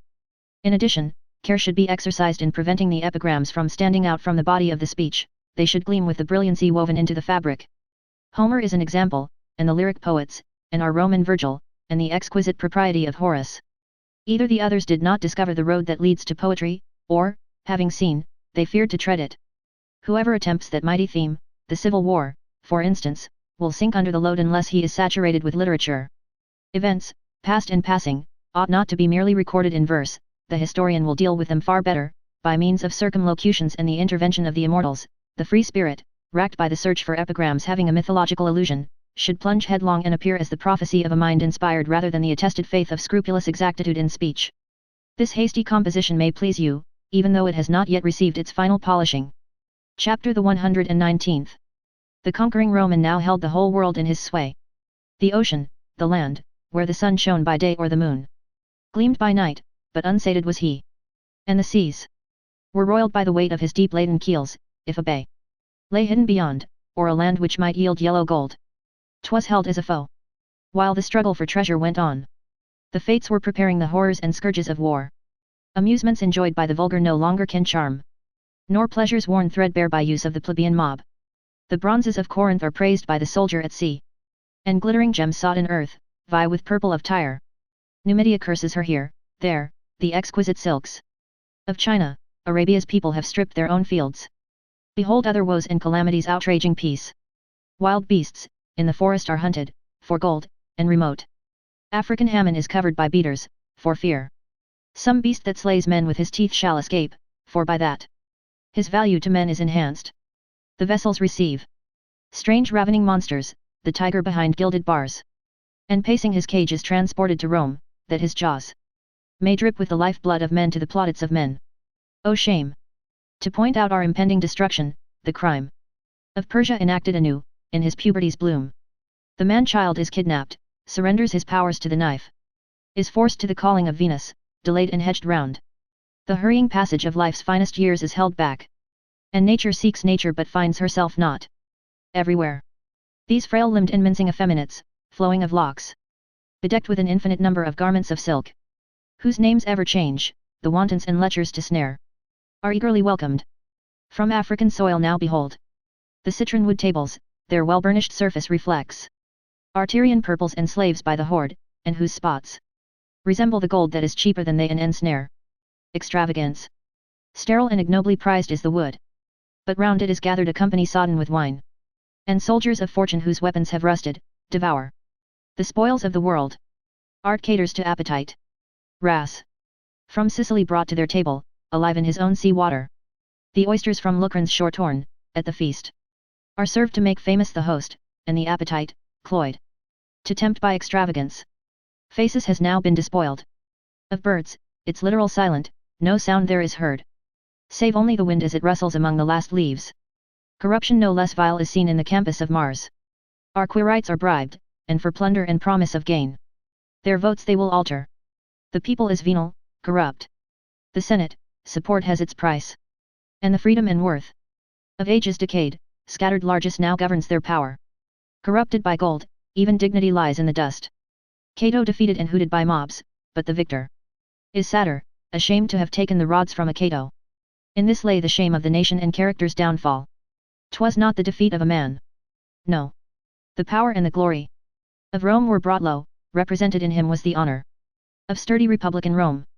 So, abandoned and wretched, the city has purchased dishonor, has purchased herself. Despoiled by herself, no avenger to wipe out the stigma. Twin maelstroms of debt and of usury suck down the commons. No home with clear title, no citizen free from a mortgage. But as some slow wasting disease all unheralded fastens its hold on the vitals, destroying the vigor of manhood. So, fear of the evils impending, impels them to madness. Despair turns to violence, luxury's ravages needs must repaired be by bloodshed, for indigence safely can venture. Can art or sane reason rouse wallowing Rome from the awful, and break the voluptuous slumber in which she is sunken? Or must it be fury and war and the bloodlust of daggers? Chapter the 120th. 3 chieftains did fortune bring forth, whom the fury of battles destroyed, and interred, each one under a mountain of weapons. The Parthian has Crassus, Pompeius the Great by the waters of Egypt lies. Julius, ungrateful Rome stained with his life blood, and earth has divided their ashes, unable to suffer the weight of so many tombs. These are the wages of glory. There lies between Naples and great Puteoli, a chasm deep cloven, and Cocytus churns there his current, the vapor in fury escapes from the gorge with that lethal spray laden. No green in the Autoton is there, no grass gladdens the meadow. The supple twigs never resound with the twittering singing of birds in the springtime. But chaos, volcanic black boulders of pumice lie happy within their drear setting of cypress. Amidst these infernal surroundings the ruler of Hades uplifted his head by the funeral flames silhouetted, and sprinkled with white from the ashes of corpses, and challenged winged fortune in words such as these: O thou fickle controller of things upon earth and in heaven, security's foeman. O chance! O thou lover eternally faithful to change, and possession's betrayer, dost own thyself crushed by the power of Rome? Canst not raise up the tottering mass to its downfall? Its strength the young manhood of Rome now despises, and staggers in bearing the booty heaped up by its efforts. Behold how they lavish their spoils. Wealth run mad now brings down their destruction. They build out of gold and their palaces reach to the heavens. The sea is expelled by their moles and their pastures are oceans. They war against nature in changing the state of creation. They threaten my kingdom. Earth yawns with their tunnels deep driven to furnish the stone for their madmen's foundations. Already the mountains are hollowed and now but re-echoing caverns, while man quarries marble to serve his vainglorious purpose. The spirits infernal confess that they hope to win heaven. Arise, then, O chance, change thy countenance peaceful to warlike, and harry the Romans, consign to my kingdom the fallen. Ah, long is it now since my lips were with blood cooled and moistened, nor has my Tisiphone bathed her blood-lusting body, since Sulla's sword drank to repletion and earth's bristling harvest grew ripe upon blood and thrust up to the light of the sunshine. Chapter the 121st. He spake, and attempted to clasp the right hand of Fortuna, but ruptured the crust of the earth, deeply cloven, asunder. Then from her capricious heart Fortune made answer: O Father, whom Cocytus' deepest abysses obey, if to forecast the future I may, without fear, thy petition shall prosper. For no less consuming the anger that wars in this bosom, the flame no less poignant, that burns to my marrow all favours, I gave to the bulwarks of Rome. Now, I hate them. my gifts I repent.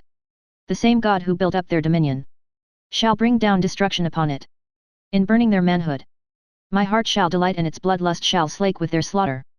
Now Philippi's field I can see strewn with dead of 2 battles, and Thessaly's funeral pyres in Iberia mourning.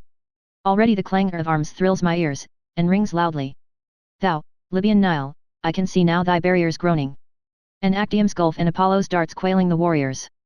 Then, open thy thirsty dominions and summon fresh spirits. For scarce will the ferryman's strength be sufficient to carry the souls of the dead in his skiff, 'tis a fleet that is needed. Thou, pallid Tisiphone, slake with wide ruin, thy thirsting, and tear ghastly wounds, mangled earth sinks to hell and the spirits. Chapter the 122nd. But scarce had she finished, when trembled the clouds, and a gleaming bright flash of Jove's lightning transfixed them with flame and was gone. The Lord of the Shades blanched with fear, at this bolt of his brothers, sank back, and drew closely together the gorge in earth's bosom. By auspices straightway the slaughter of men and the evils impending are shown by the gods. Here, the Titan unsightly, blood-red, veils his face with a twilight, on strife fratricidal. Already he gazed, thou hadst thought. There, silvery Cynthia, obscuring her face at the full, denied light to the outrage. The mountain crests riven by rock slides roll thundering downward, and wandering rivers, to rivulets shrunk, writhed no longer. Familiar marges between, with the clangor of armor. The heavens resound, from the stars wafts the thrill of a trumpet, sounding the call to arms. Etna, now roused to eruption, unwanted, darts flashes of flame to the clouds. Flitting phantoms appear midst the tombs and unburied bones, gibbering menace. A comet, strange stars in its diadem, leads a procession, and reddens the skies with its fire. Showers of blood fall from heaven. These portents the deity shortly fulfilled. For now Caesar forsook vacillation and, spurred by the love of revenge, sheathed the Gallic sword, brandished the brand that proclaimed civil warfare. There, high in the Alps, where the crags, by a Greek god once trodden, slope down in permit of approach, is a spot ever sacred. To Hercules' altar, the winter with frozen snow seals it, and rears to the heavens a summit eternally hoary. As though the sky there had slipped down, no warmth from the sunbeams, no breath from the springtime can soften the pile's wintry rigor, nor slacken the frost chains that bind, and its menacing shoulders the weight of the world could sustain. With victorious legions, these crests Caesar trod and selected a camp. Gazing downwards, on Italy's plains rolling far, from the top of the mountain, he lifted both hands to the heavens, his voice rose in prayer. Omnipotent Jove, and thou, refuge of Saturn whose glory was brightened by feats of my armies and crowned with my triumphs, bear witness. Unwillingly summon I Mars to these armies. Unwillingly draw I the sword. But injustice compels me. While enemy blood dyes the Rhine and the Alps are held firmly, repulsing a second assault of the Gauls on our city. She dubs me an outcast, and victory makes me an exile. To triumphs 60, and defeats of the Germans, my treason I trace. How can they fear my glory or see in my battles a menace? But hirelings, and vile, to whom my Rome is but a stepmother. Methinks that no craven this sword arm shall hamper, and take not a stroke in riposte. On to victory, comrades! While anger seethes hot, with the sword we will seek a decision. The doom lowering down is a peril to all, and the treason my gratitude owe I to you, not alone have I conquered. Since punishment waits by our trophies and victory merits disgrace, then let chance cast the lots. Raise the standard of battle. Again take your swords. Well I know that my cause is accomplished. Amidst such armed warriors I know that I cannot be beaten. While yet the words echoed, from heaven the bird of Apollo vouchsafed a good omen and beat with his pinions the ether. From out of the left of a gloomy grove strange voices sounded, and flame flashed thereafter. The sun gleamed with brighter refulgence. Unwanted, his face in a halo of golden flame shining. Chapter the 123rd. By omens emboldened, to follow, the battle flags, Caesar commanded, and boldly led on down the perilous pathway. The footing, firm fettered by frost chains and ice, did not hinder at first, but lay silent, the kindly cold masking its grimness. But, after the squadrons of cavalry shattered the clouds, bound by ice, and the trembling steeds crushed in the mail of the rivers, then, melted the snows, and soon torrents newborn, from the heights of the mountains rush down, but these also, as if by commandment, grow rigid, and, turn into ice, in their headlong rush downwards. Now, that which rushed madly a moment before, must be hacked through. But now, it was treacherous, baffling their steps and their footing. Deceiving, and men, horses, arms, fall in heaps, in confusion. And see! Now the clouds, by an icy gale smitten, their burden discharge. Lo! The gusts of the whirlwind swirl fiercely about them. The sky in convulsions, with swollen hail buffets them sorely. Already the clouds themselves rupture and smother their weapons. An avalanche icy roars down like a billow of ocean. Earth lay overwhelmed by the drifts of the snow and the planets. Of heaven are blotted from sight, overwhelmed are the rivers that cling to their banks, but unconquered is Caesar. His javelin. He leans on and scrunches with firm step a passage the bristling grim ice fields across. As, spurred on by the lust of adventure, Amphitryon's offspring came striding the Caucasus slopes down.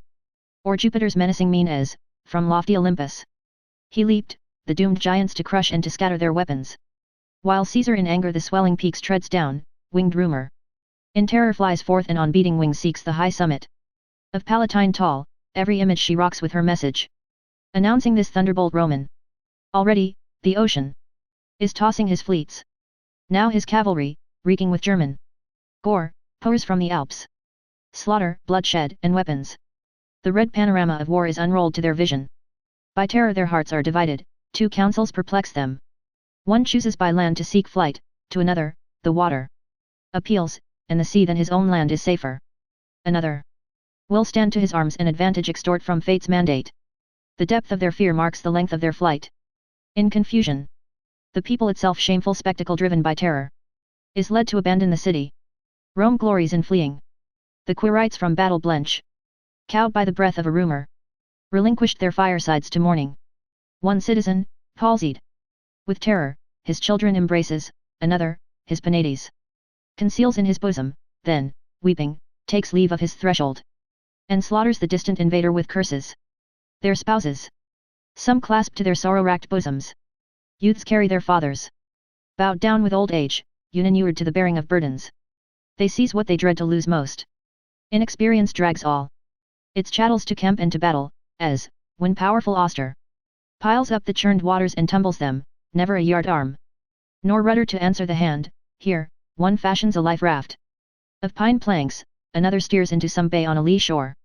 Another will crack on and run from the gale and to fortune trust all. But why sorrow for trifles? The consuls, with Pompey the great, he, the terror of Pontus, of savage Hydaspes, explorer, the reef that wrecked pirates, caused Jove to turn livid, when thrice was a triumph decreed him, whom Pontus vexed water, and pacified billows of Bosphorus worshipped. Disgraceful their flight, title and glory forsaking. Now fortune capricious looks down on the back of great Pompey retreating in terror. Chapter the 124th. So great a misfortune disrupted the concord of heaven, and gods swelled the rout in their panic. Behold, through creation, the gentle divinities flee from the ravening earth, in their loathing they turn from humanity, doomed to destruction. And first of all, peace, with her snowy white arms, hides her visage. Defeated, her helmet beneath and, abandoning earth, flees to seek out the realm of implacable Dis, as a refuge. Meek Faith her companion, and Justice with locks loosely flowing, and Concord in tears and her raiment in tatters, attend her. The minions of Pluto pour forth from the portals of darkness that yawn, the serpent-haired Fury, Bellona the savage, Megara with firebrands, destruction and treachery, livid Death's likeness. Among them is Frenzy, as, free, with her lashings snapped short, she now raises her gory head, shielding her features, deep scarred by numerous wounds neath her helmet blood clotted. Her left arm she guards with a battle-scarred shield scored by weapons, and numberless spearheads protrude from its surface. Her right hand a flaming torch brandishes, kindling a flame that will burn up the world. Now the gods are on earth and the skies note their absence. The planets disordered their orbits attempt into factions. The heavens divide, first Dione espouses the cause of her Caesar. Minerva next steps to her side and the great son of Ares, his mighty spear brandishing, Phoebus espouses the cause of great Pompey, his sister, and Mercury also. And Hercules like unto him in his travels and labors. The trumpets call. Discord her Stygian head lifts to heaven. Her tresses dishevelled, her features with clotted blood covered. Tears pour from her bruised eyes, her iron fangs thick coated with rust. Her tongue distills poison, her features are haloed with serpents. Her hideous bosom is visible under her tatters. A torch with a blood-red flame waves from her tremulous right hand. emerging from Cocytus dark and from Tartarus murky. She strode to the crests of the Apennines noble, the prospect of earth to survey, spread before her the world panorama. Its shores and the armies that march on its surface, these words then burst out of her bosom malignant, to arms, now, ye nations! While anger seethes hot, seize your arms, set the torch to the cities. Who skulks now is lost, neither woman nor child nor the aged. Bowed down with their years shall find quarter, the whole world will tremble. And roof trees themselves shall crash down and take part in the struggle. Marcellus, hold firm for the law. And thou, Curio, madden the rabble. Thou, Lentulus, strive not to check valiant Ares. Thou, Caesar divine, why delayest thou now thine invasion? Why smash not the gates, why not level the walls of the cities? Their treasures to pillage? Thou, Magnus, dost not know the secret of holding the hills of Rome? Take thou the walls of Dyrrachium. Let Thessaly's harbours be dyed with the blood of the Romans. On earth was obeyed every detail of discord's commandment. When Eumolpus had, with great volubility, poured out this flood of words, we came at last to Crotona. Here we refreshed ourselves at a mean inn, but on the following day we went in search of more imposing lodgings and fell in with a crowd of legacy hunters who were very curious as to the class of society to which we belonged and as to whence we had come. Thereupon, in accord with our mutual understanding, such ready answers did we make as to who we might be or whence we had come that we gave them no cause for doubt. They immediately fell to wrangling in their desire to heap their own riches upon Eumolpus, and every fortune hunter solicited his favour with presents. Volume V. Affairs at Crotona. Chapter the 125th. For a long time affairs at Crotona ran along in this manner, and Eumolpus, flushed with success, so far forgot the former state of his fortunes that he even bragged to his followers that no one could hold out against any wish of his, and that any member of his suite who committed a crime in that city would, through the influence of his friends, get off unpunished. But, although I daily crammed my bloated carcass to overflowing with good things, and began more and more to believe that fortune had turned away her face from keeping watch upon me, I frequently meditated, nevertheless, upon my present state and upon its cause. Suppose, thought I, some wily legacy hunter should dispatch an agent to Africa and catch us in our lie? Or even suppose the hireling servant, glutted with prosperity, should tip off his cronies or give the whole scheme away out of spite. There would be nothing for it but flight and, in a fresh state of destitution, a recalling of poverty which had been driven off. Gods and goddesses, how ill it fares with those living outside the law, they are always on the lookout for what is coming to them. Turning these possibilities over in my mind, I left the house, in a state of black melancholy, hoping to revive my spirits in the fresh air, but scarcely had I set foot upon the public promenade when a girl, by no means homely, met me, and, calling me Polyanos, the name I had assumed since my metamorphosis, informed me that her mistress desired leave to speak with me. You must be mistaken, I answered, in confusion, I am only a servant and a stranger, and am by no means worthy of such an honor. Chapter the 126th. You yourself, she replied, are the one to whom I was sent, but, because you are well aware of your good looks, you are proud and sell your favours instead of giving them. What else can those wavy well-combed locks mean, or that face, rouged and covered with cosmetics, or that languishing, wanton expression in your eyes? Why that gait, so precise that not a footstep deviates from its place, unless you wish to show off your figure in order to sell your favours? Look at me, I know nothing about omens and I don't study the heavens like the astrologers, but I can read men's intentions in their faces, and I know what a flirt is after when I see him out for a stroll. So if you'll sell us what I want, there's a buyer ready, but if you will do the graceful thing and lend, let us be under obligations to you for the favour. And as for your confession that you are only a common servant, by that you only fan the passion of the lady who burns for you, for some women will only kindle for canaille and cannot work up an appetite unless they see some slave or runner with his clothing girded up, a gladiator arouses one, or a mule driver all covered with dust, or some actor posturing in some exhibition on the stage. My mistress belongs to this class. She jumps the 14 rows from the stage to the gallery and looks for a lover among the gallery gods at the back. Puffed up with this delightful chatter. Come now, confess, won't you, I queried, is this lady who loves me yourself? The waiting maid smiled broadly at this blunt speech. Don't have such a high opinion of yourself, said she, I've never given in to any servant yet, the gods forbid that I should ever throw my arms around a gallows bird. Let the married women see to that and kiss the marks of the scourge if they like, I'll sit upon nothing below a knight, even if I am only a servant. I could not help marvelling, for my part, at such discordant passions, and I thought it nothing short of a miracle that this servant should possess the hauteur of the mistress and the mistress the low tastes of the wench. Each one will find what suits his taste, one thing is not for all. One gathers roses as his share, another thorns in thrall. After a little more teasing, I requested the maid to conduct her mistress to a clump of plane trees.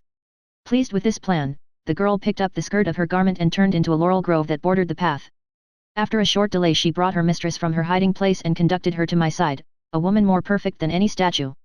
There are no words with which to describe her form, and anything I could say would fall far short.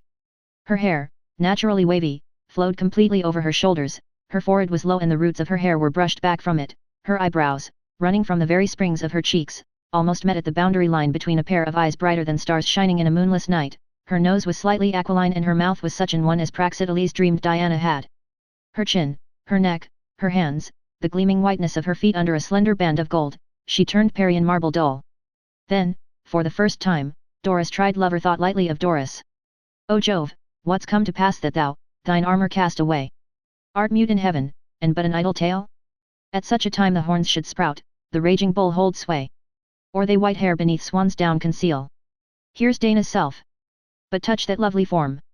Thy limbs will melt beneath thy passion's storm. Chapter the 127th. She was delighted, and so bewitchingly did she smile that I seemed to see the full moon showing her face from behind a cloud. Then, punctuating her words with her fingers, dear boy, if you are not too critical to enjoy a woman of wealth who has but this year known her first man, I offer you a sister, said she. You have a brother already, I know, for I didn't disdain to ask, but what is to prevent your adopting a sister, too? I will come in on the same footing, only deem my kisses worthy of recognition and caress me at your own pleasure. Rather let me implore you by your beauty, I replied. Do not scorn to admit an alien among your worshippers. If you permit me to kneel before your shrine you will find me a true votary, and, that you may not think I approach this temple of love without a gift, I make you a present of my brother. What, she exclaimed, would you really sacrifice the only one without whom you could not live? The one upon whose kisses your happiness depends. Him whom you love as I would have you love me. Such sweetness permeated her voice as she said this, so entrancing was the sound upon the listening air that you would have believed the sirens' harmonies were floating in the breeze. I was struck with wonder and dazzled by I know not what light that shone upon me, brighter than the whole heaven, but I made bold to inquire the name of my divinity. Why, didn't my maid tell you that I am called Circe? She replied. But I am not the sun-child, nor has my mother ever stayed the revolving world in its course at her pleasure, but if the fates bring us two together I will owe heaven a favor. I don't know what it is, but some god's silent purpose is beneath this. Circe loves not Polyanos without some reason, a great torch is always flaming when these names meet. Take me in your arms then, if you will, there's no prying stranger to fear, and your brother is far away from this spot. So saying, Circe clasped me in arms that were softer than down and drew me to the ground, which was covered with colored flowers.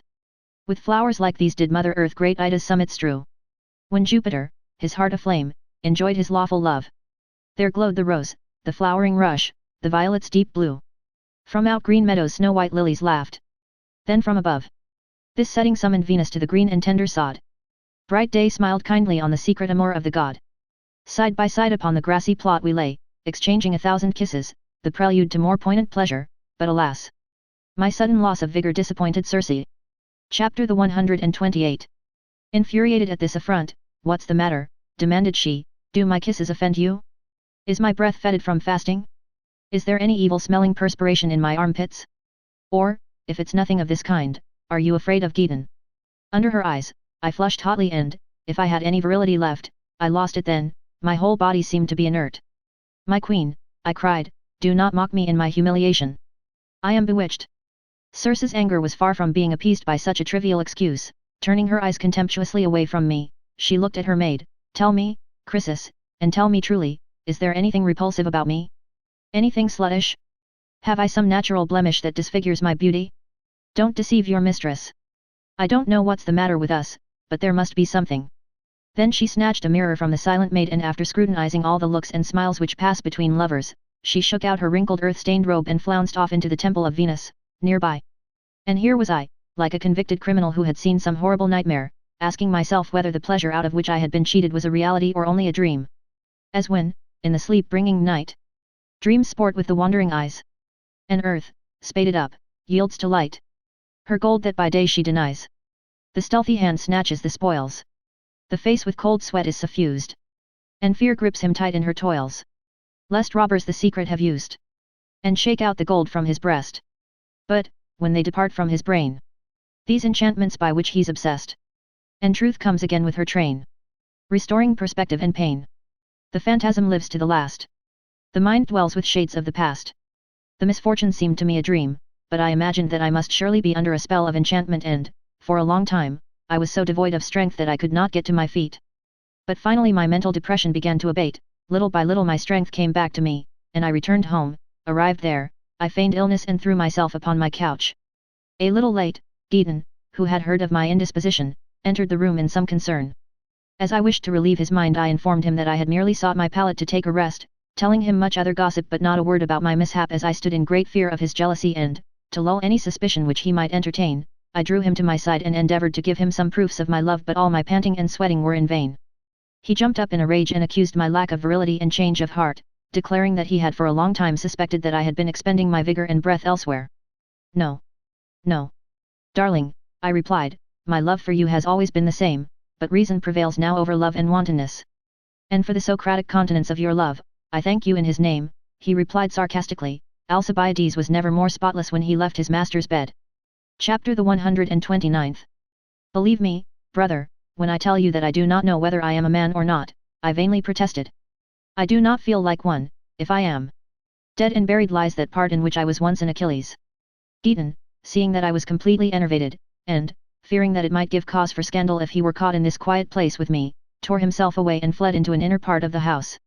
He had just gone when Chrysis entered the room and handed me her mistress's tablets, in which were written the following words. Circe to Polyanos greeting. Were I a wanton, I should complain of my disappointment, but as it is I am beholden to your impotence, for by it I dallied the longer in the shadow of pleasure. Still, I would like to know how you are and whether you got home upon your own legs, for the doctors say that one cannot walk without nerves. Young man, I advise you to beware of paralysis, for I never in my life saw a patient in such great danger. You're as good as dead, I'm sure. What if the same numbness should attack your hands and knees?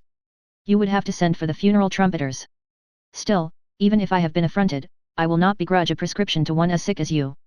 Ask Gideon if you would like to recover. I am sure you will get back your strength if you will sleep without your brother for 3 nights.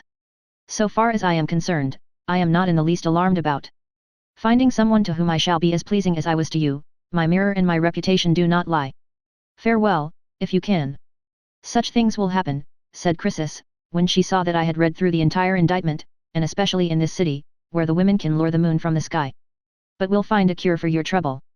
Just return a diplomatic answer to my mistress and restore her self-esteem by frank courtesy, for, truth to tell, she has never been herself from the minute she received that affront. I gladly followed the maid's advice and wrote upon the tablets as follows. Chapter the 130th. Polyanos to Circe greeting. Dear lady, I confess that I have often given cause for offence, for I am only a man, and a young one, too, but I never committed a deadly crime until today. You have my confession of guilt. I deserve any punishment you may see fit to prescribe. I betrayed a trust, I murdered a man, I violated a temple, demand my punishment for these crimes. Should it be your pleasure to slay me, I will come to you with my sword. If you are content with a flogging, I will run naked to my mistress. Only bear in mind that it was not myself but my tools that failed me. I was a soldier, and ready, but I had no arms. What threw me into such disorder I do not know. Perhaps my imagination outran my lagging body. By aspiring to too much it is likely that I spent my pleasure in delay. I cannot imagine what the trouble was. You bid me beware of paralysis, as if a disease which prevented my enjoying you could grow worse. But my apology amounts briefly to this: if you will grant me an opportunity of repairing my fault, I will give you satisfaction. Farewell.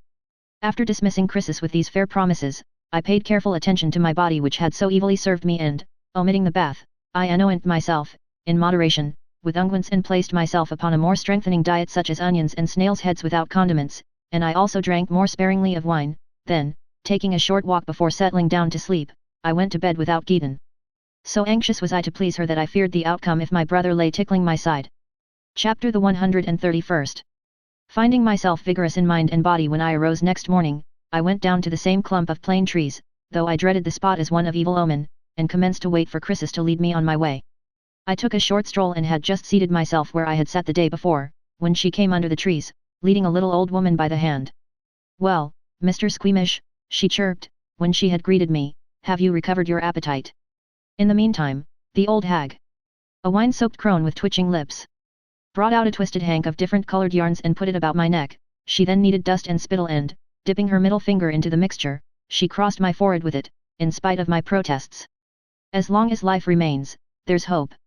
Thou rustic god, oh hear our prayer. Great Priapus, I thee invoke. Temper our arms to dare. When she had made an end of this incantation she ordered me to spit 3 times, and 3 times to drop stones into my bosom. Each stone she wrapped up in purple after she had muttered charms over it. Then, directing her hands to my privates, she commenced to try out my virility. Quicker than thought the nerves responded to the summons, filling the crone's hand with an enormous erection.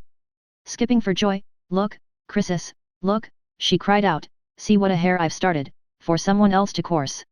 This done, the old lady handed me over to Chrysis, who was greatly delighted at the recovery of her mistress's treasure. She hastily conducted me straight to the ladder, introducing me into a lovely nook that nature had furnished with everything which could delight the eye.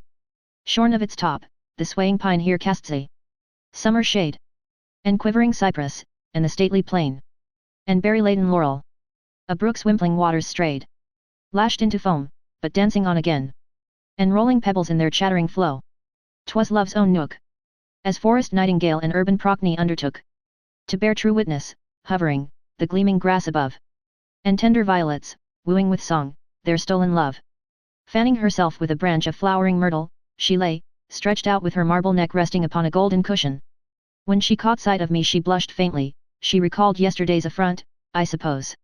At her invitation, I sat down by her side, as soon as the others had gone, whereupon she put the branch of myrtle over my face and emboldened, as if a wall had been raised between us. "Well, Mr. Paralytic," she teased, "have you brought all of yourself along today?" "Why ask me?" I replied, "why not try me instead?" And throwing myself bodily into her arms, I revelled in her kisses with no witchcraft to stop me. Chapter the 132nd. The loveliness of her form drew me to her and summoned me to love. Our lips were pressed together in a torrent of smacking kisses, our groping hands had discovered every trick of excitation, and our bodies, clasped in a mutual embrace, had fused our souls into one, and then, in the very midst of these ravishing preliminaries my nerves again played me false and I was unable to last until the instant of supreme bliss. Lashed to fury by these inexcusable affronts, the lady at last ran to avenge herself and, calling her house servants, she gave orders for me to be hoisted upon their shoulders and flogged. Then, still unsatisfied with the drastic punishment she had inflicted upon me, she called all the spinning women and scrubbing wenches in the house and ordered them to spit upon me. I covered my face with my hands but I uttered no complaint as I well knew what I deserved and, overwhelmed with blows and spittle, I was driven from the house. Proslenos was kicked out too, Chrysis was beaten, and all the slaves grumbled among themselves and wondered what had upset their mistress's good humor. I took heart after having given some thought to my misfortunes and, artfully concealing the marks of the blows for fear that Eumolpus would make merry over my mishaps or, worse yet, that Gedon might be saddened by my disgrace, I did the only thing I could do to save my self-respect. I pretended that I was sick and went to bed. There, I turned the full fury of my resentment against that recreant which had been the sole cause of all the evil accidents which had befallen me. 3 times I grasped the two-edged blade, the recreant to cut away. 3 times by fear my hand was stayed, and palsied terror said me nay. That which I might have done before, 'twas now impossible to do. For, cold with fear, the wretch withdrew into a 1,000 wrinkled mare, and shrank in shame before my gaze. Nor would his head uncover more. But though the scamp in terror skulked, with words I flayed him as he sulked. Raising myself upon my elbow I rebuked the shirker in some such terms as these: "What have you to say for yourself, you disgrace to gods and men?" I demanded, "for your name must never be mentioned among refined people. Did I deserve to be lifted up to heaven and then dragged down to hell by you? Was it right for you to slander my flourishing and vigorous years and land me in the shadows and lassitude of decrepit old age? Give me some sign, however faint, I beg of you, that you have returned to life." I vented my anger in words such as these. His eyes were fixed, and with averted look, he stood, less moved by any word of mine than weeping willows bending o'er a brook, or drooping poppies as at noon they pine. When I had made an end of this invective, so out of keeping with good taste, I began to do penance for my soliloquy and blushed furtively because I had so far forgotten my modesty as to invoke in words that part of my body which men of dignity do not even recognize. Then, rubbing my forehead for a long time, "Why have I committed an indiscretion in relieving my resentment by natural abuse?" I mused. "What does it amount to? Are we not accustomed to swear at every member of the human body, the belly, throat, or even the head when it aches, as it often does? Did not Ulysses wrangle with his own heart? Do not the tragedians damn their eyes just as if they could hear? Gouty patients swear at their feet, rheumatics at their hands, blear-eyed people at their eyes, and do not those who often stub their toes blame their feet for all their pain? Why will Arcatos with their frowning brows condemn a work of fresh simplicity? A cheerful kindness my pure speech endows. What people do, I write, to my capacity. For who knows not the pleasures Venus gives? Who will not in a warm bed tease his members? Great Epicurus taught a truth that lives. Love and enjoy life. All the rest is embers. Nothing can be more insincere than the silly prejudices of mankind, and nothing sillier than the morality of bigotry. Chapter the 133rd. I called Gedon when I had finished my meditation. "Tell me, little brother," I demanded, "tell me, on your honor, Did Asyltos stay awake until he had exacted his will of you, the night he stole you away from me? Or was he content to spend the night like a chaste widow? Wiping his eyes, the lad, in carefully chosen words, took oath that Asyltos had used no force against him. The truth of the matter is, that I was so distraught with my own misfortunes that I knew not what I was saying. Why recall past memories which can only cause pain, said I to myself. I then directed all my energies towards the recovery of my lost manhood. To achieve this I was ready even to devote myself to the gods. Accordingly, I went out to invoke the aid of Priapus. Putting as good a face upon the matter as I could, I knelt upon the threshold of his shrine and invoked the god in the following verses. Of Bacchus and the nymphs, companion boon. Whom fair Dione set o'er forests wide. As god, whom Lesbos and green Thasos own. For deity, whom Lydians, far and wide, adore through all the seasons of the year. Whose temple in his own hypaepa placed. Thou Dryad's joy and Bacchus, hear my prayer. To thee I come, by no dark blood disgraced. No shrine, in wicked lust have I profaned. When I was poor and worn with want, I sinned. Not by intent, a pauper's sins not banned. As of another. Unto thee I pray. Lift thou the load from off my tortured mind. Forgive a light offence. When fortune smiles, I'll not thy glory shun and leave behind. Thy worship. Unto thee, a goat that feels his primest vigor, father of the flocks, shall come. And suckling pigs, the tender young of some fine grunting sow. New wine, in crocks, shall foam. Thy grateful praises shall be sung by youths who thrice shall dance around thy shrine. Happy, in youth and full of this year's wine. While I was engaged in this diplomatic effort in behalf of the affected member, a hideous crone with dishevelled hair, and clad in black garments which were in great disorder, entered the shrine and, laying hands upon me, led me thoroughly frightened out into the portico. Chapter the 134th. What witches, she cried, have devoured your manhood? What filth did you tread upon at some crossroads, in the dark? Not even by the boy could you do your duty, but, weak and effeminate, you are worn out like a cart horse at a hill, you have lost both labor and sweat. Not content with getting yourself into trouble, you have stirred up the wrath of the gods against me, and I will make you smart for it. She then led me, unresisting, back into the priestess's room, pushed me down upon the bed, snatched a cane that hung upon the door, and gave me another thrashing.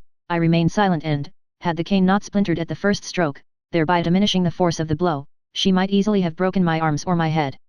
I groaned dismally, and especially when she manipulated my member and, shedding a flood of tears, I covered my head with my right arm and huddled down upon the pillow. Nor did she weep less bitterly. The sailor, naked from his foundered bark. Some shipwrecked mariner seeks out to hear his woe. When hail beats down a farmer's crop, his cark seeks consolation from another, too. Death levels caste and sufferers unites. And weeping parents are as one in grief. We also will beseech the starry heights. United prayers climb best, is the belief. She seated herself upon the other side of the bed and in quavering tones commenced to accuse the delays of old age. At last the priestess came in. Why, she cried, what has brought you into my cell as if you were visiting a newly made grave? And on a feast day, too, when even mourners ought to smile. Oh Enothea, the old hag replied, this young man here was born under an unlucky star, he can't dispose of his goods to either boy or girl. Such an unfortunate fellow you never saw. He has no tool at all, only a piece of leather soaked in water. I wish you would tell me what you think of a man who could get up from Circe's bed without having tasted pleasure.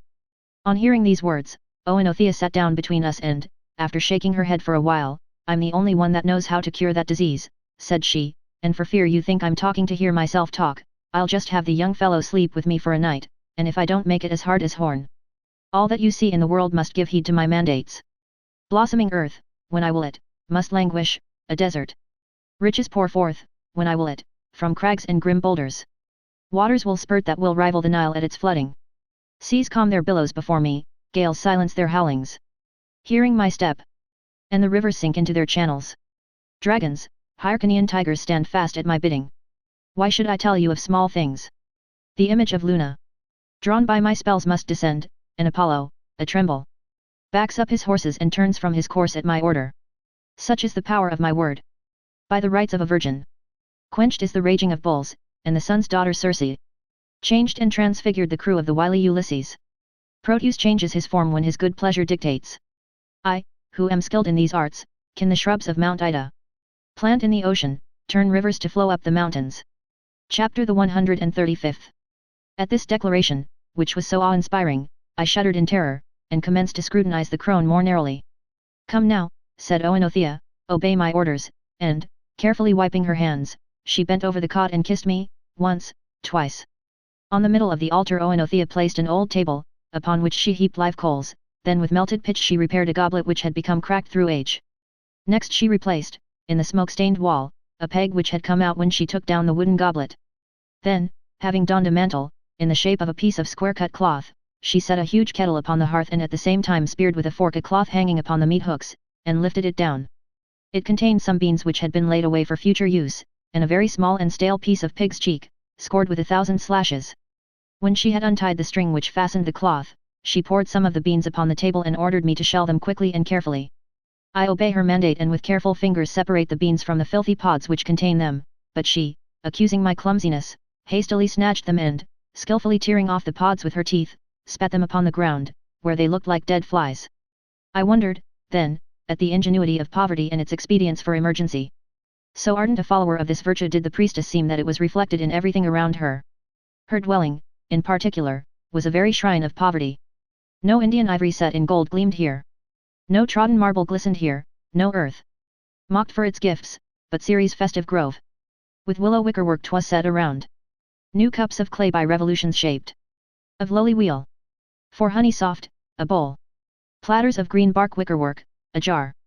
Stained by the lifeblood of the god of wine. The walls around with chaff and spattered clay. Were covered. Flanging from protruding nails. Were slender stalks of the green rush, and then, suspended from the smoky beam, the stores of this poor cottage. Service berries soft, entwined in fragrant wreaths hung down. Dried savory and raisins by the bunch. An hostess here like she on Attic soil. Of Hecate's pure worship worthy she. Whose fame Callimachos so grandly sang. 'Twill live forever through the speaking years. Chapter the 136th. In the meantime, having shelled the beans, she took a mouthful of the meat and with the fork was replacing the pig's cheek, which was coeval with herself, upon the meat hook, when the rotten stool, which she was using to augment her height, broke down under the old lady's weight and let her fall upon the hearth. The neck of the pot was broken, putting out the fire, which was just getting a good start, her elbow was burned by a flaming brand, and her whole face was covered by the ashes raised by her fall. I jumped up in dismay and, not without laughing, helped the old lady to her feet. She hastily scurried out into the neighborhood to replenish the fire, for fear anything should delay the sacrifice. I was on my way to the door of the cell when lo! And behold! 3 sacred geese which were accustomed, I suppose, to demand their feed from the old woman at midday, made a rush at me and, surrounding me, made me nervous with their abominable rabid cackling. One tore at my tunic, another undid the lacings of my sandals and tugged at them, but one in particular, the ringleader and moving spirit of this savage attack, did not hesitate to worry at my leg with his serrated bill. Unable to see the joke, I twisted off one of the legs of the little table and, thus armed, began to belabor the pugnacious brute. Nor did I rest content with a light blow, I avenged myself by the death of the goose. 'Twas thus, I ween, the birds of Stymphalus to heaven fled, by Heracles impelled. The harpies, too, whose reeking pinions held that poison which the feast of Phaeneus contaminated all the air above. With their unwonted lamentations shook the heavens in uproar and confusion move. The stars, in dread, their orbits then forsook. By this time the 2 remaining geese had picked up the beans which had been scattered all over the floor and bereft, I suppose, of their leader, had gone back into the temple, and I, well content with my revenge and my booty, threw the dead goose behind the cot and bathed the trifling wound in my leg with vinegar. Then, fearing a scolding, I made up my mind to run away and, collecting together all my belongings, started to leave the house. I had not yet stepped over the threshold of the cell, however, when I caught sight of Oenothea returning with an earthen vessel full of live coals.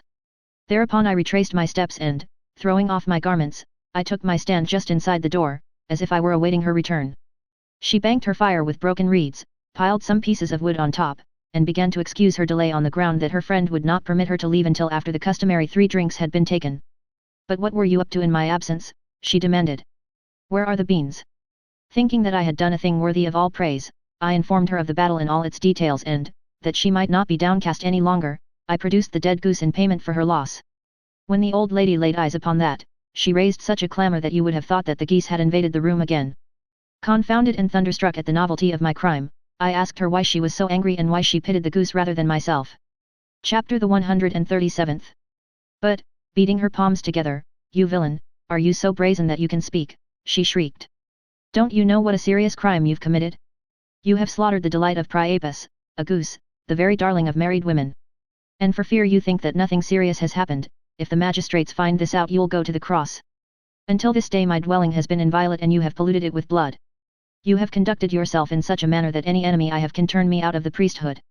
She spoke, and from her trembling head she tore the snow-white hair. And scratched her cheeks, her eyes shed floods of tears. As when a torrent headlong rushes down the valleys drear. Its icy fetters gone when sprint appears. And strikes the frozen shackles from rejuvenated earth. So down her face the tears in torrents swept. And racking sobs convulsed her as she wept. "Please don't make such a fuss," I said, "I'll give you an ostrich in place of your goose." While she sat upon the cot and, to my stupefaction, bewailed the death of the goose, Proslinos came in with the materials for the sacrifice. Seeing the dead goose and inquiring the cause of her grief, she herself commenced to weep more violently still and to commiserate me, as if I had slain my own father, instead of a public goose. Growing tired of this nonsense at last, "See here," said I, "could I not purchase immunity for a price, even though I had assaulted you? Even though I had murdered a man? Look here. I'm laying down 2 gold pieces, you can buy both gods and geese with them." "Forgive me, young man," said Oenothea, when she caught sight of the gold, "I am anxious upon your account, that is a proof of love, not of malignity. Let us take such precautions that not a soul will find this out.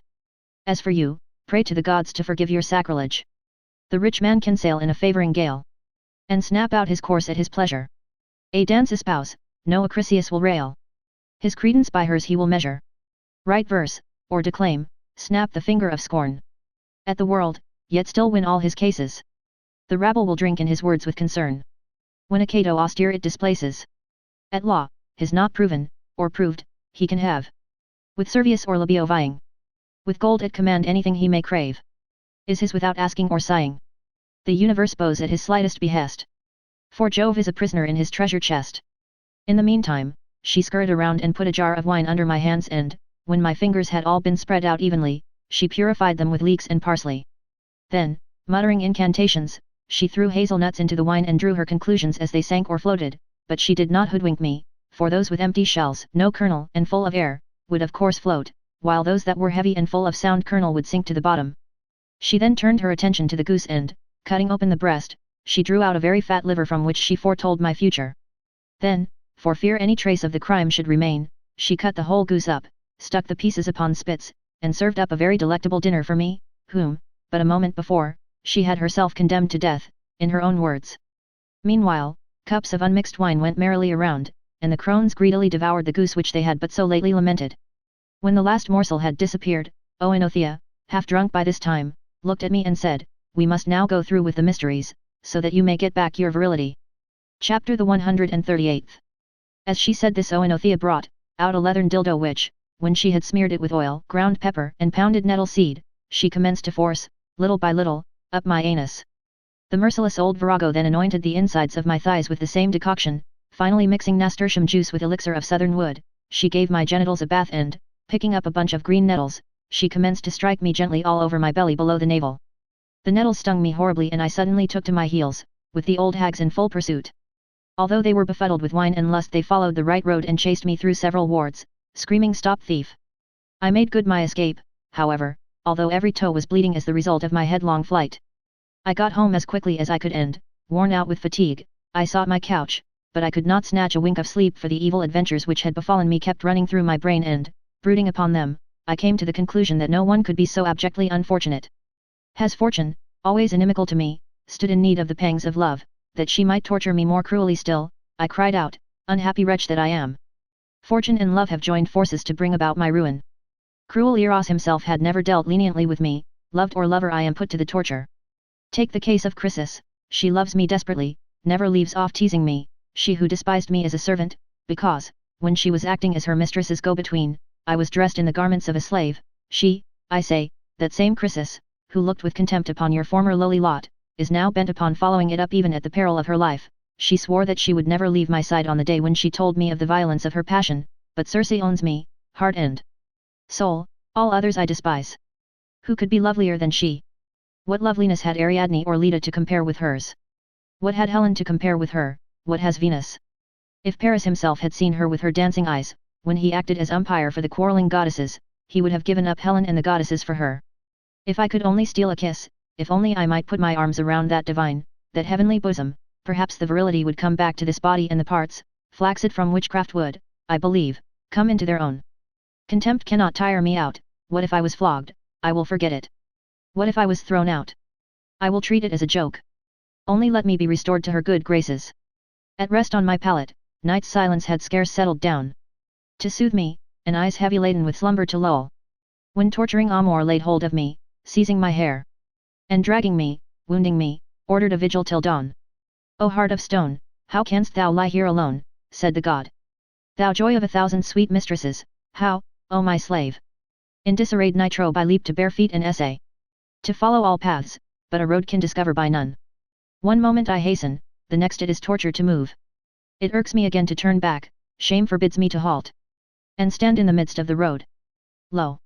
The voices of men, the roar of the streets, and the songs of the birds, and the bark of vigilant watchdogs are hushed. Alone, I of all society dread both my slumber and couch, and obey. Great Lord of the passions, thy mandate which on me was laid.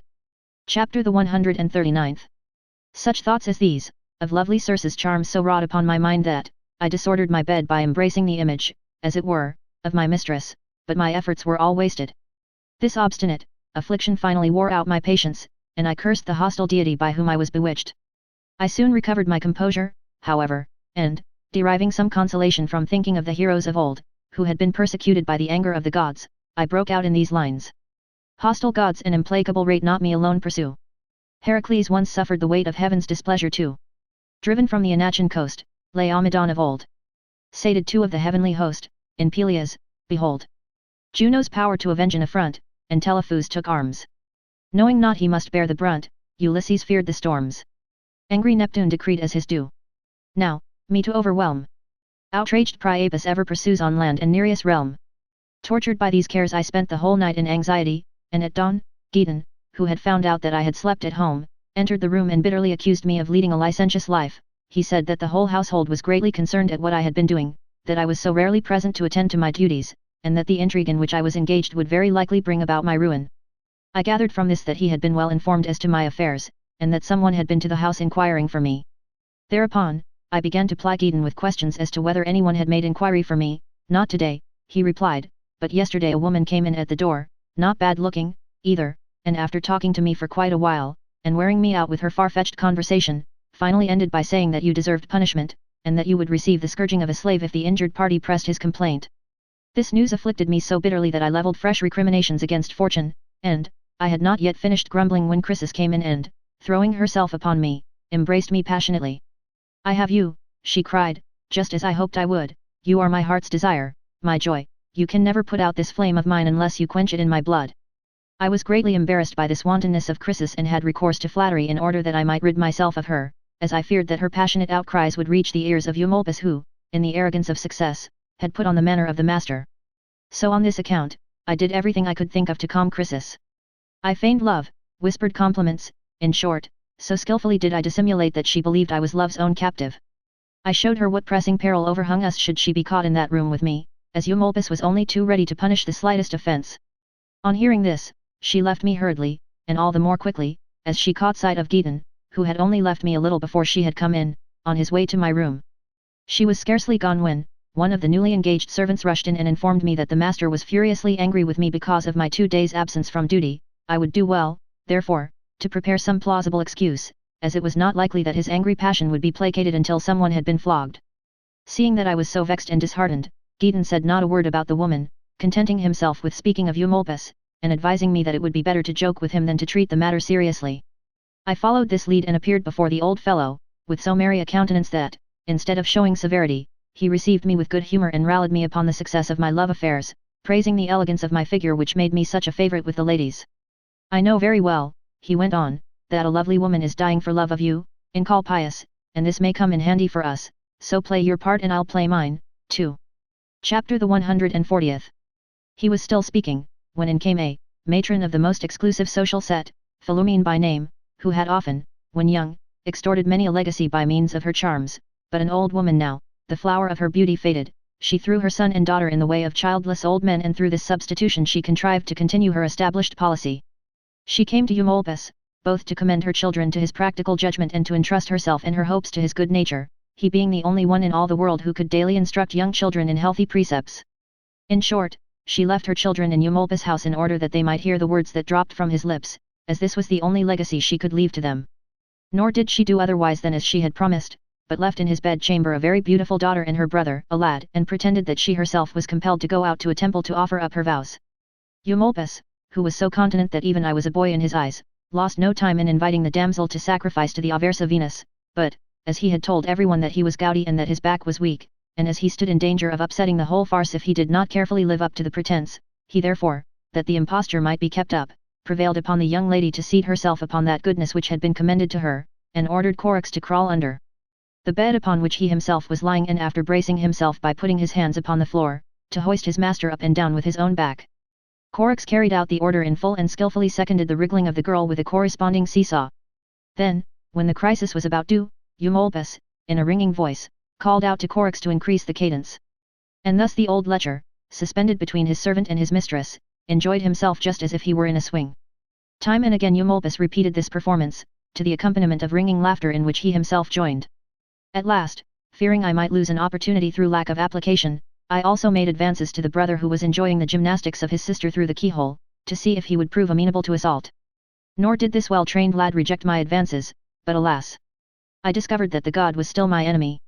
However, I was not so blue over this failure as I had been over those before, and my virility returned a little later and, suddenly finding myself in better fettle, I cried out, "Great are the gods who have made me whole again! In his loving kindness, Mercury, who conducts and reconducts the souls, has restored to me that which a hostile hand had cut away. Look! You will find that I am more graciously endowed than was Protestilos or any other of the heroes of old." So saying, I lifted up my tunic and showed Eumolpus that I was whole.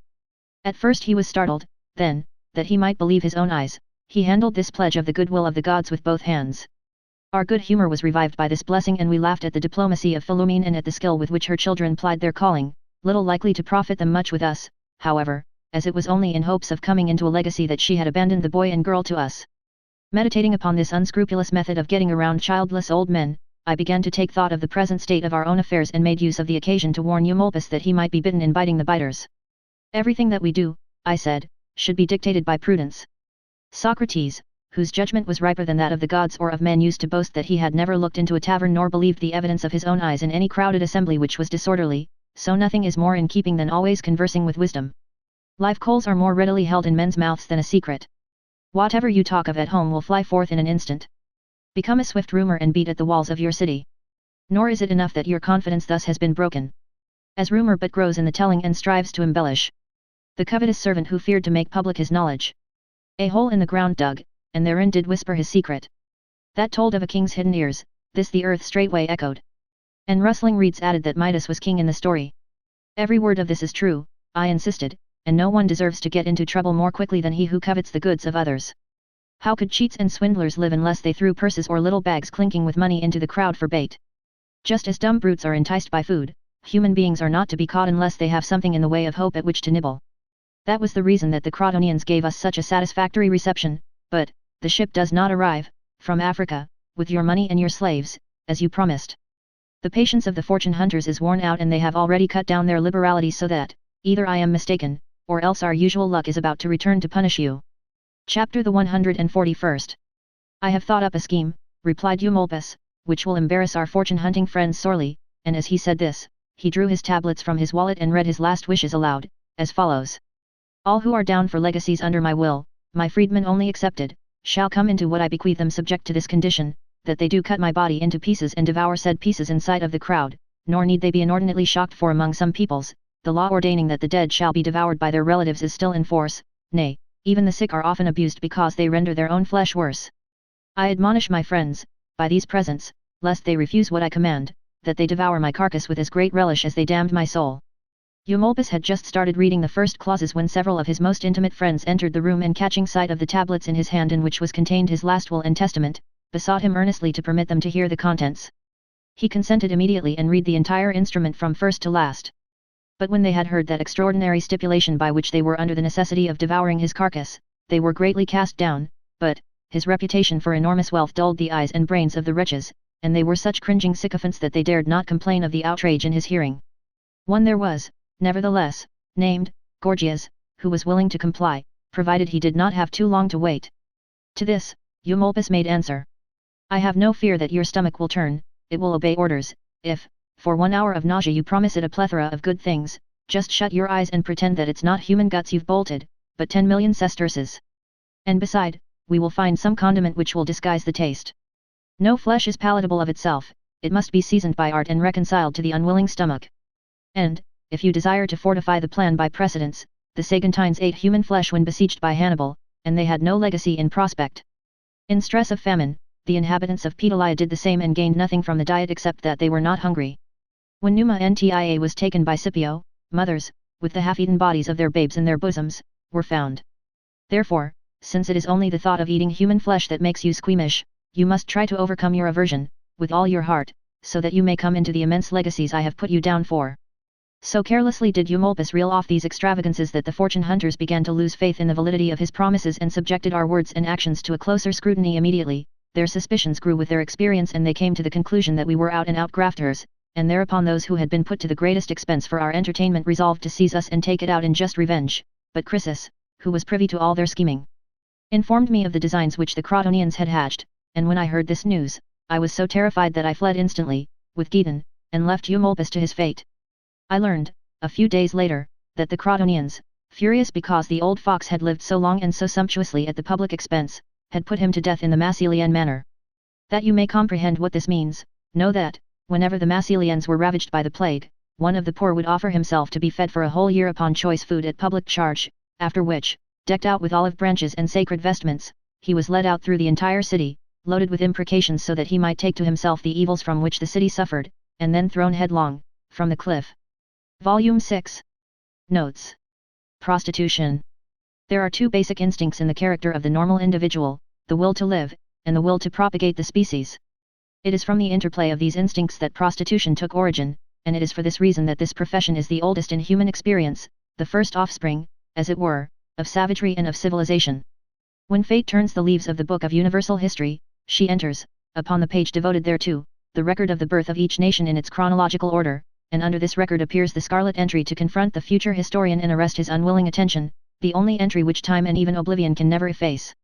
If, prior to the time of Augustus Caesar, the Romans had laws designed to control the social evil, we have no knowledge of them, but there is nevertheless no lack of evidence to prove that it was only too well known among them long before that happy age. Livy 4, 2:18, and the peculiar story of the Bacchanalian cult which was brought to Rome by foreigners about the 2nd century BC. Livy XXXIX, 9-17, and the comedies of Plautus and Terence, in which the pander and the harlot are familiar characters. Cicero, Pro Coelho, chapter XX, says, if there is anyone who holds the opinion that young men should be interdicted from intrigues with the women of the town, he is indeed austere. That, ethically, he is in the right, I cannot deny, but nevertheless, he is at loggerheads not only with the license of the present age, but even with the habits of our ancestors and what they permitted themselves. For when was this not done? When was it rebuked? When found fault with? The Floralia, first introduced about 238 BC, had a powerful influence in giving impetus to the spread of prostitution. The account of the origin of this festival, given by Lactantius, while no credence is to be placed in it, is very interesting. When Flora, through the practice of prostitution, had come into great wealth, she made the people her heir, and bequeathed a certain fund, the income of which was to be used to celebrate her birthday by the exhibition of the games they call the Floralia, instit. Divin. XX, 6. In chapter X of the same book, he describes the manner in which they were celebrated. They were solemnized with every form of licentiousness. For in addition to the freedom of speech that pours forth every obscenity, the prostitutes, at the importunities of the rabble, strip off their clothing and act as mimes in full view of the crowd, and this they continue until full satiety comes to the shameless lookers-on, holding their attention with their wriggling buttocks.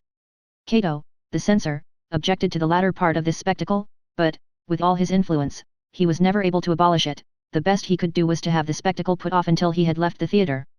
Within 40 years after the introduction of this festival, P. Scipio Africanus, in his speech in defense of Tib. Asellus, said, if you elect to defend your profligacy, well and good. But as a matter of fact, you have lavished, on one harlot, more money than the total value, as declared by you to the census commissioners, of all the plenishing of your Sabine farm. If you deny my assertion, I ask who dare wager 1,000 sesterces on its untruth? You have squandered more than a third of the property you inherited from your father and dissipated it in debauchery. Aulus Gellius, Noxidae, 7:11. It was about this time that the Oppian Law came up for repeal. The stipulations of this law were as follows: no woman should have in her dress above half an ounce of gold, nor wear a garment of different colors, nor ride in a carriage in the city or in any town, or within a mile of it, unless upon occasion of a public sacrifice. This sumptuary law was passed during the public distress consequent upon Hannibal's invasion of Italy.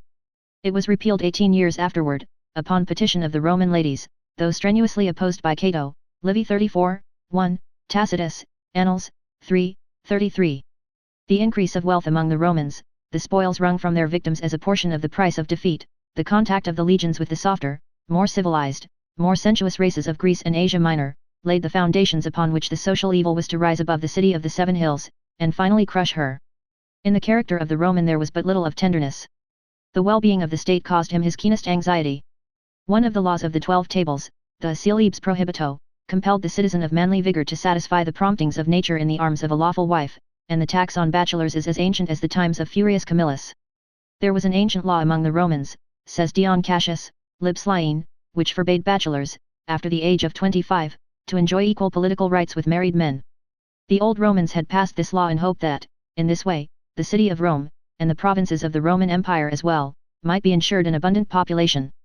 The increase, under the emperors, of the number of laws dealing with sex is an accurate mirror of conditions as they altered and grew worse. The jus trium librorum, under the empire, a privilege enjoyed by those who had 3 legitimate children, consisting, as it did, of permission to fill a public office before the 25th year of one's age, and in freedom from personal burdens, must have had its origin in the grave apprehensions for the future, felt by those in power. The fact that this right was sometimes conferred upon those who were not legally entitled to benefit by it, makes no difference in this inference. Scions of patrician families imbibed their lessons from the skilled voluptuaries of Greece and the Levant, and in their intrigues with the wantons of those climes, they learned to lavish wealth as a fine art. Upon their return to Rome they were but ill pleased with the standard of entertainment offered by the ruder and less sophisticated native talent, they imported Greek and Syrian mistresses. Wealth increased, its message sped in every direction, and the corruption of the world was drawn into Italy as by a lodestone. The Roman matron had learned how to be a mother, the lesson of love was an unopened book, and, when the foreign hetairai poured into the city, and the struggle for supremacy began, she soon became aware of the disadvantage under which she contended. Her natural haughtiness had caused her to lose valuable time, pride, and finally desperation drove her to attempt to outdo her foreign rivals. Her native modesty became a thing of the past, her Roman initiative, unadorned by sophistication, was often but too successful in outdoing the Greek and Syrian wantons, but without the appearance of refinement which they always contrived to give to every caress of passion or avarice. They wooed fortune with an abandon that soon made them the objects of contempt in the eyes of their lords and masters. She is chaste whom no man has solicited, said Ovid, Amor I, 8, line 43. Martial, writing about 90 years later says, Sophronius Rufus, long have I been searching the city through to find if there is ever a maid to say no, there is not one. EP 4, 71. In point of time, a century separates Ovid and Martial, from a moral standpoint, they are as far apart as the poles. The Revenge, then, taken by Asia, gives a startling insight into the real meaning of Kipling's poem, the female of the species is more deadly than the male. In Livy, XXXIV, 4, we read, Cato is speaking, all these changes, as day by day the fortune of the state is higher and more prosperous and her empire grows greater, and our conquests extend over Greece and Asia, lands replete with every allurement of the senses, and we appropriate treasures that may well be called royal. All this I dread the more from my fear that such high fortune may rather master us, than we master it. Within 12 years of the time when this speech was delivered, we read in the same author, XXXIX, 6, for the beginnings of foreign luxury were brought into the city by the Asiatic army, and Juvenal, Saturday 3, 6, writes, I cannot bear to see Rome a Greek city, yet how small a fraction of the whole corruption is found in these dregs of Achaia. Long since has the Syrian Orontes flowed into the Tiber and brought along with it the Syrian tongue and manners and cross-stringed harp and harper and exotic timbrels and girls bidden stand for hire at the circus. Still, from the facts which have come down to us, we cannot arrive at any definite date at which houses of ill fame and women of the town came into vogue at Rome. That they had long been under police regulation, and compelled to register with the aedile, is evident from a passage in Tacitus, for Visitilia, born of a family of praetorian rank, had publicly notified before the aediles, a permit for fornication, according to the usage that prevailed among our fathers, who supposed that sufficient punishment for unchaste women resided in the very nature of their calling. No penalty attached to illicit intercourse or to prostitution in general, and the reason appears in the passage from Tacitus, quoted above. In the case of married women, however, who contravened the marriage vow there were several penalties. Among them, one was of exceptional severity, and was not repealed until the time of Theodosius. Again he repealed another regulation of the following nature, if any should have been detected in adultery, by this plan she was not in any way reformed, but rather utterly given over to an increase of her ill behavior.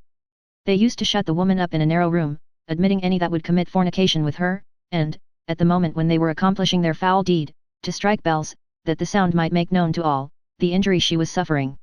The emperor hearing this, would suffer it no longer, but ordered the very rooms to be pulled down. Paulus Diaconus, History Missal 13, 2. Rent from a brothel was a legitimate source of income. Ulpian, law as to female slaves making claim to heirship. Procuration also, had to be notified before the aedile, whose special business it was to see that no Roman matron became a prostitute. These aediles had authority to search every place which had reason to fear anything, but they themselves dared not engage in any immorality there. Aulus Gellius, Noct. Attic. 4, 14, where an action at law is cited, in which the aedile host Aelius had attempted to force his way into the apartments of Mamilia, a courtesan, who thereupon, had driven him away with stones. The result of the trial is as follows: the tribunes gave as their decision that the aedile had been lawfully driven from that place, as being one that he ought not to have visited with his officer. If we compare this passage with Livy, XL. 35, we find that this took place in the year 180 BC. Caligula inaugurated a tax upon prostitutes, vectigul ex capturis, as a state impost. He levied new and hitherto unheard of taxes, a proportion of the fees of prostitutes, so much as each earned with one man. A clause was also added to the law directing that women who had practiced harlotry and men who had practiced procuration should be rated publicly, and furthermore, that marriages should be liable to the rate. Suetonius, Colleg 11. Alexander Severus retained this law, but directed that such revenue be used for the upkeep of the public buildings, that it might not contaminate the state treasure. Lamprad. Alex. Severus, chapter 24. This infamous tax was not abolished until the time of Theodosius, but the real credit is due to a wealthy patrician, Florentius by name, who strongly censured this practice, to the emperor, and offered his own property to make good the deficit which would appear upon its abrogation. Gibbon, Vol. 2, p. 318, note. With the regulations and arrangements of the brothels, however, we have information which is far more accurate.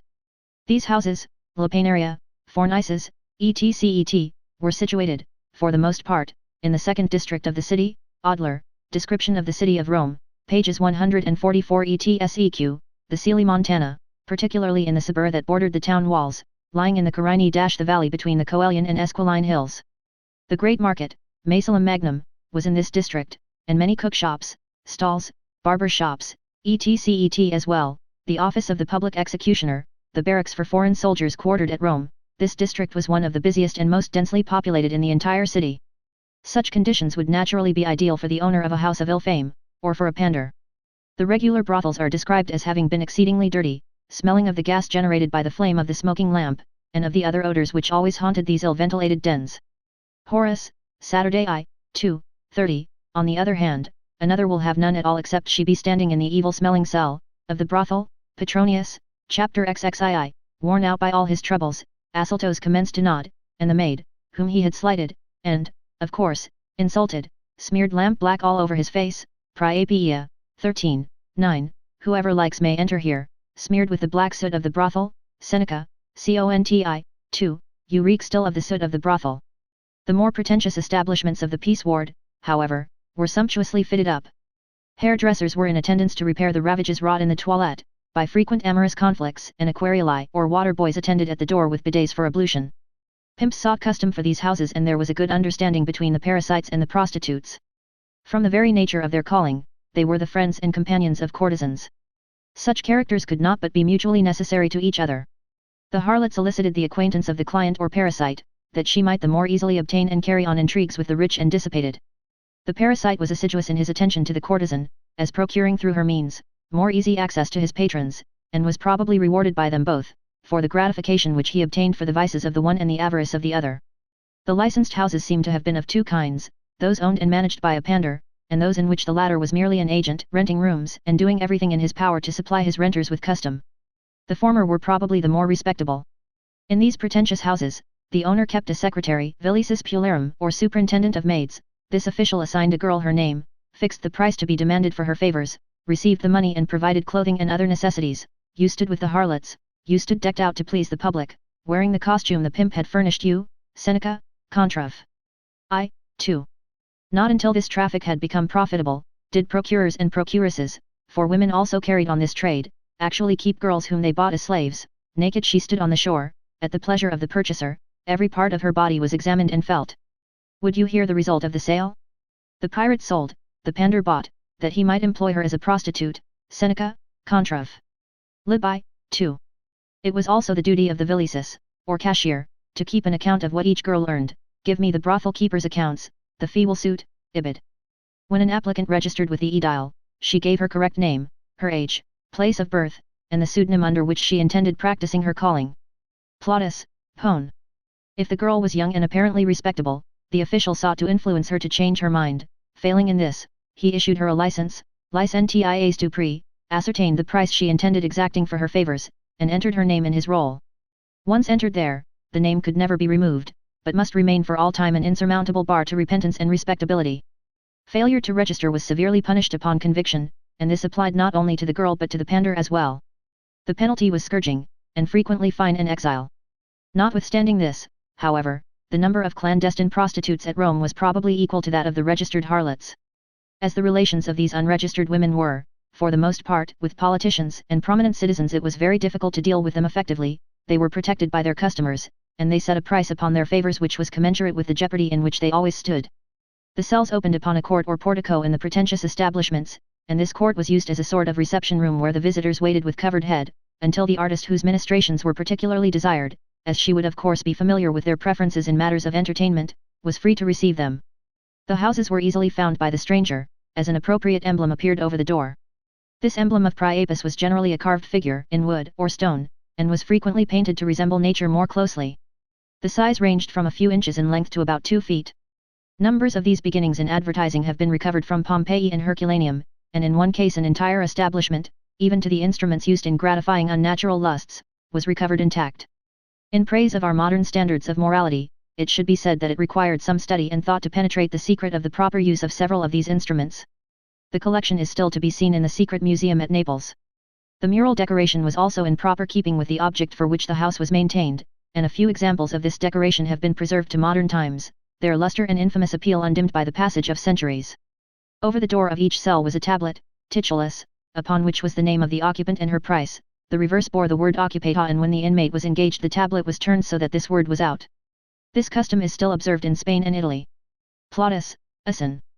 4:9, speaks of a less pretentious house when he says, "Let her write on the door that she is occupata." The cell usually contained a lamp of bronze or, in the lower dens, of clay, a pallet or cot of some sort, over which was spread a blanket or patchwork quilt, this latter being sometimes employed as a curtain. Petronius, Chap 7. The arches under the circus were a favorite location for prostitutes. Ladies of easy virtue were ardent frequenters of the games of the circus and were always ready at hand to satisfy the inclinations which the spectacles aroused.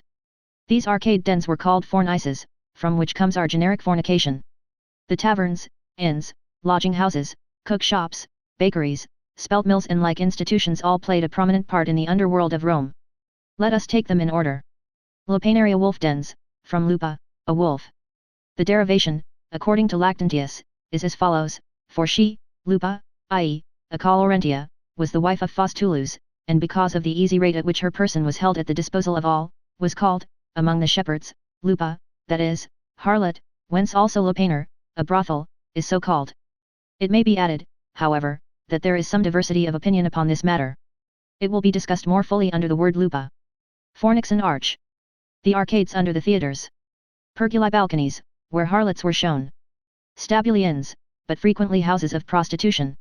Diversarium a lodging house, house of assignation. Tigurium a hut. A very low den.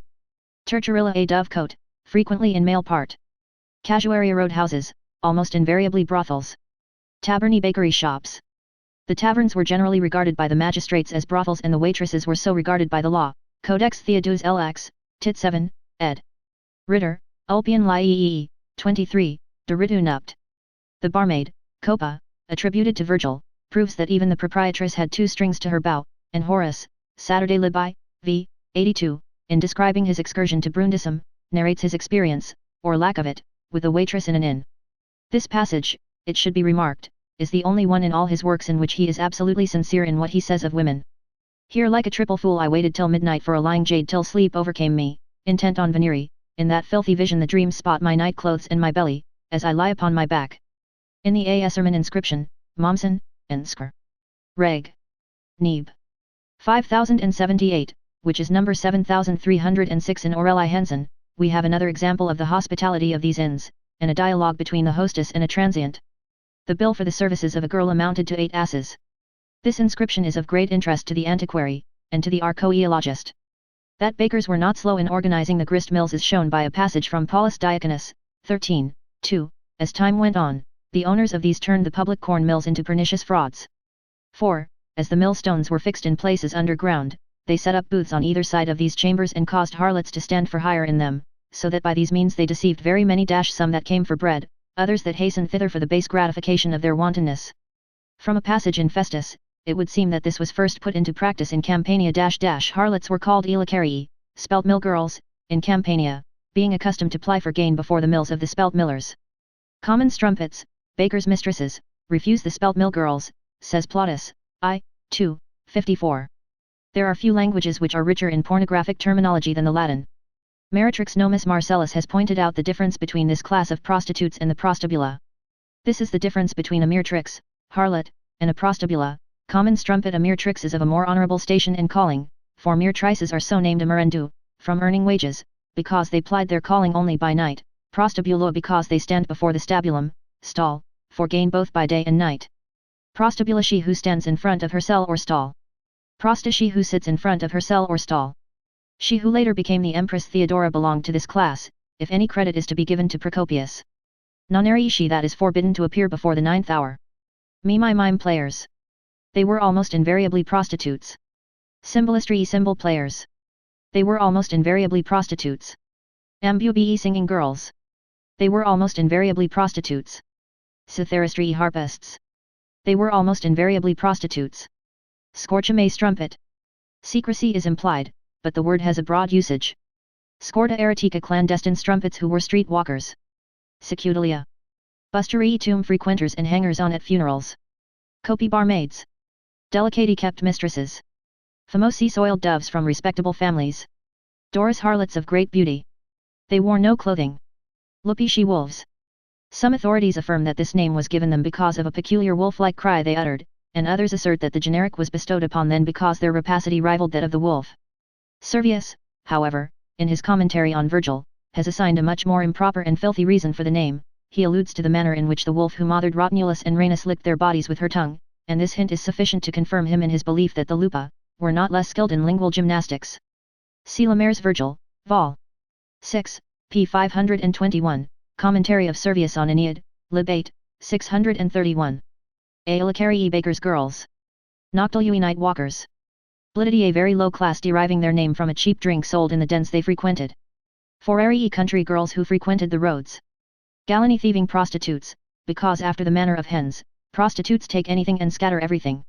Diobularies two obol girls. So called from their price. Amages, also in the diminutive girls devoted to Venus.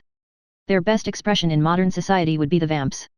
Amatrix female lover, frequently in male part. Amica female friend, frequently a tribad. Quadrantarii the lowest class of all. Their natural charms were no longer merchantable. She of whom Catullus speaks in connection with the lofty-souled descendants of Remus was of this stripe. From many passages in the ancient authors it is evident that harlots stood naked at the doors of their cells. I saw some men prowling stealthily between the rows of nameboards and naked prostitutes. Petronius, chapter 7. She entered the brothel, cozy with its crazy quilt, and the empty cell her own. Then, naked she stands, with gilded nipples, beneath the tablet of the pretended Lysisksa, Juvenal, Saturday 6, 121 et sec. In some cases they had recourse to a gossamer tissue of silk gauze, as was formerly the custom in Paris, Chicago, and San Francisco. The matron has no softer thigh nor has she a more beautiful leg, says Horace, Saturday. I, too, though the setting be one of pearls and emeralds, with all due respect to thy opinion, Cerinthus, the togaed plebeians is often the finer, and, in addition, the beauties of figure are not camouflaged. That which is for sale, if honest, is shown openly, whereas deformity seeks concealment. It is the custom among kings that, when buying horses, they inspect them in the open, lest, as is often the case, a beautiful head is sustained by a tender hoof and the eager purchaser may be seduced by shapely hocks, a short head, or an arching neck. Are these experts right in this? Thou canst appraise a figure with the eyes of Lincers and discover its beauties, though blinder than Hypoesia herself thou canst see what deformities there are. Ah, what a leg! What arms! But how thin her buttocks are, in very truth what a huge nose she has, she's short-waisted, too, and her feet are out of proportion. Of the matron, except for the face, nothing is open to your scrutiny unless she is a Kasha who has dispensed with her clothing so that she may be felt all over thoroughly, the rest will be hidden. But as for the other, no difficulty there. Through the Koan silk it is as easy for you to see as if she were naked, whether she has an unshapely leg, whether her foot is ugly, her waist you can examine with your eyes. As for the price exacted, it ranged from a quadrans to a very high figure. In the inscription to which reference has already been made, the price was 8 asses. An episode related in the life of Apollonius of Tyre furnishes additional information upon this subject.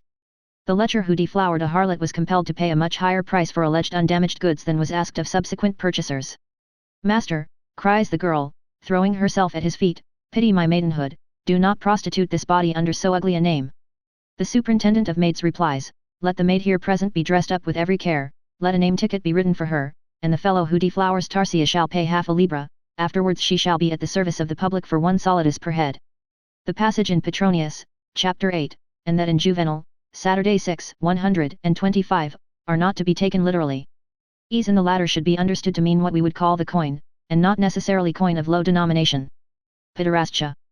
The origin of this vice, all peoples, savage and civilized, have been infected with it, is lost in the mists which shroud antiquity. The Old Testament contains many allusions to it, and Sodom was destroyed because a long-suffering deity could not find 10 men in the entire city who were not addicted to its practice. So saturated was this city of the ancient world with the vice that the very name of the city or the adjective denoting citizenship in that city have transmitted the stigma to modern times. That the fathers of Israel were quick to perceive the tortuous ramifications of this vice is proved by a passage in Deuteronomy, chapter 22, verse 5, "The woman shall not wear that which pertaineth to a man, neither shall a man put on a woman's garment, for all that do so are abominations unto the Lord thy God." Here we have the first regulation against fetishism and the perverted tendencies of gynandry and androgyny.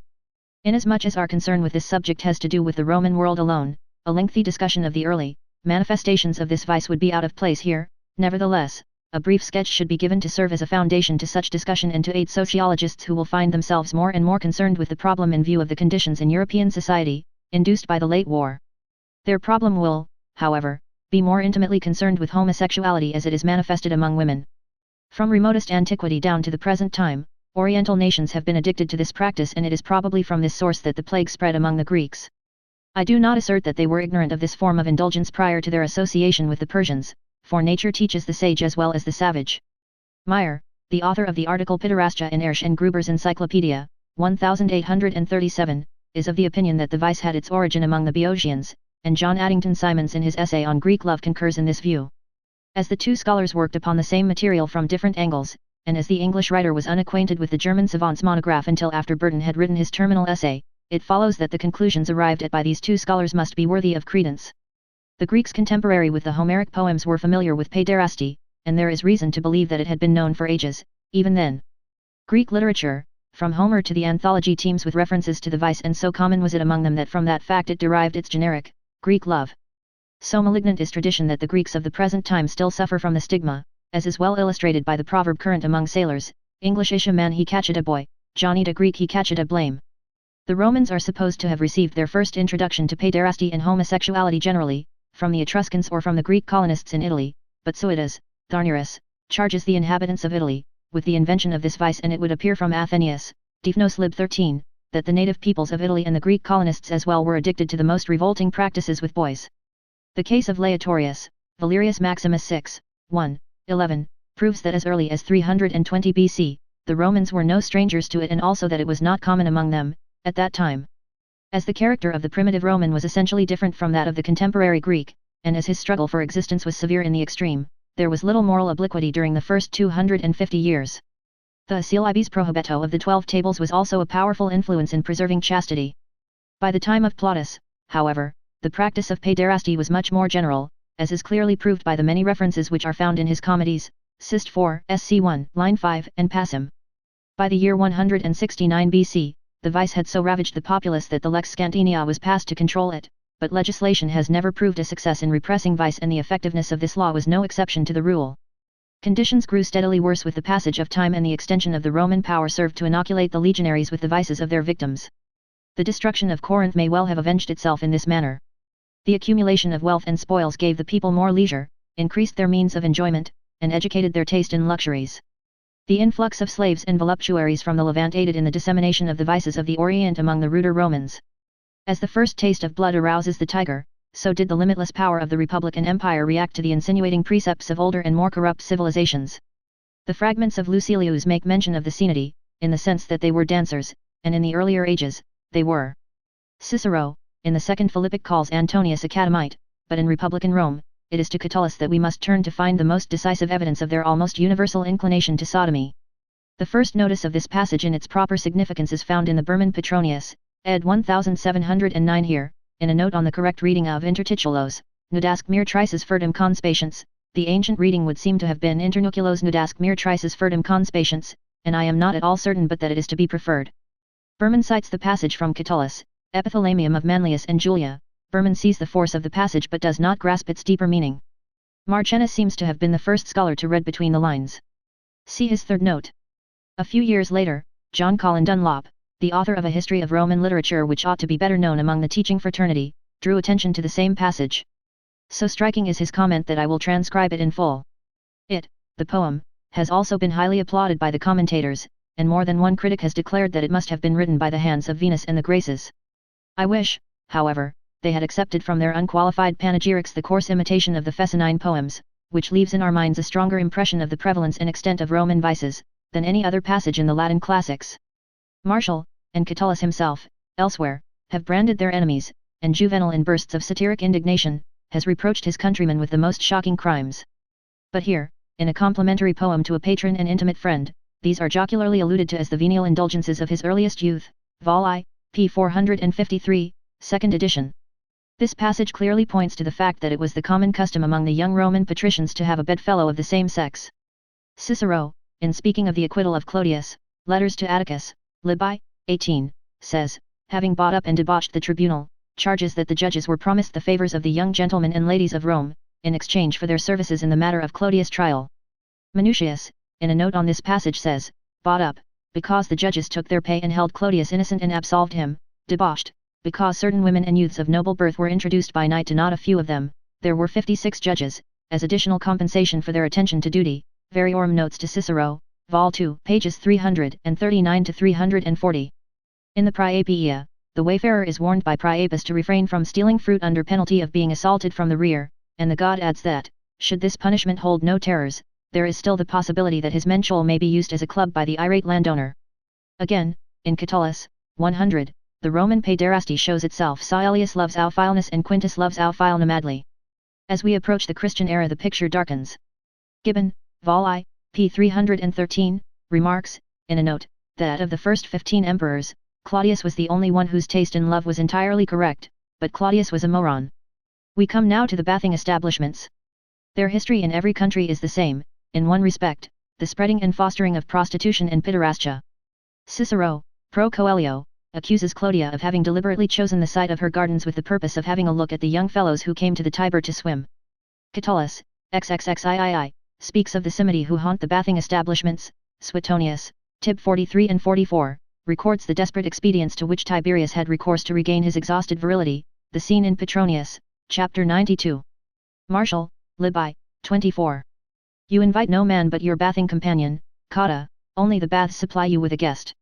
I used to wonder why you never invited me, now I know that you did not like the look of me naked. Juvenal, 9, 32 etseq, destiny rules over mankind, the parts concealed by the front of the tunic are controlled by the fates. When Vio sees you naked and in burning and frequent letters presses his ardent suit, with lips foaming with desire, nothing will serve you so well as the unknown measure of a long member. Lampridius, Heliogab v. At Rome, his principal concern was to have emissaries everywhere, charged with seeking out men with huge members, that they might bring them to him so that he could enjoy their impressive proportions. The quotations given above furnish a sufficient commentary upon the bathing establishments and the reasons for lighting them. In happier times, they were badly lighted as the apertures were narrow and could admit but little light. Seneca, Epist 86, describes the bath of Scipio. In this bath of Scipio there were tiny chinks, rather than windows, cut through the stone wall so as to admit light without detriment to the shelter afforded, but men nowadays call them baths for night moths. Under the Empire, however, the bathing establishments were open to the eye of the passer-by, lighted, as they were by immense windows. Seneca, Epist 86, but nowadays, any which are disposed in such a way as to let the sunlight enter all day long, through immense windows, men call baths for night moths, if they are not sunburned as they wash, if they cannot look out on the fields and see from the pavement. Sweet clean baths have been introduced, but the populace is only the more foul. In former times, youth and age were not permitted to bathe together, Valor.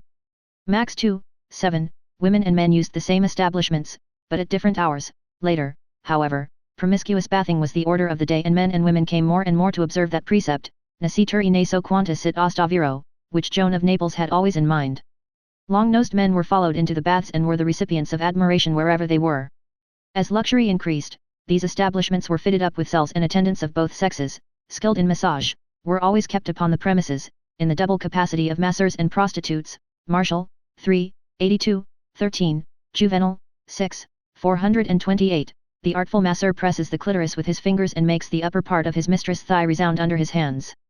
The aquarioli or water boys also included pandering in their tour of duty. Juvenal, Saturday 6, 331. Some water carrier will come, hired for the purpose, and many Roman ladies had their own slaves accompany them to the baths to assist in the toilette. Martial, 7, 3.4.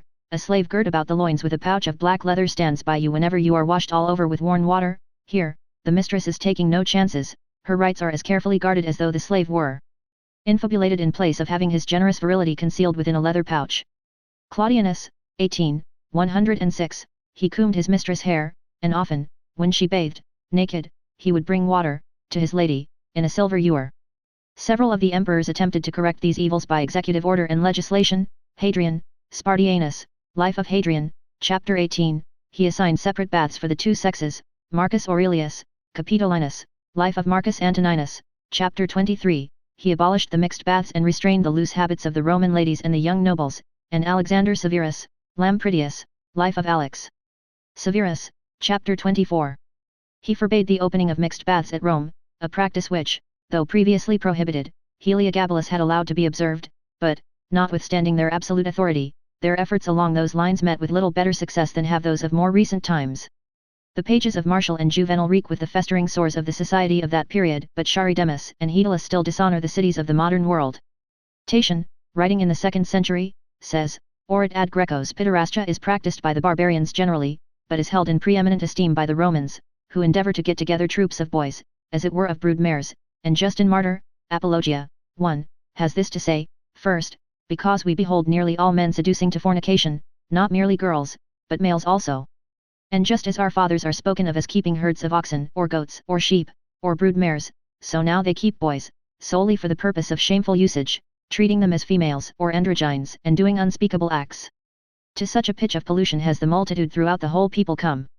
Another sure indication of the prevalence of the vice of sodomy is to be found in Juvenal, Saturday 2, 12-13, but your fundament is smooth and the swollen hemorrhoids are incised, the surgeon grinning the while, just as the physician of the 90s grinned when some young fool came to him with a blenheroidal infection. The ancient jest which accounts for the shaving of the priest's crown is an inferential substantiation of the fact that the evils of antiquity, like the legal codes, have descended through the generations, survived the Middle Ages, and been transmitted to the modern world.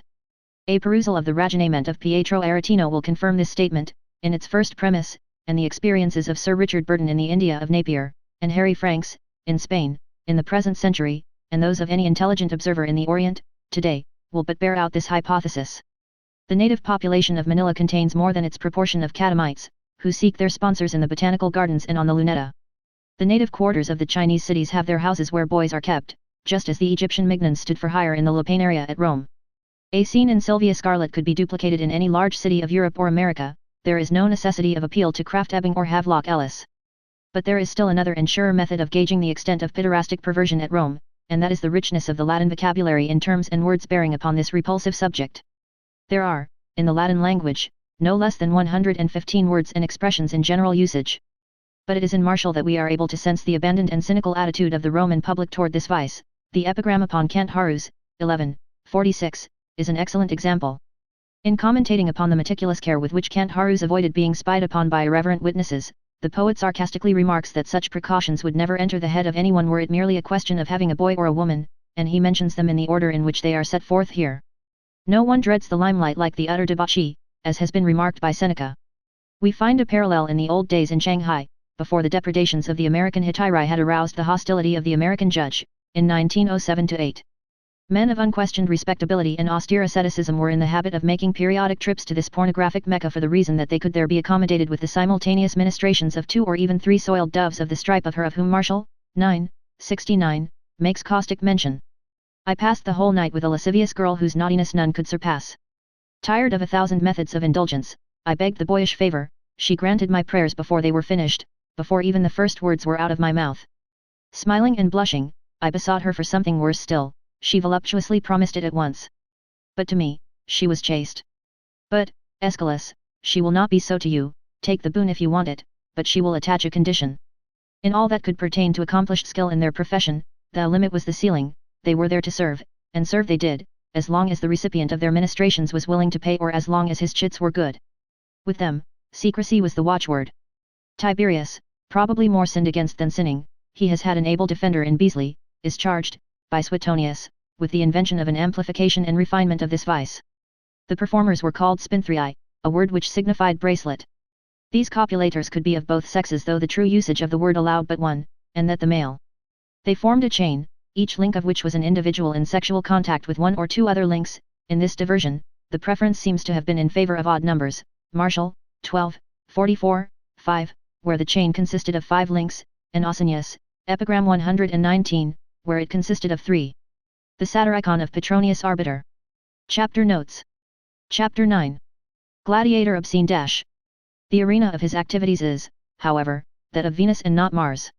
Petronius is fond of figurative language, and in several other passages, he has made use of the slang of the arena. Chapter 61, I used to fence with my mistress herself, until even the master grew suspicious, and again, in chapter 19, he says, then, too, we were girded higher, and I had so arranged matters that if we came to close quarters, I myself would engage Quardilla, Asaltos the maid, and Gedon the girl. Dufour, in commentating upon this expression, Histoire de la Prostitution, vol.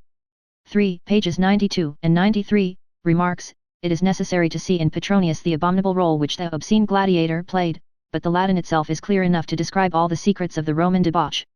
For some women, says Petronius, in another passage, will only kindle for canaille and cannot work up an appetite unless they see some slave or runner with his clothing girded up, a gladiator arouses one, or a mule driver, all covered with dust, or some actor posturing in some exhibition on the stage. My mistress belongs to this class. She jumps the 14 rows from the stage to the gallery and looks for a lover among the gallery gods at the back. On cum fortiter faceres, compare line 25 of the Oxford fragment of the 6th satire of Juvenal, hic iridin lecto fortissimus, which Houseman has rendered he is a valiant mattress knight. Chapter 17. In our neighborhood there are so many gods that it is easier to meet one of them than it is to find a man. Quardilla is here smarting under the sting of some former lover's impotence. Her remark but gives color to the charge that, owing to the universal depravity of Rome and the smaller cities, men were so worn out by repeated vicious indulgences that it was no easy matter for a woman to obtain satisfaction at their hands. Galla, thou hast already led to the nuptial couch 6 or 7 catamites, thou went seduced by their delicate coiffure and combed beards. Thou hast tried the loins and the members, resembling soaked leather, which could not be made to stand by all the efforts of the wearied hand, the Pathic husband and effeminate bed thou desertest, but still thou fallest into similar couches. Seek out some one rough and unpolished as the Curii and Fabii, and savage in his uncouth rudeness, you will find one, but even this puritanical crew has its catamites. Galla, it is difficult to marry a real man. Martial, 7, 57. No faith is to be placed in appearances. What neighborhood does not reek with filthy practices? Juvenal, Saturday 2, 8. While you have a wife such as a lover hardly dare hope for in his wildest prayers, rich, well-born, chaste, you, Bassus, expend your energies on boys whom you have procured with your wife's dowry, and thus does that penis, purchased for so many thousands, return worn out to its mistress, nor does it stand when she rouses it by soft accents of love, and delicate fingers. Have some sense of shame or let us go into court. This penis is not yours, Bassus, you have sold it. Martial, 12, 99. Polytimus is very lecherous on women, Hypnus is slow to admit he is my Ganymede, Secundus has buttocks fed upon acorns. Didymus is a catamite but pretends not to be. Amphion would have made a capital girl. My friend, I would rather have their blandishments, their naughty airs, their annoying impudence, than a wife with 3 million sesterces. Martial 12, 76. But the crowning piece of infamy is to be found in Martial's 3 epigrams upon his wife. They speak as distinctly as does the famous passage in Catullus' Epithalamium of Manilius and Julia, or Vibia, as later editors have it. Wife, away, or conform to my habits. I am no Curious, Numa, or Tadius. I like to have the hours of night prolonged in luscious cups. You drink water and are ever for hurrying from the table with a sombre mien, you like the dark, I like a lamp to witness my pleasures, and to tire my loins in the light of dawn. Drawers and nightgowns and long robes cover you, but for me no girl can be too naked. For me be kisses like the cooing doves, your kisses are like those you give your grandmother in the morning. You do not condescend to assist in the performance by your movements or your size or your hand, you behave, as if you were taking the sacrament. The Phrygian slaves masturbated themselves behind the couch whenever Hector's wife rode St. George, and, however much Ulysses snored, the chaste Penelope always had her hand there. You forbid my sodomizing you. Cornelia granted this favor to Gracchus, Julia to Pompey, Portia to Brutus. Juno was Jupiter's Ganymede before the Dardan boy mixed the luscious cup. If you are so devoted to propriety, be a Lucretia to your heart's content all day, I want a lays at night. 105. Since your husband's mode of life and his fidelity are known to you, and no woman usurps your rights, why are you so foolish as to be annoyed by his boys, as if they were his mistresses, with whom love is a transient and fleeting affair? I will prove to you that you gain more by the boys than your lord, they make your husband keep to one woman. They give what a wife will not give. I grant that favor, you say, sooner than that my husband's love should wander from my bed. It is not the same thing. I want the fig of Chios, not a flavorless fig, and in you this Chian fig is flavorless. A woman of sense and a wife ought to know her place. Let the boys have what concerns them, and confine yourself to what concerns you. 97. Wife, you scold me with a harsh voice when I'm caught with a boy, and inform me that you too have a bottom. How often has Juno said the same to the lustful thunderer? And yet he sleeps with the tall Ganymede. The Tyranthian hero put down his bow and sodomized Hylas. Do you think that Megaera had no buttocks? Daphne inspired Phoebus with love as she fled, but that flame was quenched by the Oebalian boy. However much breeze I slay with her bottom turned toward him, the son of Aeacus found his beardless friend more congenial to his tastes. Forbear then, to give masculine names to what you have, and, wife, think that you have two vaginas. 44. Chapter 26. Cordelia applied a curious eye to a chink, purposely made, watching their childish dalliance with lascivious attention. Martial, 46, makes mention of the fact that patrons of houses of ill fame had reason to beware of needle holes in the walls, through which their misbehavior could be appreciatively scrutinized by outsiders, and in the passage of our author we find yet another instance of the same kind. One is naturally led to recall the peep houses which were a feature of city life in the 90s. There was a notorious one in Chicago, and another in San Francisco. A beautiful girl, exquisitely dressed, would entice the unwary stranger into her room. There the couple would disrobe and the hero was compelled to have recourse to the right of capture, before executing the purpose for which he entered the house. The entertainment usually cost him nothing beyond a moderate fee and a couple of bottles of beer, or wine, if he so desired. The management secured its profit from a different and more prurient source. The male actor in this drama was sublimely ignorant of the fact that the walls were plentifully supplied with peepholes through which appreciative onlookers witnessed his carabantics at $1 a head. There would sometimes be as many as 20 such witnesses at a single performance. Chapter 34. Silver Skeleton, E.T. Sec. Philosophic dogmas concerning the brevity and uncertainty of life were ancient even in the time of Herodotus. They have left their mark upon our language in the form of more than one proverb, but in none is this so patent as the skeleton at the feast. In chapter Xviii of Euterpe, we have an admirable citation. In speaking of the Egyptians, he says, at their convivial banquets, among the wealthy classes, when they have finished supper, a man carries round in a coffin the image of a dead body carved in wood, made as lifelike as possible in color and workmanship, and in size generally about 1 or 2 cubits in length, and showing this to each of the company, he says, look upon this, then drink and enjoy yourself, for when dead you will be like this. This is the practice they have at their drinking parties. According to Plutarch, Isis and Osiris, chapter 17, the Greeks adopted this Egyptian custom, and there is, of course, little doubt that the Romans took it from the Greeks. The aim of this custom was, according to Scaliger, to bring the diners to enjoy the sweets of life while they were able to feel enjoyment, and thus to abandon themselves to pleasure before death deprived them of everything. The verses which follow bring this out beautifully. In the Copa of Virgil we find the following. Wine there. Wine and dice. Tomorrow's fears shall fools alone benumb. By the ear death pulls me. Live, he whispers softly, live. I come.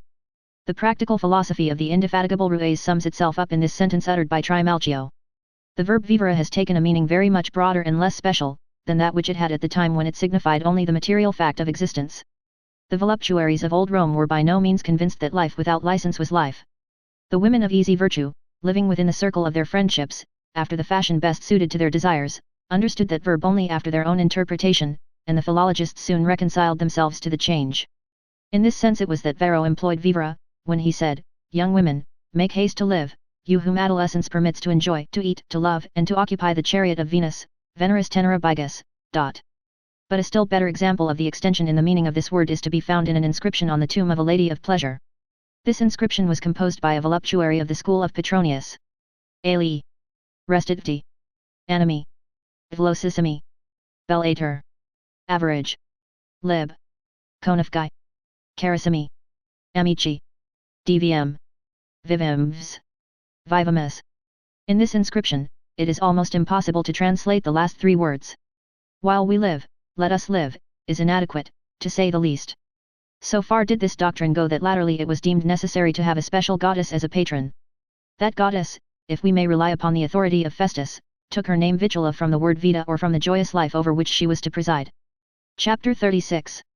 At the corners of the tray we also noted 4 figures of Marsyas, and from their bladders spouted a highly seasoned sauce upon fish which were swimming about as if in a tide race. German scholars have adopted the doctrine that Marsyas belonged to that mythological group which they designate as Schlauchseilen, or, as we would say in English, wineskin-bearing Silenuses. Their hypothesis seems to be based upon the discovery of 2 beautiful bas-reliefs of the age of Vespasian, which were excavated near the Rostra Vetera in the Forum. Sir Theodore Martin has a note on these bas-reliefs which I quote in extenso. In the Forum stood a statue of Marsyas, Apollo's ill-starred rival. It probably bore an expression of pain, which Horace humorously ascribes to dislike of the looks of the younger Novius, who is conjectured to have been of the profession and nature of Shylock.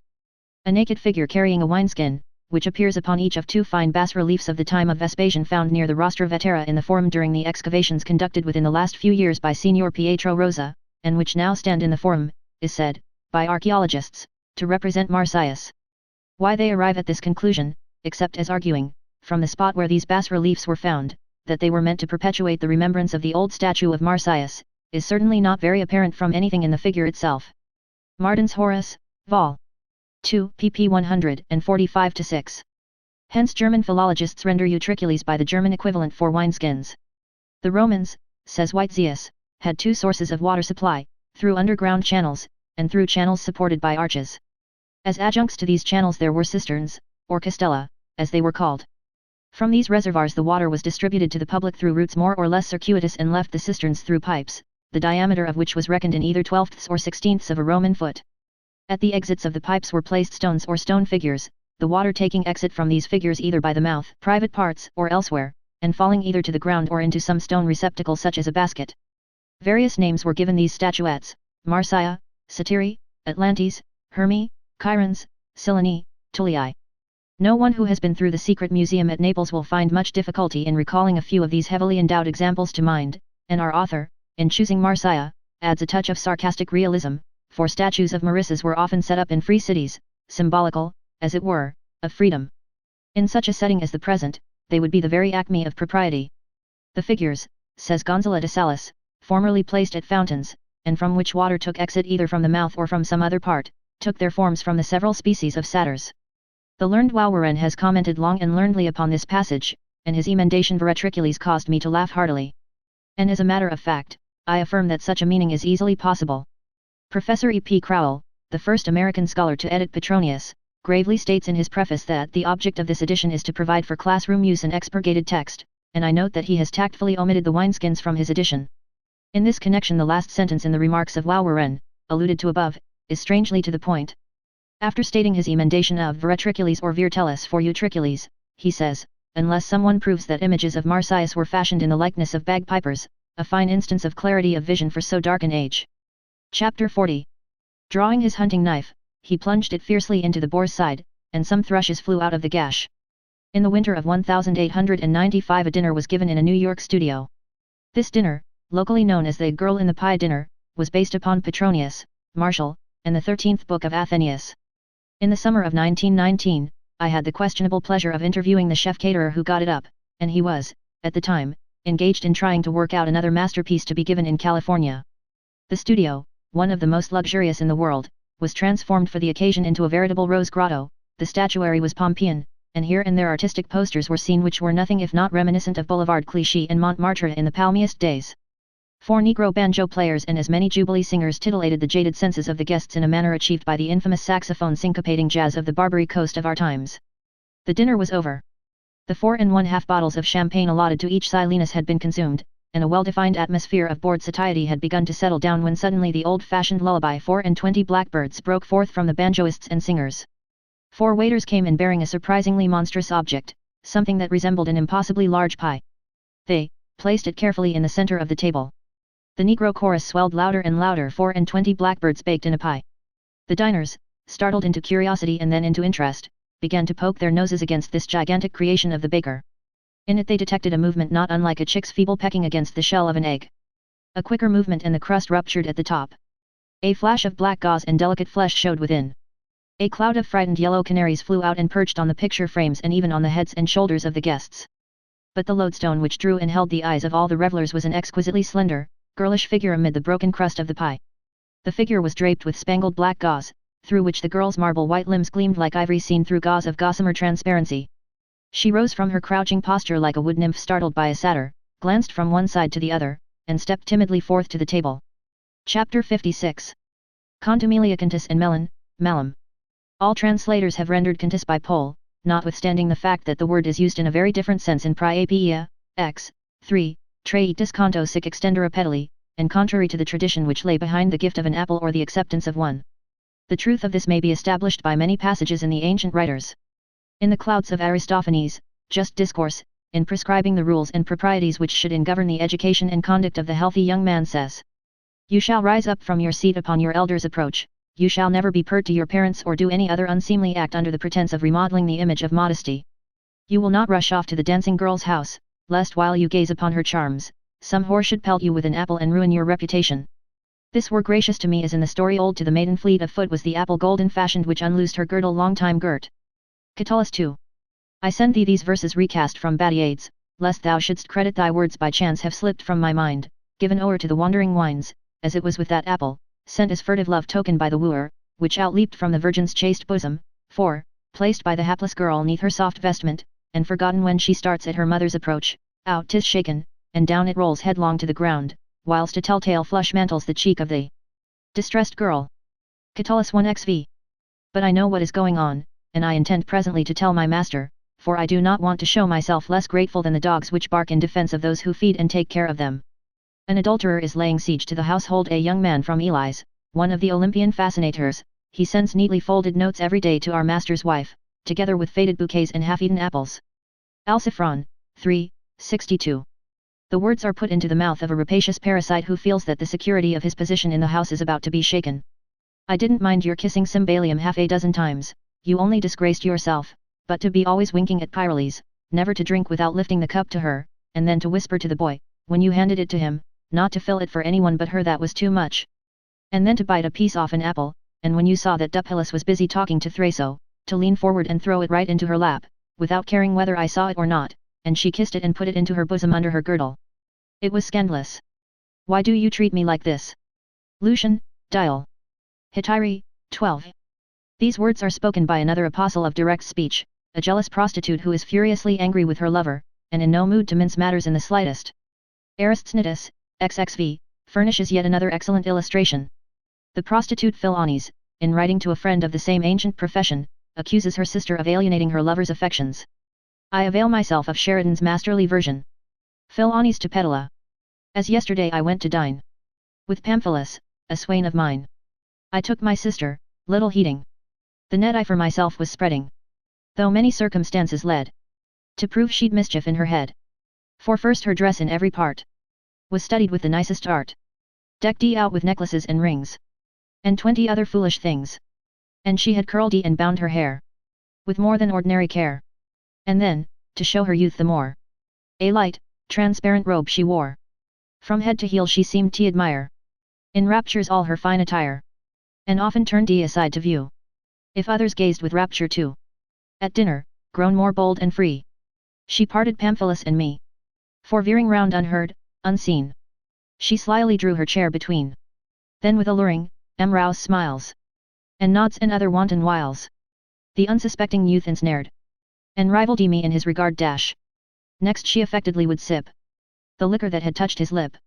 He, whose whole thoughts to love incline, and heated with th and livening wine, with interest repaid her glances, and answered all her kind advances. Thus sip they from the goblet's brink, each other's kisses while they drink, which with the sparkling wine commend quick passage to the heart did find. Then Pamphilus an apple broke, and at her bosom aimed the stroke, while she the fragment kissed and pressed and hid it wanton in her breast. But I, be sure, was in amaze. To see my sister's artful ways. These are returns, I said, quite fit to me, who nursed you when a chit. For shame, lay by this envious art. Is this to act a sister's part? But vain were words, entreaties vain. The crafty which secured my swain. By heavens, my sister does me wrong. But oh! She shall not triumph long. Well, Venus knows I'm not in fault. 'Twas she who gave the first assault. And since our peace her treachery broke, let me return her stroke for stroke. She'll quickly feel, and to her cost. Not all their fire my eyes have lost. And soon with grief shall she resign 6 of her swains for one of mine.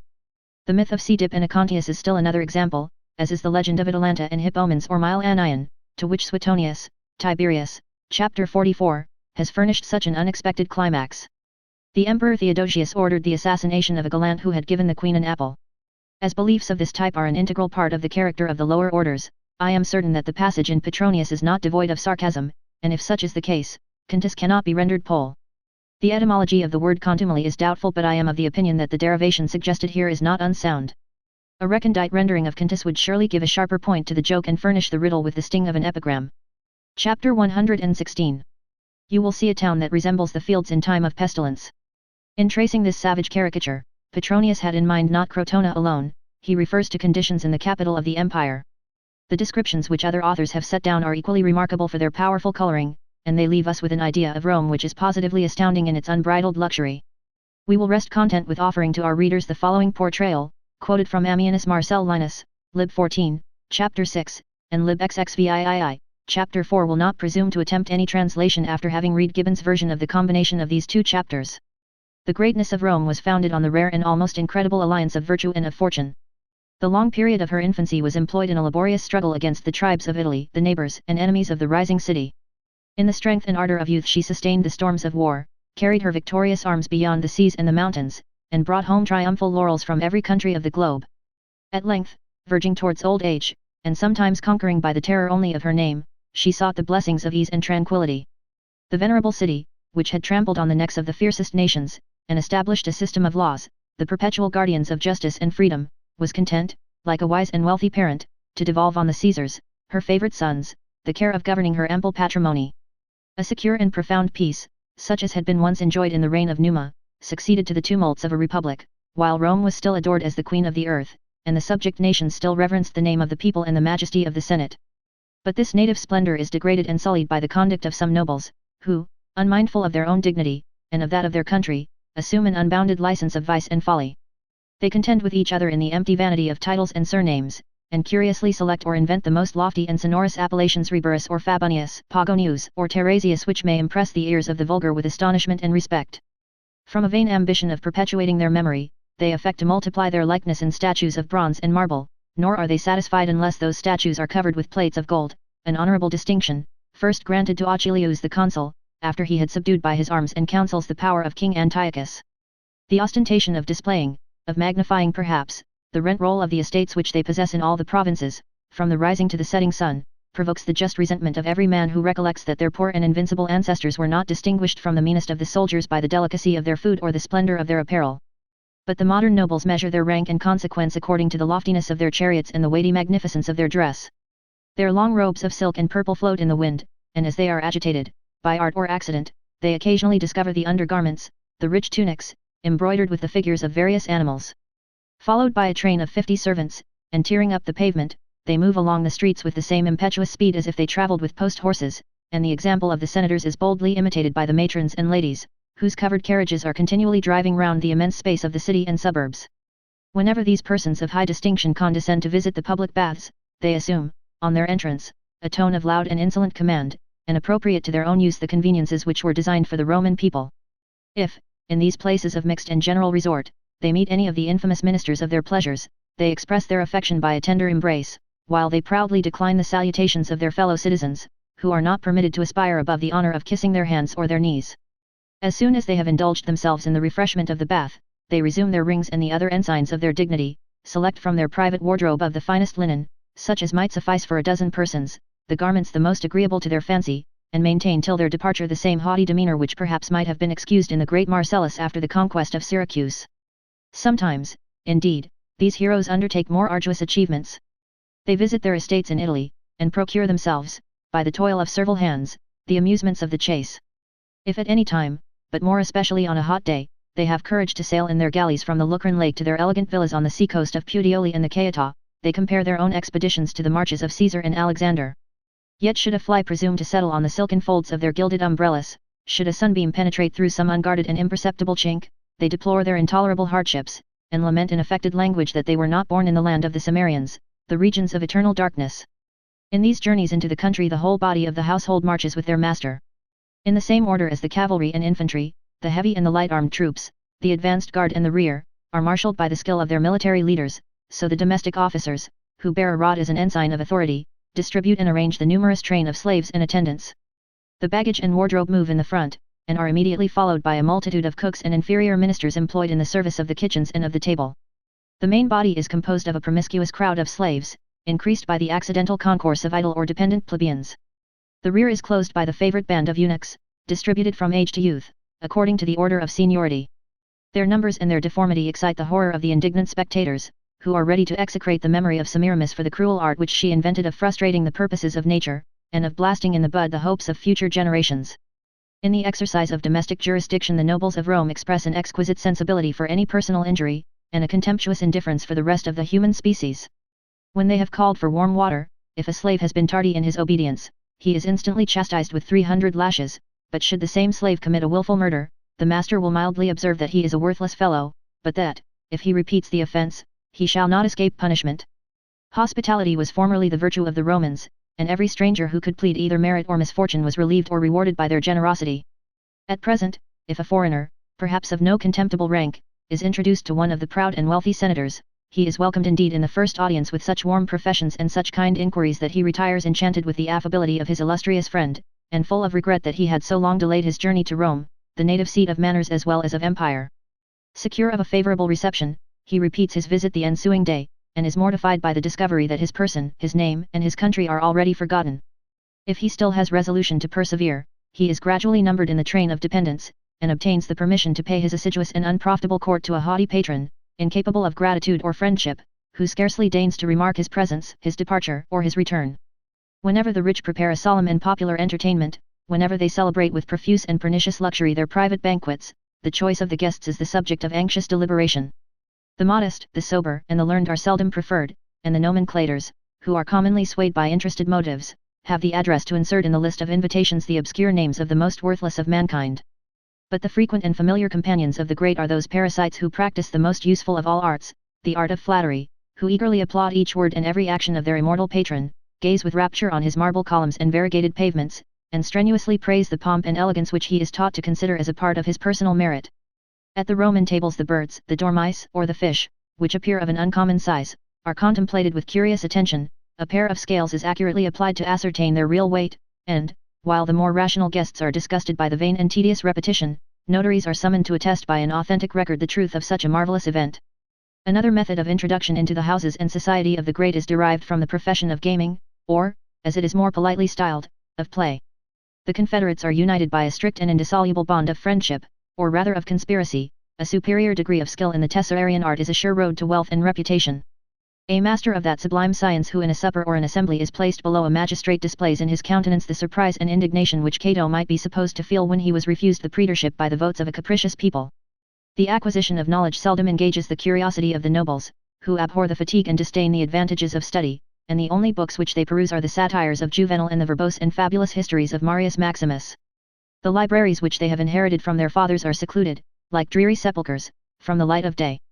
But the costly instruments of the theatre flutes, and enormous lyres, and hydraulic organs are constructed for their use, and the harmony of vocal and instrumental music is incessantly repeated in the palaces of Rome. In those palaces sound is preferred to sense, and the care of the body to that of the mind.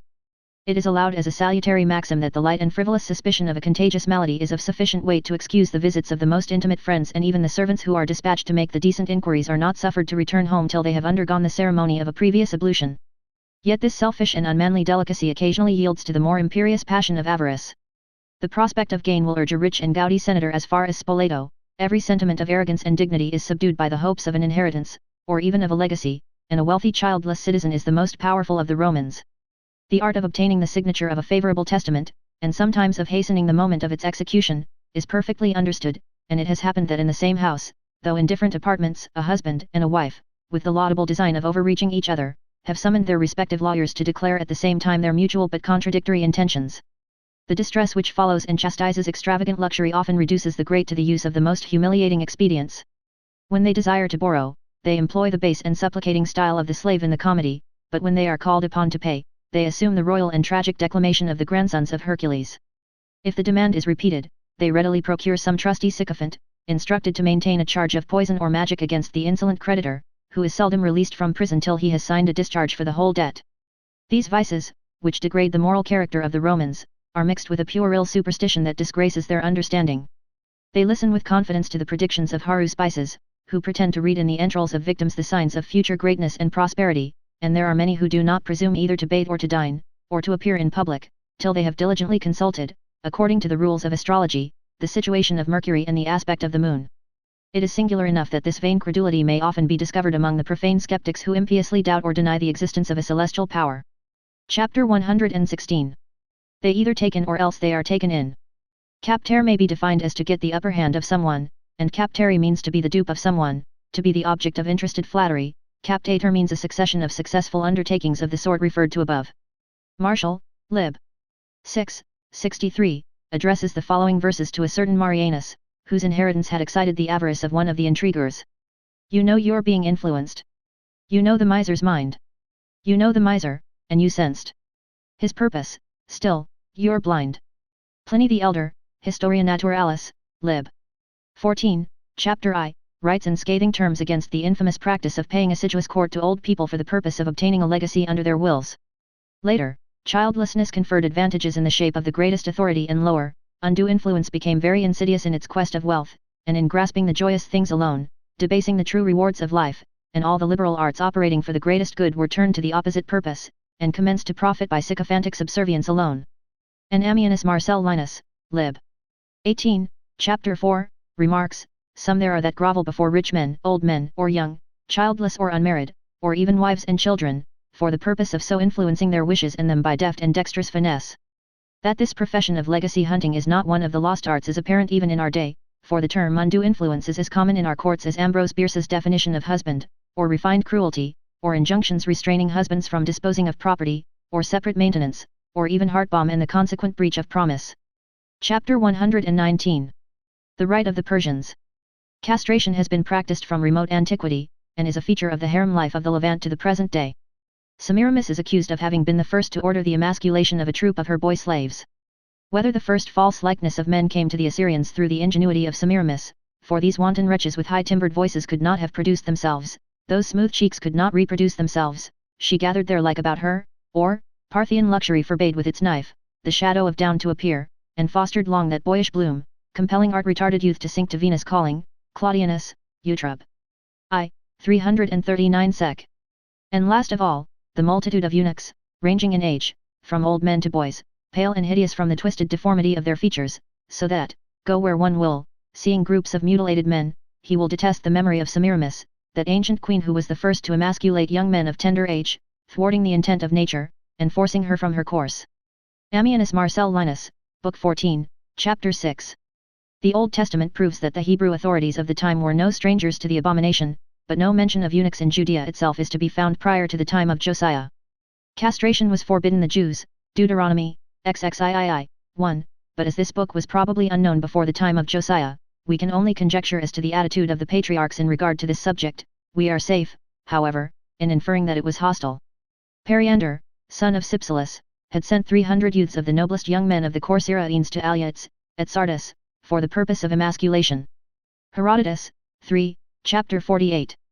Hermotimus, then, was sprung from these Pedasians, and, of all men we know, revenged himself in the severest manner for an injury he had received, for, having been captured by an enemy and sold, he was purchased by one Paeanius, a Chion, who gained a livelihood by the most infamous practices, for whenever he purchased boys remarkable for their beauty, having castrated them, he used to take them to Sardis and Ephesus and sell them for large sums, for with the barbarians, eunuchs are more valued than others, on account of their perfect fidelity. Paeanius, therefore, had castrated many others, as he made his livelihood by this means, and among them, this man. Hermotimus, however, was not in every respect unfortunate, for he went to Sardis, along with other presents for the king, and in process of time was the most esteemed by Xerxes of all his eunuchs. When the king was preparing to march his Persian army against Athens, Hermotimus was at Sardis, having gone down at that time, upon some business or other, to the Mysian territory which the Chians possess, and is called Aternus. He there met with Petronius. Having recognized him, he addressed many friendly words to him, first recounting the many advantages he had acquired by this means, and secondly, promising him how many favors he would confer upon him in requital, if he would bring his family and settle there, so that Petronius joyfully accepted the proposal and brought his wife and children. But when Hermotimus got him with his whole family into his power, he addressed him as follows. O thou, who, of all mankind, hast gained thy living by the most infamous acts, what harm had either I, or any of mine, done to thee, or any of thine, that of a man thou hast made me nothing? Thou didst imagine, surely, that thy machinations would pass unnoticed by the gods, who, following righteous laws, have enticed thee, who hath committed unholy deeds, into my hands, so that thou canst not complain of the punishment I shall inflict upon thee. When he had thus upbraided him, his sons being brought into his presence, Petronius was compelled to castrate his own sons, who were 4 in number, and, being compelled, he did it, and after he had finished it, his sons, being compelled, castrated him. Thus did vengeance and Hermotimus overtake Petronius. Herodotus, 8, ch. 105-6. Mention of the Galli, the emasculated priests of Cybele should be made. Emasculation was a necessary first condition of service in her worship. Catullus, Attis. The Latin literature of the Silver and Bronze Ages contains many references to castration. Juvenal and Martial have lavished bitter scorn upon this form of degradation, and Suetonius and Statius inform us that Domitian prohibited the practice, but it is in the Amours attributed to Lucian that we find a passage so closely akin to the one forming a basis of this note, that it is inserted in extenso. Some pushed their cruelty so far as to outrage nature with the sacrilegious knife, and, after depriving men of their virility, found in them the height of pleasure. These miserable and unhappy creatures, that they may the longer serve the purposes of boys, are stunted in their manhood, and remain a doubtful riddle of a double sex, neither preserving that boyhood in which they were born, nor possessing that manhood which should be theirs. The bloom of their youth withers away in a premature old age, while yet boys, they suddenly become old, without any interval of manhood. For impure sensuality, the mistress of every vice, devising one shameless pleasure after another, insensibly plunges into unmentionable debauchery, experienced in every form of brutal lust. The jealous Roman husband's furious desire to prevent the consequences of his wife's incontinence was by no means well served by the use of such agents. On the contrary, the women themselves profited by the arrangement. By means of these eunuchs, they edited the morals of their mates and hampered the sodomitical hankerings, active or otherwise, of their husbands. Martial, 12:54. But when the passions and suspicions of both heads of the family were mutually aroused, the eunuchs fanned them into flame and gained the ascendancy in the home. They even went so far as to marry. Martial, 11:82. And Juvenal, I, 22. In the 3rd century a certain Veil-Sus formed a sect which, following the example set by Origen, acted literally upon the text of Matthew, v. 28:30, and Matthew, 19:12. Of this sect, Augustine, De Haeres. Chapter 37, said, the Veiltians castrate themselves and those who partake of their hospitality, thinking that after this manner, they ought to serve God. That injustice was done upon the wrong member is very evident, yet in an age so dark, so dominated by austere asceticism, this clean-cut perception of the best interests of suffering humanity, is only to be rivaled by the French physician in the time of the Black Plague. He had observed that sthenic patients, when bled, died. The superstition and medical usage of the age prescribed bleeding, and when the fat abbots came to be bled, he bled them freely and with satisfaction. Justinian decreed that anyone guilty of performing the operation which deprived an individual of virility should be subjected to a similar operation, and this crime was later punished with death. In the 16th and 17th centuries we encounter another and even viler reason for this practice, that the voice of such a person, one castrated in boyhood, after arriving at adult age, combines the high range and sweetness of the female with the power of the male voice, had long been known, and Italian singing masters were not slow in putting this hint to practical use. The poor sometimes sold their children for this purpose, and the castrati and soprani are terms well known to the musical historian. These artificial voices disgraced the Italian stage until literally driven from it by public hostility, and the punishment of death was the reward of the individual bold enough to perform such an operation. The papal authority excommunicated those guilty of the crime and those upon whom such an operation had been performed, but received artificial voices, which were the result of accident, into the Sistine choir. This pretext served the Church well and, until the year 1878, when the disgrace was wiped out by Pope Leo XIII, the Sistine choir was an eloquent commentary upon the attitude of an institution placed, as it were, between love and duty. It should be recorded that this choir, in its recent visit to the United States, had but one artificial voice, and its owner was the oldest member of the choir. Young homeborn slaves were bought up by the dealers, castrated, because of the increased price they brought when in this condition, and sold for huge sums. Seneca, Contra X, Chapter 4, and kidnapping was frequently resorted to, just as it is in Africa today. In Russia there is a sect called the Skoptsi, whose tenets, in this respect, are indicated by their name. This sect is first mentioned in the person of a certain Adrian, a monk, who came to Russia about the year 1001. In 1041, L090 to 1096, 1138 to 1147, 1326, they are noticed, and in 1721 to 1724 they are prominent. They call themselves white doves and are divided into smaller congregations which, in their allegorical terminology, they call ships. The leader of each congregation is called the pilot and the female leader, the pilot's mate. Their tenets provide for 2 degrees of emasculation, complete and incomplete, and, in the case of the former, he who submitted to the operation had the royal seal affixed to him, this being their name for complete emasculation. In the case of the latter, the neophyte had reached the 2nd degree of purity. The operation was performed with a red-hot knife or a hot iron, and this was known as the baptism by fire. In the case of female converts, the breasts were amputated, either with a red-hot knife or a pair of red-hot shears. Kudrin Trial, Moscow, 1871, Testimony of Physicians and Examination of the Accused, which served the double purpose of checking hemorrhage, as would a thermocautery, and avoiding infection. Another method consisted in searing the orifice of the vagina so that the scar tissue would contract it in such a manner as to effectually prevent the entrance of the male. A peculiar attribute of this sect is the character of many of its members, bankers, civil service officials, navy officers, army officers, and others of the finest professions. Leroy Bewley, in discussing their methods of obtaining converts says, they prefer boys and youths, whom they strive to convince of the necessity of killing the flesh. They sometimes succeed so well, that cases are known of boys of 15 or so resorting to self-mutilation, to save themselves from the temptations of early manhood. These apostles of purity do not always scruple to have recourse to violence or deceit.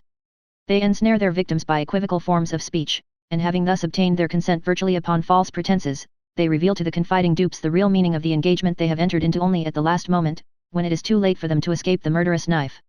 One evening, 2 men, one of them young and blooming, the other old, with sallow and unnaturally smooth face, were conversing, while sipping their tea, in a house in Moscow. Virgins will alone stand before the throne of the Most High, said the elder man. He who looks on a woman with desire commits adultery in his heart, and adulterers shall not enter the kingdom of heaven. What then should we sinners do? Asked the young man. Knowest thou not, replied the elder, the word of the Lord? If thy right eye leadeth thee into temptation, pluck it out and cast it from thee, if thy right hand leadeth thee into temptation, cut it off and cast it from thee. What ye must do is to kill the flesh. Ye must become like unto the disembodied angels, and that may be attained only, through being made white as snow. And how can we be made thus white? Further inquired the young man. Come and see, said the old man. He took his companion down many stairs, into a cellar resplendent with lights. Some 15 white-robed men and women were gathered there. In a corner was a stove, in which blazed a fire. After some prayers and dances, very like those in use among the flagellants, the old man announced to his companion, Now shalt thou learn how sinners are made white as snow. And the young man, before he had time to ask a single question, was seized and gagged, his eyes were bandaged, he was stretched out on the ground, and the apostle, with a red-hot knife, stamped him with the seal of purity. This happened to a peasant, Saltykov by name, and certainly not to him alone. He fainted away under the operation, and when he came to himself, he heard the voices of his chaste sponsors give him the choice between secrecy and death. Catherine II signed the first edict against this sect in 1772, but agitation was more or less constant until the imperial government began vigorous prosecutions in 1871, and many were sentenced to hard labor in Siberia. When prosecutions were instituted, large numbers emigrated to Romania and there took the name of Lipovans. Women, especially one of the name of Anna Romanovna, have had a great share in the invention and diffusion of the doctrine. Not infrequently it is the women who, with their own hands, transform the men to angels. In 1871 their number was estimated to be about 3,000, in 1874 they numbered 5,444, including 1,465 women, and in 1847, 515 men and 240 women were transported to Siberia. The sect still holds its own in Russia. They are millenarians and the Messiah will not come for them until their sect numbers 144,000. Antiquity knew 3 varieties of eunuch. Castrati, scrotum and testicles were amputated. Spad ones, testicles were torn out. Phlebia, testicles were destroyed by crushing. Chapter 127. Such sweetness permeated her voice as she said this, so entrancing was the sound upon the listening air that you would have believed the siren's harmonies were floating in the breeze. Many scholars have drawn attention to the ethereal beauty of this passage. Probably the finest parallel is to be found in Horace's Ode to Calliope. After the invocation to the muse he thinks he hears her playing. Hark! Or is this but frenzy's pleasing dream? Through groves I seem to stray. Of consecrated bay. Where voices mingle with the babbling stream. And whispering breezes play. Sir Theodore Martin's version. Another exquisite and illuminating passage occurs in Catullus, 51, given in Marchena's 4th note. Chapter 131. Then she kneaded dust and spittle and, dipping her middle finger into the mixture, she crossed my forehead with it. Since the fairy tale era of the human race, sputum has been employed to give potency to charms and to curses. It was anciently used as anathema and that use is still enforced to this day. Let the incredulous critic spit in someone's face if he doubts my word. But sputum had also a place in the Greek and Roman rituals.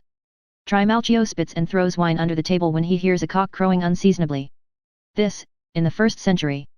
Any Jew in Jerusalem hearing the name of Titus mentioned, spits, this in 1903. In the ceremony of naming Roman children spittle had its part to play, it was customary for the nurse to touch the lips and forehead of the child with spittle. The Catholic priest's ritual, which prescribes that the ears and nostrils of the infant or neophyte, as the case may be, shall be touched with spittle, comes, in all probability from Mark, 7, 33, 34, 8, 23, and John, 9, 6, which, in turn are probably derived from a classical original. It should be added that fishermen spit upon their bait before casting in their hooks. Chapter 131. Medio systolat digito. There is more than a suggestion in the choice of the middle finger, in this instance. Among the Romans, the middle finger was known as the infamous finger. Infami digito et lustralibus anti salivus.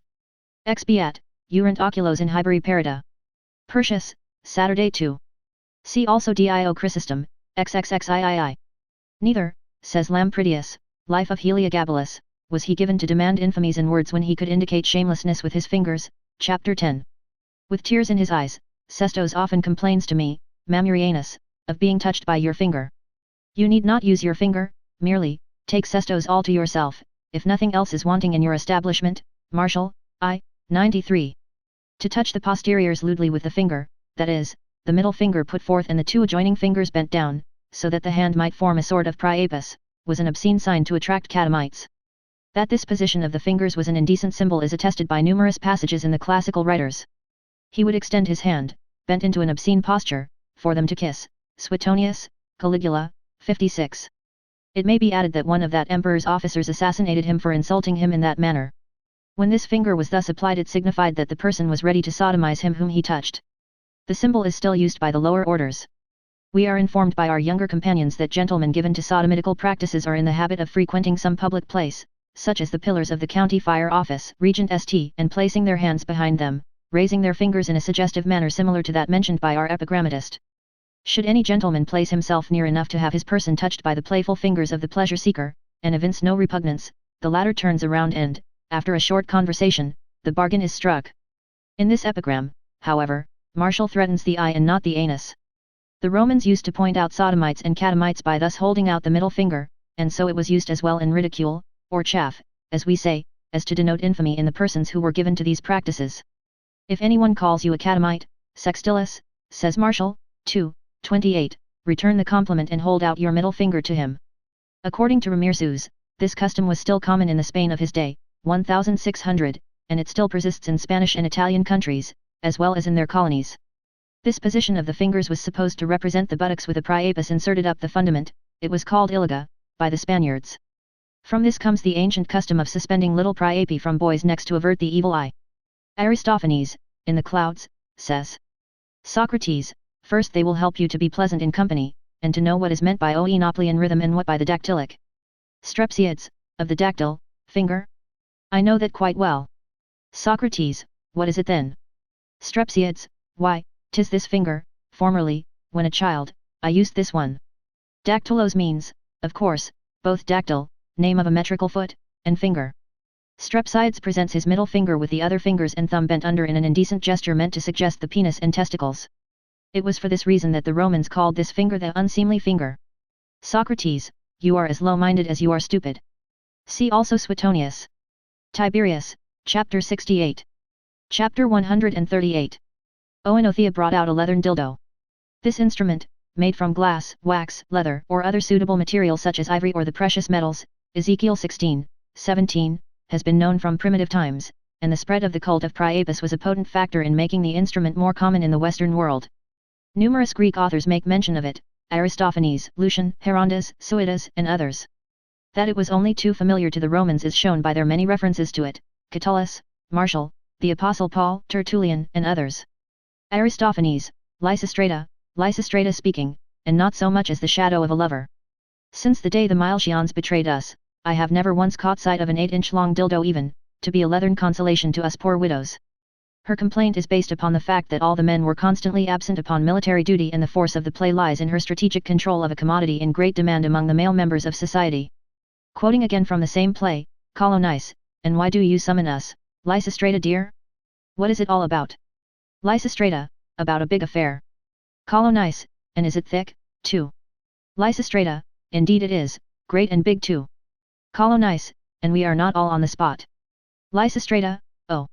If it were what you have in mind, there would never be an absentee. No, it concerns a thing I have turned about and about, this way and that, for many sleepless nights. When the plot has been explained, viz., that the women refuse intercourse to their husbands until after peace has been declared, Colonus, but suppose our poor devils of husbands go away and leave us, Lysistrata, then, as Crates says, we must flay a skint dog, that's all. Lucian, Arno yours, says, but, if it is becoming for men to have intercourse with men, for the future let women have intercourse with women. Come, O new generation, inventor of strange pleasures. As you have devised new methods to satisfy male lust, grant the same privilege to women, let them have intercourse with one another like men, girding themselves with the infamous instruments of lust, an unholy imitation of a fruitless union. Herodotus, Mime 6. Corrido. 2 women friends Metro and a female domestic. Time, about 300 BC. Scene, Corrido's sitting room. Corrido, Metro has just come to call, take a seat, Metro, to the slave girl, get up and get the lady a chair, I have to tell you to do everything, you're such a fool you never do a thing of your own accord. You're only a stone in the house, you're not a bit like a slave except when you count up your daily allowance of bread, you count the crumbs when you do that, though, and whenever the tiniest bit happens to fall upon the floor, the very walls get tired of listening to your grumbling and boiling over with temper, as you do all day long now. When we want to use that chair you've found time to dust it off and rub up the polish. You may thank the lady that I don't give you a taste of my hand.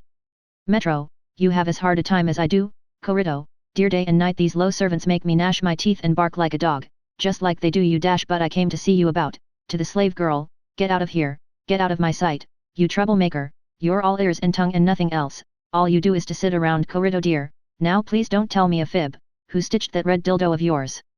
Corrido, Metro, where did you see that? Metro, why Nasis, the daughter of Irina, had it 3 days ago. Oh but it was a beauty. Corrido, so Nasis had it, did she? Where did she get it, I wonder? Metro, I'm afraid you'll say something if I tell you. Corrido, my dear Metro, if anybody hears anything you tell me, from Corrido's mouth, I hope I go blind. Metro, it was given to her by Eubule of Bidas, and she cautioned her not to let a soul hear of it. Corrido, that woman will be my undoing, one of these days. I yielded to her importunity and gave it to her before I had used it myself, Metro dear, but to her it was a godsend, now she takes it and gives it to someone who ought not to have it. I bid a long farewell to such a friend as she, let her look out for another friend instead of me. As for Nasis, Adrastea forgive me. I don't want to talk bigger than a lady should. I wouldn't give her even a rotten dildo, no, not even if I had 1,000. Metro, please don't flare up so quickly when you hear something unpleasant. A good woman must put up with everything. It's all my fault for gossiping. My tongue ought to be cut out, honestly it should, but to get back to the question I asked you a moment ago, who stitched the dildo? Tell me if you love me. What makes you laugh when you look at me? What does your coyness mean? Have you never set eyes on me before? Don't fib to me now, Corrido, I beg of you. Corrido, why do you press me so? Curtain stitched it. Metro, which curtain? Tell me, because there are 2 curtains, one is that blue-eyed fellow, the neighbor of Myrtiline the daughter of Kylaeus, but he couldn't even stitch a plectron to a lyre. The other one, who lives near the house of Hermodorus, after you have left the street, was pretty good once, but he's too old, now, the late lamented Kylaeus, may her kinsfolk never forget her, used to patronize him. Corrido, he's neither of those you've mentioned, Metro, this fellow is bald-headed and short, he comes from Chios or Erythrae, I think you would mistake him for another Prexenos, one fig could not look more like another, but just hear him talk, and you'll know that he is Curtin and not Prexinos. He does business at home, selling his wares on the sly because everyone is afraid of the tax gatherers. My dear. He does do such beautiful work. You would think that what you see is the handiwork of Athena and not that of Curtin. Do you know that he had 2 of them when he came here? And when I got a look at them my eyes nearly burst from their sockets through desire. Men never get I hope we are alone their tools so stiff, and not only that, but their smoothness was as sweet as sleep and their little straps were as soft as wool. If you went looking for one you would never find another lady's cobbler cleverer than he. Metro, why didn't you buy the other one, too? Corrido, what didn't I do, Metro dear? And what didn't I do to persuade him? I kissed him, I patted his bald head, I poured out some sweet wine for him to drink, I fondled him, the only thing I didn't do was to give him my body. Metro, but you should have given him that too, if he asked it. Corrido, yes, and I would have, but Bitta's slave girl commenced grinding in the court, just at the wrong moment. She has reduced our hand mill nearly to powder by grinding day and night for fear she might have 4 obols to pay for having her own sharpened. Metro, but how did he happen to come to your house, Corrido dear? You'll tell me the truth won't you, now? Corrido, Artemis the daughter of Candace directed him to me by pointing out the roof of the tanner's house as a landmark. Metro, that Artemis is always discovering something new to help her make capital out of her skill as a go-between. But anyhow, when you couldn't buy them both you should have asked who ordered the other one. Corrido, I begged him to tell me but he swore he wouldn't, that's how much he thought of me, Metro dear. Metro, you mean that I must go and find Artemis now to learn who the Curtin is goodbye Corrido. He, my husband, is hungry by now, so it's time I was going. Corrido, to the slave girl, close the doors, there, chicken keeper, and count the chickens to see if they're all there, throw them some grain, too, for the chicken thieves will steal them out of one's very lap. The Kordax. A lascivious dance of the old Greek comedy. Any person who performed this dance except upon the stage was considered drunk or dissolute.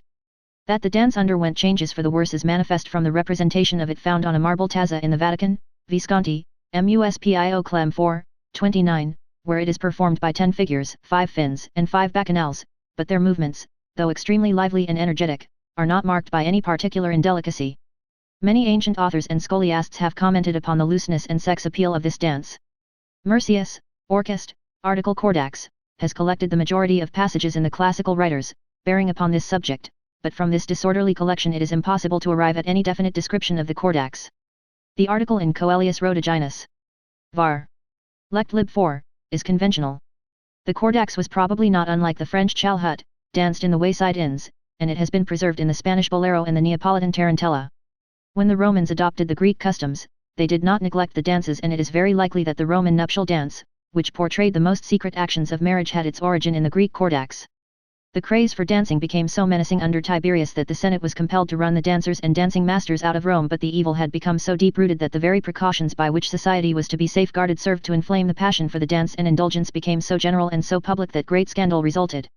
Domitian, who was by no means straight-laced, found it necessary to expel from the Senate those members who danced in public.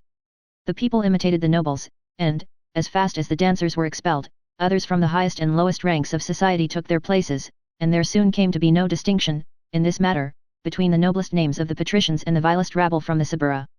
There is no comparison between the age of Cicero and that of Domitian. One could do a man no graver injury than to call him a dancer, says Cicero pro Murena, and adds, a man cannot dance unless he is drunk or insane. Probably the most realistic description of the Kordax, conventional, of course, is to be found in Mirakovsky's Death of the Gods. The passage occurs in chapter 6. I have permitted myself the liberty of supplying the omissions and euphemisms in Trench's otherwise excellent and spirited version of the novel. At this moment hoarse sounds like the roarings of some subterranean monster came from the market square. They were the notes, now plaintive, now lively, of a hydraulic organ.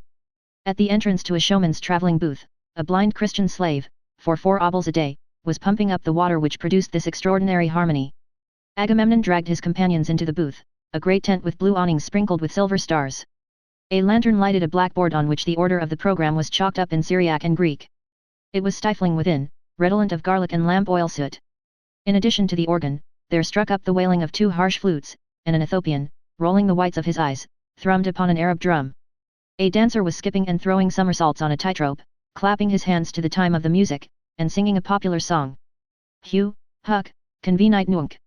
Spitalicinity. Pedum tendite. Cursumadite. This starveling snub-nosed dancer was old, repulsive, and nastily gay.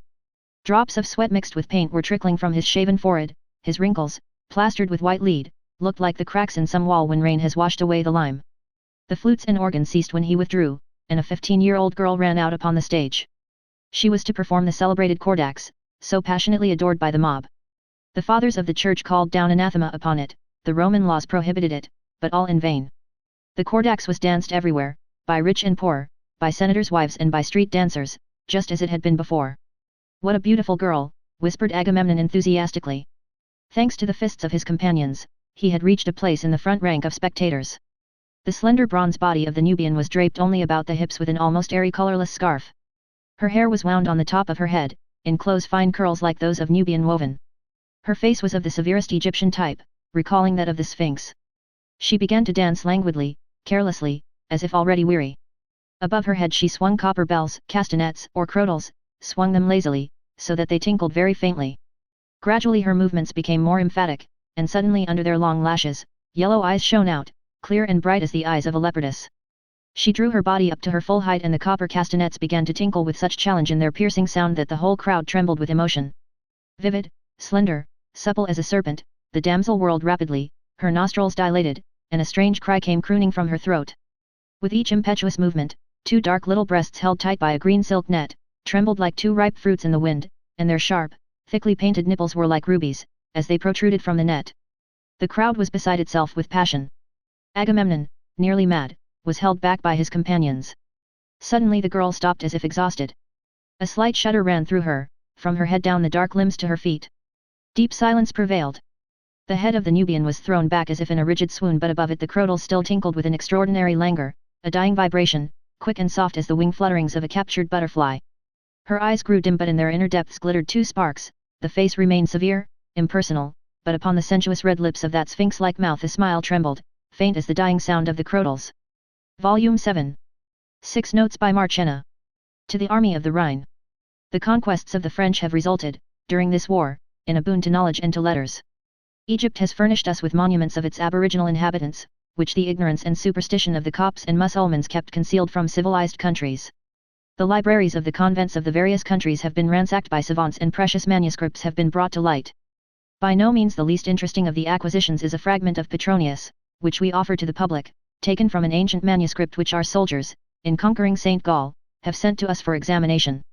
We have made an important discovery in reading a parchment which contains the work of St. Gennadius on the duties of priests, and which, judging from the form of the letters employed, we should say was written in the 11th century.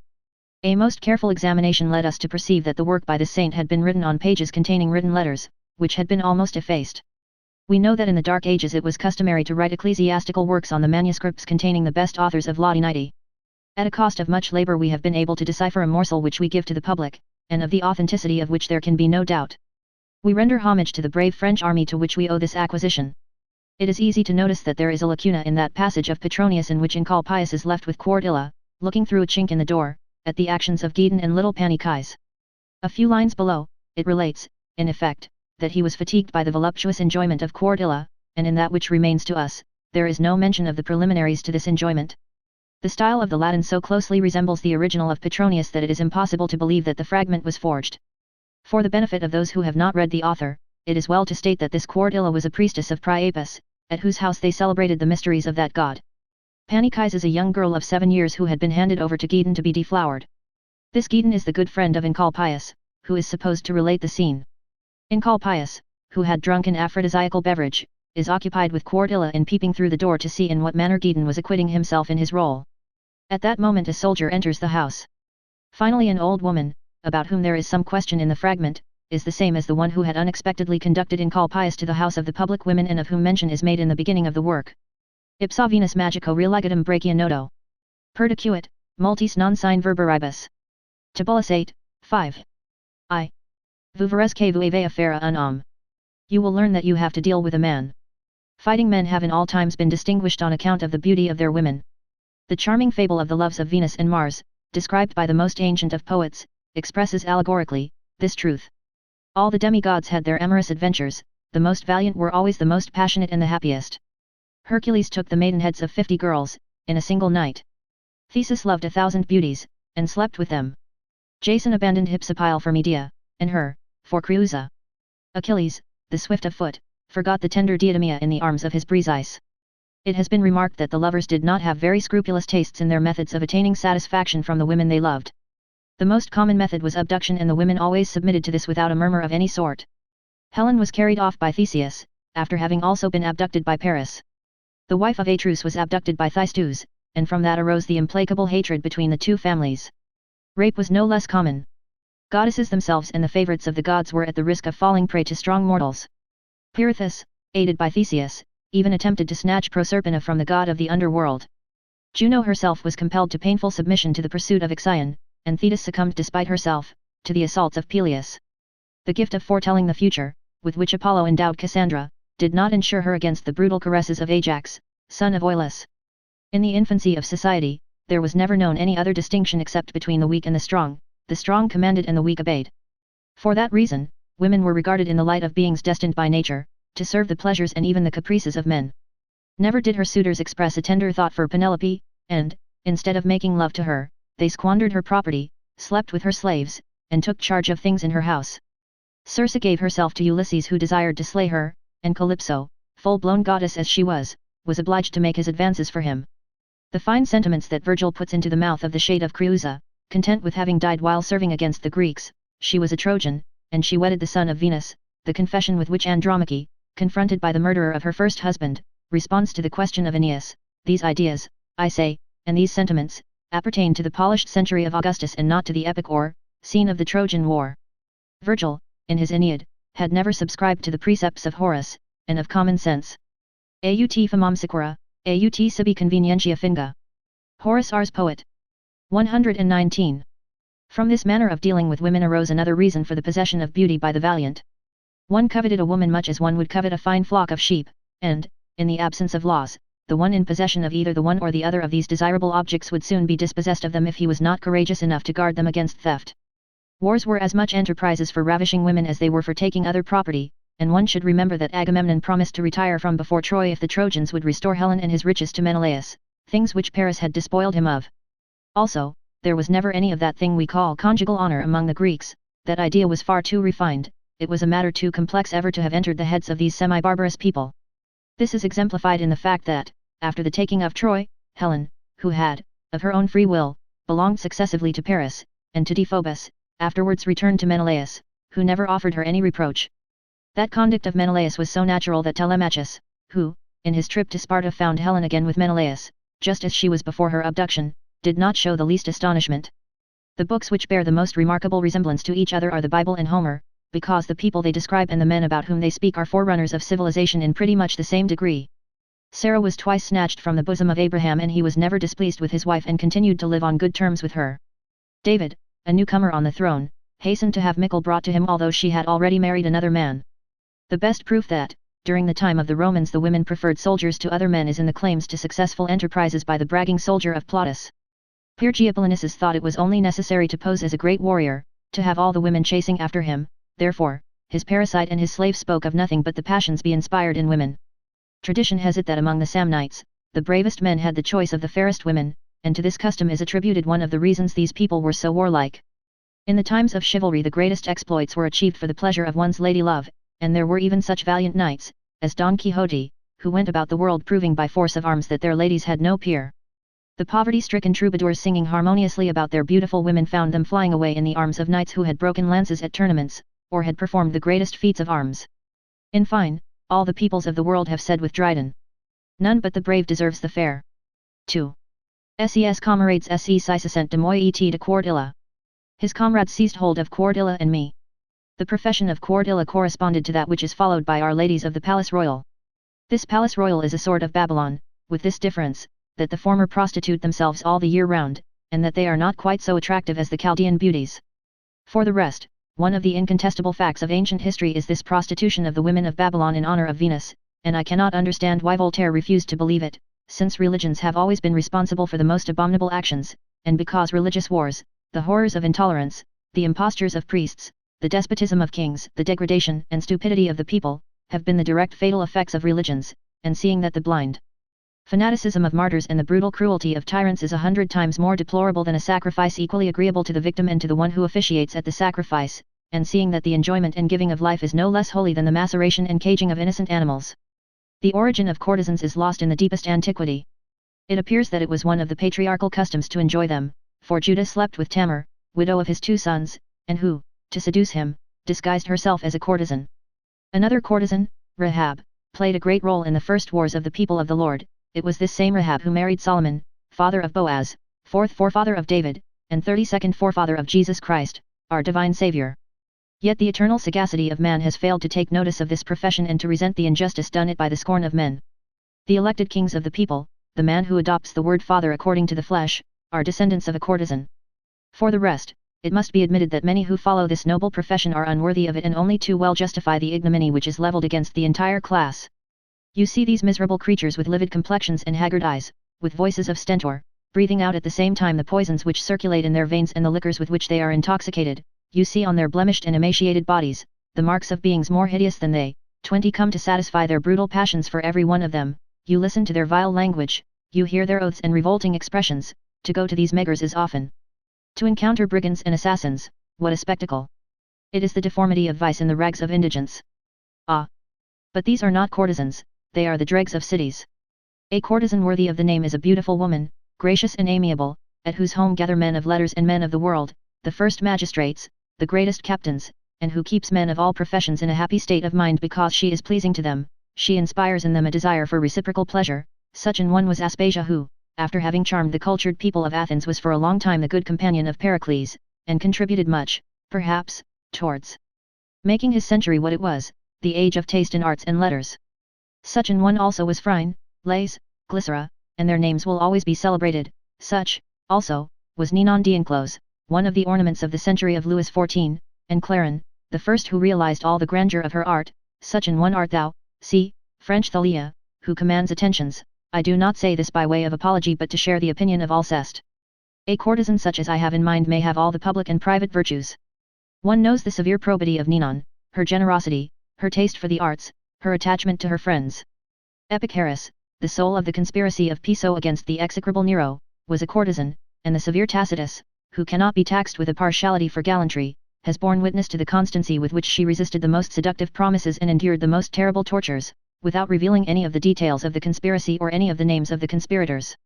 These facts should be recognized above that ascetic moral idea which consists of the sovereign virtue of abstinence in defiance of nature's commands and which places weakness in these matters along with the most odious crimes. Can one see without indignation Suetonius' reproach of Caesar for his gallantries with Servilia, with Tertia and other Roman ladies, as a thing equal to his extortions and his measureless ambitions, and praising his warlike ardor against peoples who had never furnished room for complaint to Rome? The source of these errors was the theory of emanations. The first dreamers, who were called philosophers, imagined that matter and light were co-eternal. They supposed that was all one unformed and tenebrous mass, and from the former they established the principle of evil and of all imperfection, while they regarded the latter as sovereign perfection. Creation, or, one might better say co-ordination, was only the emanation of light which penetrated chaos, but the mixture of light and matter was the cause of all the inevitable imperfections of the universe. The soul of man was part and parcel of divinity or of increased light. It would never attain happiness until it was reunited to the source of all light, but for it, we would be free from all things we call gross and material, and we would be taken into the ethereal regions by contemplation and by abstinence from the pleasures of the flesh. When these absurdities were adopted for the regulation of conduct, they necessarily resulted in a fierce morality, inimical to all the pleasures of life, such, in a word, as that of the gymnosophists or, in a lesser measure, of the Trappists. But despite the gloomy nonsense of certain atrabilious dreamers, the wonderful era of the Greeks was that of the reign of the courtesans. It was about the houses of these that revolved the sands of Pactolus. Their fame exceeded that of the first men of Greece. The rich offerings that decorated the temples of the gods were the gifts of these women, and it must be remembered that most of them were foreigners, originating, for the most part, in Asia Minor. It happened that an Athenian financier, who resembled the rest of his tribe as much as 2 drops of water, proposed once to levy an impost upon the courtesans. As he spoke eloquently of the incalculable advantages which would accrue to the government by this tax, a certain person asked him by whom the courtesans were paid. By the Athenians, replied our orator, after deliberation. Then it would be the Athenians who would pay the impost, replied the questioner, and the people of Athens, who had a little more sense than certain legislative assemblies, hooted the orator down, and there was never any more question about a tax upon courtesans. Corinth was famous for the number and beauty of its courtesans, from which comes the proverb, "It is not given to every man to go to Corinth." There they ran the risk of losing their money and ruining their health. The cause of this great vogue of courtesans in Greece was not the supposed ugliness of the sex, as the savant Pa imagined, and contradicted by the unanimous evidence of ancient authors and of modern travelers, but rather, the retired and solitary life which the women of the country led. They lived in separate apartments and never had any communication with the streets or with the residences of men. The inner part of the house, which was called the women's apartments, said Cornelius Nepos, preface. Strangers never visited them, they rarely visited their nearest relations. This was why marriage between brothers and sisters was authorized by law and encouraged by usage. The sisters were exposed to the attacks of their brothers because they lived separated from them. With the Romans, as with us, the virtuous women corrupted somewhat the profession of the courtesans. The absolute seclusion of women was never the fashion at Rome, and the stories we have on the authority of Valerius Maximus on the chastity and modesty of the first Roman matrons merit the same degree of belief as the legend of Romulus and Remus being brought up by a wolf, the rape of Lucretia, or the tragic death of Virginia. On the contrary, in Livy, a great admirer of the customs of the early days of Rome, we find that in those times a great number of Roman women of the noblest families were convicted of having poisoned their husbands and condemned to death for this hideous crime, that, by no means shows a very exquisite and tender conjugal sentiment. During the period of the Second Punic War, with what energy they went about the city seeking the repeal of the law which took out of their hands the custody of jewels and precious stones. A repeal which they obtained despite the opposition of Cato the censor. It appears that the profession of the courtesan was generally practiced by the freed women. Their manner necessarily showed the results of their education. But the young sparks of Rome never paid much attention to them, they preferred to have love affairs with the wives of their friends. For one Sallust who ruined himself with freed women, there were 5 Cupianiuses. Cupianius, that admirer of the pudenda garbed in white, whore. Saturday. I. 2. 36. Delia, Lesbia, Ipsithalia, Garina, Nemesis, Nerea, Cynthia, Sulpicia, Lysymnia, and almost all the women to whom, under real or assumed names, Catullus, Tibullus, Propertius, Ovid, Horace, and others, addressed their erotic compositions, were Roman married women. Horace is the only one who celebrated a freed woman in some of his odes. This is due, however, to his taste for variety and perhaps also, to his birth, for he himself was the son of a freed woman. Ovid's Art of Love and the satires of Juvenal reveal the extent to which gallantry was the fashion at Rome, and Cato would never have praised the conduct of that young man who had recourse to a public house if that had been an ordinary course of procedure. In Europe of the Middle Ages, the priests and abbots helped to some extent in reviving the profession of the courtesans. Long before, St. Paul had stated in his epistles that it was permitted to the apostles of the Lord to take with them everywhere a sister for charity. The deaconesses date from the 1st century of the Church. But the celibacy of the clergy was not universally and solidly established until about the 11th century, under the pontificate of Gregory VII. During the preceding century, the celebrated Marosha and Theodore had put their lovers successively upon the chair of St. Peter, and their sons and grandsons, as well. But after the priests had submitted to celibacy, they ostensibly took the concubines of which, alas, our housekeepers of today are but feeble vestiges. The Spanish codes of the Middle Ages were often concerned with the rights of the concubines of priests, manspes de los clérigos, and these chosen ones of the Lord invariably appeared worthy of envy. Finally the courtesans appeared in all their magnificence in the Holy City, and modern Rome atoned for the rebuffs and indignities these women had been compelled to endure in ancient Rome. The princes of the Church showered them with gifts, they threw at their feet the price of redemption from sin, paid by the faithful, and the age of Leo X was for Rome a wonderful epoch of fine arts, belles lettres, and beautiful women. But a fanatical monk from Lower Germany fell upon this calm of the Church and this happy era of the harlots. Since then the revenues of the Sacred College have continued to decrease, the beautiful courtesans have abandoned the capital of the Christian world, and their pleasures have fled with them. And can anyone longer believe in the perfection of the human race, since the best, the most holy of human institutions has so visibly degenerated? 3. Le soldat ordinea embassicidas de amicabota ses impers basers. The soldier ordered the catamite to beslaver me with his stinking kisses. One of the reasons which caused the learned and paradoxical Harduin to assert that all the works which have been attributed to the ancients, with the exception of the Georgics and the natural history of Pliny, were the compositions of monks, was doubtless the very frequent repetition of scenes of love for boys, which one notices in most of these writings. This savant was a Jesuit. But this taste is not peculiar to convents, it is to be found among all peoples and in all climates. Its origin is lost in the night of the centuries, it is common in the most polished nations, and it is common among savage tribes. Profound philosophers have argued in favor of it, poets have sung the objects of this sort of love in their tender and passionate compositions, and these compositions have always been the delight of posterity. What stupid or unfeeling reader can read without emotion that beautiful eclogue of Virgil where Corydon sighs his hopeless love for the beautiful Alexis? The most passionate ode of Horace is that one in which he complains of the harshness of Ligurianus. The tender Tibullus, deceived by his Mara thus, brings tears to all who have hearts. The delicate Anacreon, praising his Bathil, and the valiant Alcers giving himself up after his labors in war to sing of the dark eyes and black hair of Lycus. With dark eyes and black hair beautiful. It is not to over-civilized refinements of society which, according to certain misanthropists, degrade nature and corrupt it, that this taste is due. It is found among the South Sea Icelanders, and the evidence of the first Spaniards attests that it was common among the hordes of American Indians before the discovery of the New World. Poe had attempted to explain this as resulting from defects in the formation of the organs of pleasure among the natives, but a peculiar cause is not sufficient explanation for a universal effect. At the time of the patriarchs, Greek love was so general that in the 4 cities, Sodom, Gomorrah, Admah, and Seboim, it was impossible to find 10 men exempt from the contagion. That number would have sufficed, said the Lord, to withhold the punishment which he inflicted upon those cities. It should be noted here that most of the assertions about the morals of the Israelites which are to be found in the Erotica Biblon of Mirabeau are either false or pure guesswork. It is a bizarre method of judging the morals of a people, that of taking their legal code and inferring that the people were accustomed to break all the laws which are forbidden by that code. Nevertheless, that is the method which the author of the Erotica Biblon adopts for portraying the morals of the Jewish people. Again, he has not even understood this code. He has believed that the law against giving one seed to the idol Moloch meant giving the human semen, and he is ignorant of the fact that this seed, as spoken of in the Bible, means the children and descendants. Thus it is that the land of Canaan is promised to the seed of Abraham, and the perpetuity of the reign on Zion to that of David. Moloch was a Phoenician deity, the same one to which, in Carthage, they sacrificed children. The Romans believed him to be a reincarnation of their Saturn, but Saturn was an Etruscan divinity who could never have had any connection with the gods of Phoenicia.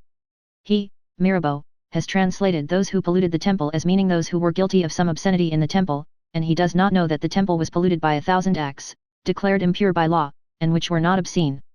The entrance of a woman into a sacred place, less than 40 days after her accouchement, or the entrance of a man who had touched an impure animal, constituted a pollution of the house of the Lord. When one wishes to make a parade of erudition, he should make some attempt to understand the things which he pretends to make clear to others. Or is it that this Mirabeau was merely careless? The love of boys was so thoroughly the fashion in Greece that we have today given it the name Greek love. Orestes was regarded as the good friend of Pylades and Patroclus as the lover of Achilles. In this taste, the gods set the example for mortals, and the abduction of Ganymede for the service of the Master of Thunder, was not the least cause for annoyance given the chaste but over-prudish Juno. Lastly, Hercules was not content with the loves of Omphale and Deianira, he also loved the beautiful Hylas, who was brought up by the nymphs. The Greeks boasted, without blushing, of this love, which they considered the only passion worthy of men, and they did blush at loving a woman, intimacy with whom, they said, only rendered her adorers soft and effeminate. In the dialogue of Plato, entitled The Banquet, which is concerned entirely with discussions of the various forms of love, they dismiss love for women as unworthy of occupying the attention of sensible men. One of the speakers, I believe it was Aristophanes, explaining the cause of this fire which we kindle in the bosoms of our loved ones, affirms that the first men were devils which multiplied their force and their power.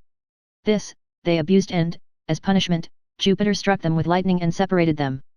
By their love for each other they came together again to regain their primitive state. But the effeminates sought out only the women because they were only half men, half women, while those whose tastes were masculine and courageous wanted to become double men again. Phaedra has put into the mouth of Aesop an explanation of that love which would certainly not have been relished by the Greeks. He says that while Prometheus was occupied with modeling his man and woman, he was invited to a feast given by Jupiter, to the gods. He came back intoxicated and, by mistake, applied the sexual parts of one to the body of the other. For the rest, the Greeks were all in accord in their profound contempt for women. The theatrical writers, especially, who studied more particularly the general opinions and catered to them in order to obtain the applause of the public, were distinguished by their bitterness against the sex. Euripides maintained that Prometheus deserved to be chained to Mount Caucasus with the vulture gnawing at his entrails, because he had fashioned a being so pernicious and hateful as woman. The shade of Agamemnon, in the Odyssey, advised Ulysses not to put any faith in Penelope and did not stop talking until he had enumerated the entire list of the vices of the sex. The first Latin authors imitated the Greeks in their invectives against women. The comedies of Plautus, especially, teem with virulent attacks upon them.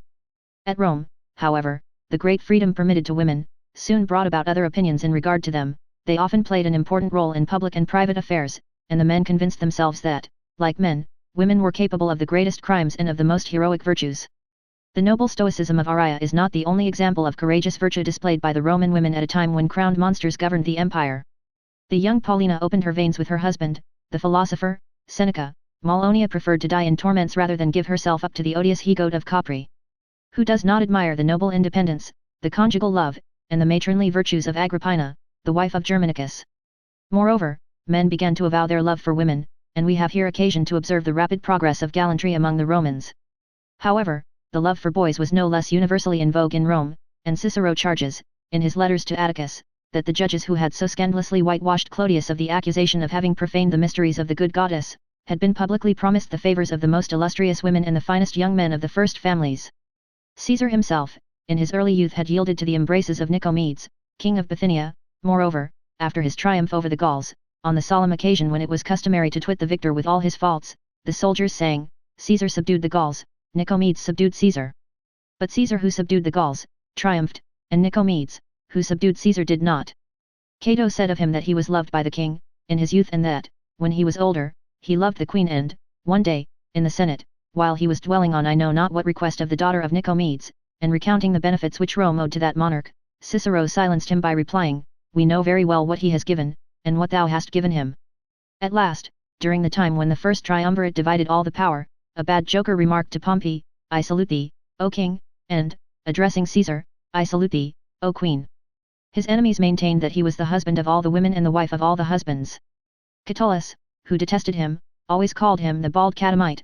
In his epigrams, he set forth that his friendship with Mamurra was not at all honorable. He called this Mamurra Pathicus, a name which they bestowed upon those who looked for favors among mature men or among men who had passed the stage of adolescence.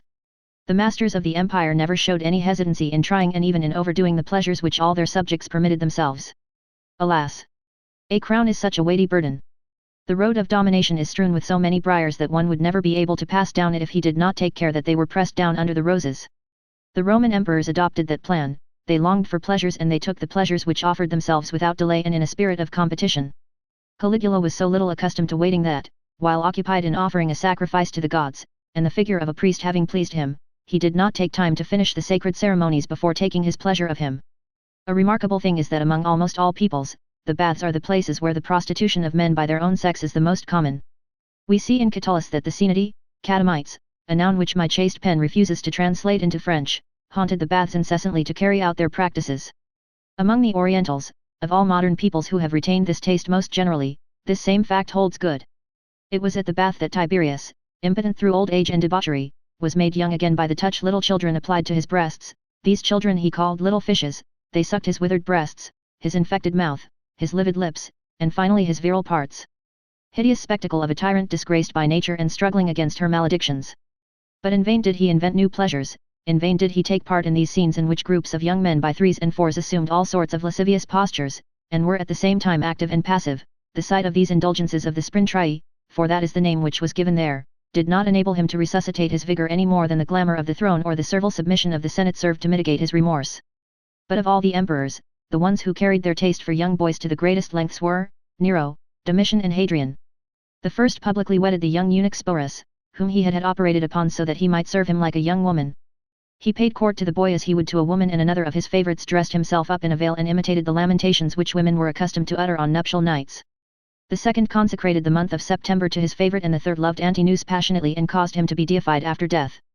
The most ample proof of the universality of the taste for young boys among the Romans is found in the epithalamium of Manilius and Julia by Catullus, and it might be cause for surprise that this has escaped all the philologists, were it not a constant thing that men frequently reading about these centuries fail to perceive the most palpable facts in their authors, just as they pass over the most striking phenomena of nature without observing them.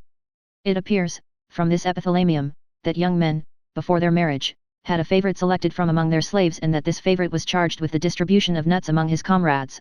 On the day, they in turn, treated him with contempt and hooted him. Here follows an exact translation of this curious bit. The favorite could not refuse the nuts to the slaves when by giving them it appeared that he owned that his master had put away his love for hire. Lest longer mute tongue stays that. In festal jest, from Fescennine. Nor yet deny their nuts to boys. He concubine. Who learns in fine. His lordling's love is fled. Throw nuts to boys thou idle all. He concubine. Wast fain full long. With nuts to play, now pleased as thrall. Be thou to swell Talagio's throng. He concubine throw nuts. Won't thou as peasant girls to jape? He whore. Thy lords delight the while. Now shall hair curling chattel scrape. Thy cheeks, poor wretch, ah poor and vile dash. He concubine, throw nuts. And further on, addressing the husband. 'Tis said from smooth-faced Ingle train. Anointed bridegroom, hardly fain. Hast e'er refrained, now do refrain. O Hymen Hymenius Io. O Hymen Hymenius. We know that naught save licit rights be known to thee, but wedded wights no more deem lawful such delights. O Hymen Hymenius Io. O Hymen Hymenius. Lxi burden, tr. The Christian religion strongly prohibits this love. The theologians put it among the sins which directly offend against the Holy Ghost. I have not the honor of knowing just why this thing arouses his anger so much more than anything else, doubtless there are reasons. But the wrath of this honest person has not prevented the Christians from having their pathicide, just as they have in countries where they are authorized by the reigning deities. We have even noticed that they are the priests of the Lord and especially the monks who practice this profession most generally amongst us. The children of Loyola have acquired well-merited renown in this matter. When they painted pleasure they never failed to represent him wearing trousers. Those disciples of Joseph Colasanz who took their places in the education of children, followed their footsteps with zeal and fervor. Lastly, the cardinals, who have a close acquaintance with the Holy Ghost, are so prejudiced in favor of Greek love that they have made it the fashion in the holy city of Rome. This leads me to wonder whether the Holy Ghost has changed his mind in regard to this matter and is no longer shocked by it, or whether the theologians were not mistaken in assuming an aversion against sodomy which he never had. The cardinals who are on such familiar terms with him would know better than to give all their days over to this pleasure if he really objected to it. I shall terminate this overlong note with an extract from a violent diatribe against this love which Lucian puts into the mouth of Charicles. He is addressing Callicratidas, a passionate lover of young boys, with whom he had gone to visit the temple of Venus at Cnidus. O Venus, my queen, to thee I call, lend me your aid while I plead your cause. For everything over which you deign to shed, be it ever so little, the persuasion of your charms, reaches absolute perfection. Above all, erotic discourses need your presence, for you are their lawful mother. In your womanhood, defend the cause of woman, and grant to men to remain men as they have been born. At the beginning of my discourse, I call as witness to the truth of my arguments the first mother of all created things, the source of all generation, the holy nature of this universe, who, gathering into one and uniting the elements of the world earth, air, fire and water unmingling them together, gave life to everything that breathes. Knowing that we are a compound of perishable matter, and that the span of life assigned to each of us was short, she contrived that the death of one should be the birth of another, and meted out to the dying, by way of compensation, the coming into being of others, that by mutual succession we might live forever. But, as it was impossible for anything to be born from a single thing alone, she created two different sexes, and bestowed upon the male the power of emitting semen, making the female the receptacle of generation. Having inspired both with mutual desires, she joined them together, ordaining, as a sacred law of necessity, that each sex should remain faithful to its own nature, that the female should not play the male unnaturally, nor the male degrade himself by usurping the functions of the female. Thus intercourse of men with women has preserved the human race by never-ending succession. No man can boast of having been created by man alone. Two venerable names are held in equal honor, and men revere their mother equally with their father. At first, when men were filled with heroic thoughts, they reverenced those virtues which bring us nearer to the gods, obeyed the laws of nature, and, united to women of suitable age, became the sires of noble offspring. But, by degrees, human life, degenerating from that nobility of sentiment, sank to the lowest depths of pleasure, and began to carve out strange and corrupt ways in the search after enjoyment. Then sensuality, daring all, violated the laws of nature herself. Who was it who first looked upon the male as female, violating him by force or villainous persuasion? One sex entered one bed, and men had the shamelessness to look at one another without a blush for what they did or for what they submitted to, and, sowing seed, as it were, upon barren rocks, they enjoyed a short-lived pleasure at the cost of undying shame. Some pushed their cruelty so far as to outrage nature with the sacrilegious knife, and, after depriving men of their virility, found in them the height of pleasure.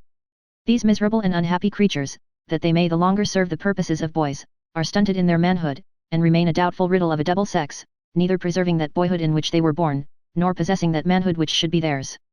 The bloom of their youth withers away in a premature old age, while yet boys they suddenly become old, without any interval of manhood. For impure sensuality, the mistress of every vice, devising one shameless pleasure after another, insensibly plunges into unmentionable debauchery, experienced in every form of brutal lust. Whereas, if each would abide by the laws prescribed by Providence, we should be satisfied with intercourse with women, and our lives would be undefiled by shameful practices. Consider the animals, which cannot corrupt by innate viciousness, how they observe the law of nature in all its purity. He-lions do not lust after he-lions, but, in due season, passion excites them towards the females of their species. The bull that rules the herd mounts cows, and the ram fills the whole flock of ewes with the seed of generation. Again, boars mate with sows, he-wolves with she-wolves. Neither the birds that fly through the air, nor the fish that inhabit the deep, or any living creatures upon earth desire male intercourse, but amongst them the laws of nature remain unbroken.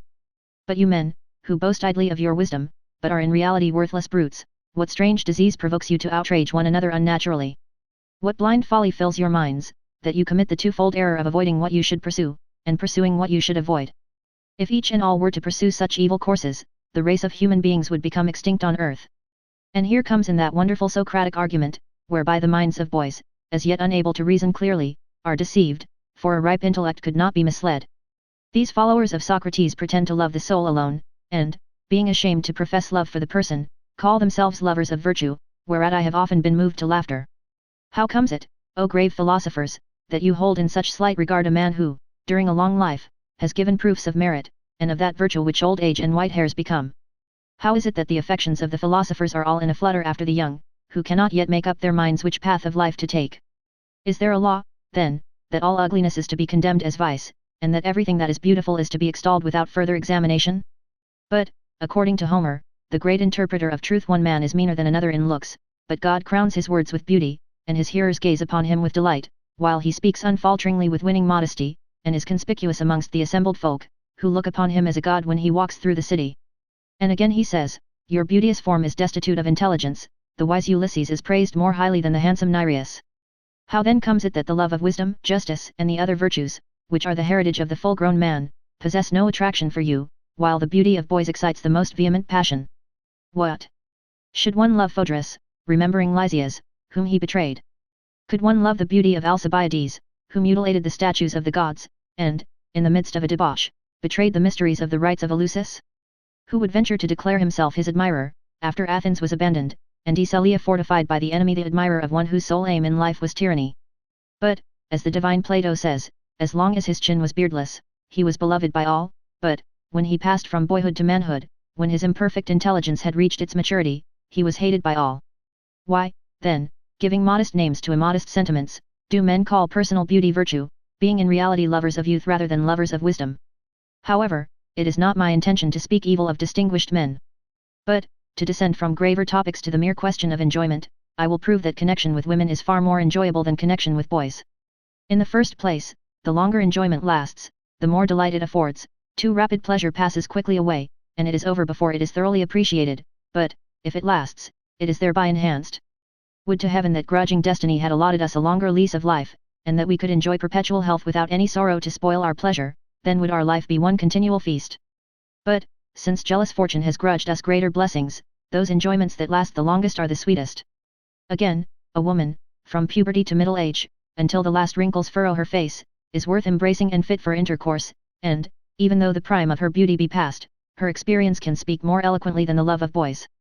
I should consider anyone who attempted to have intercourse with a youth of 20 years to be the slave of unnatural lust.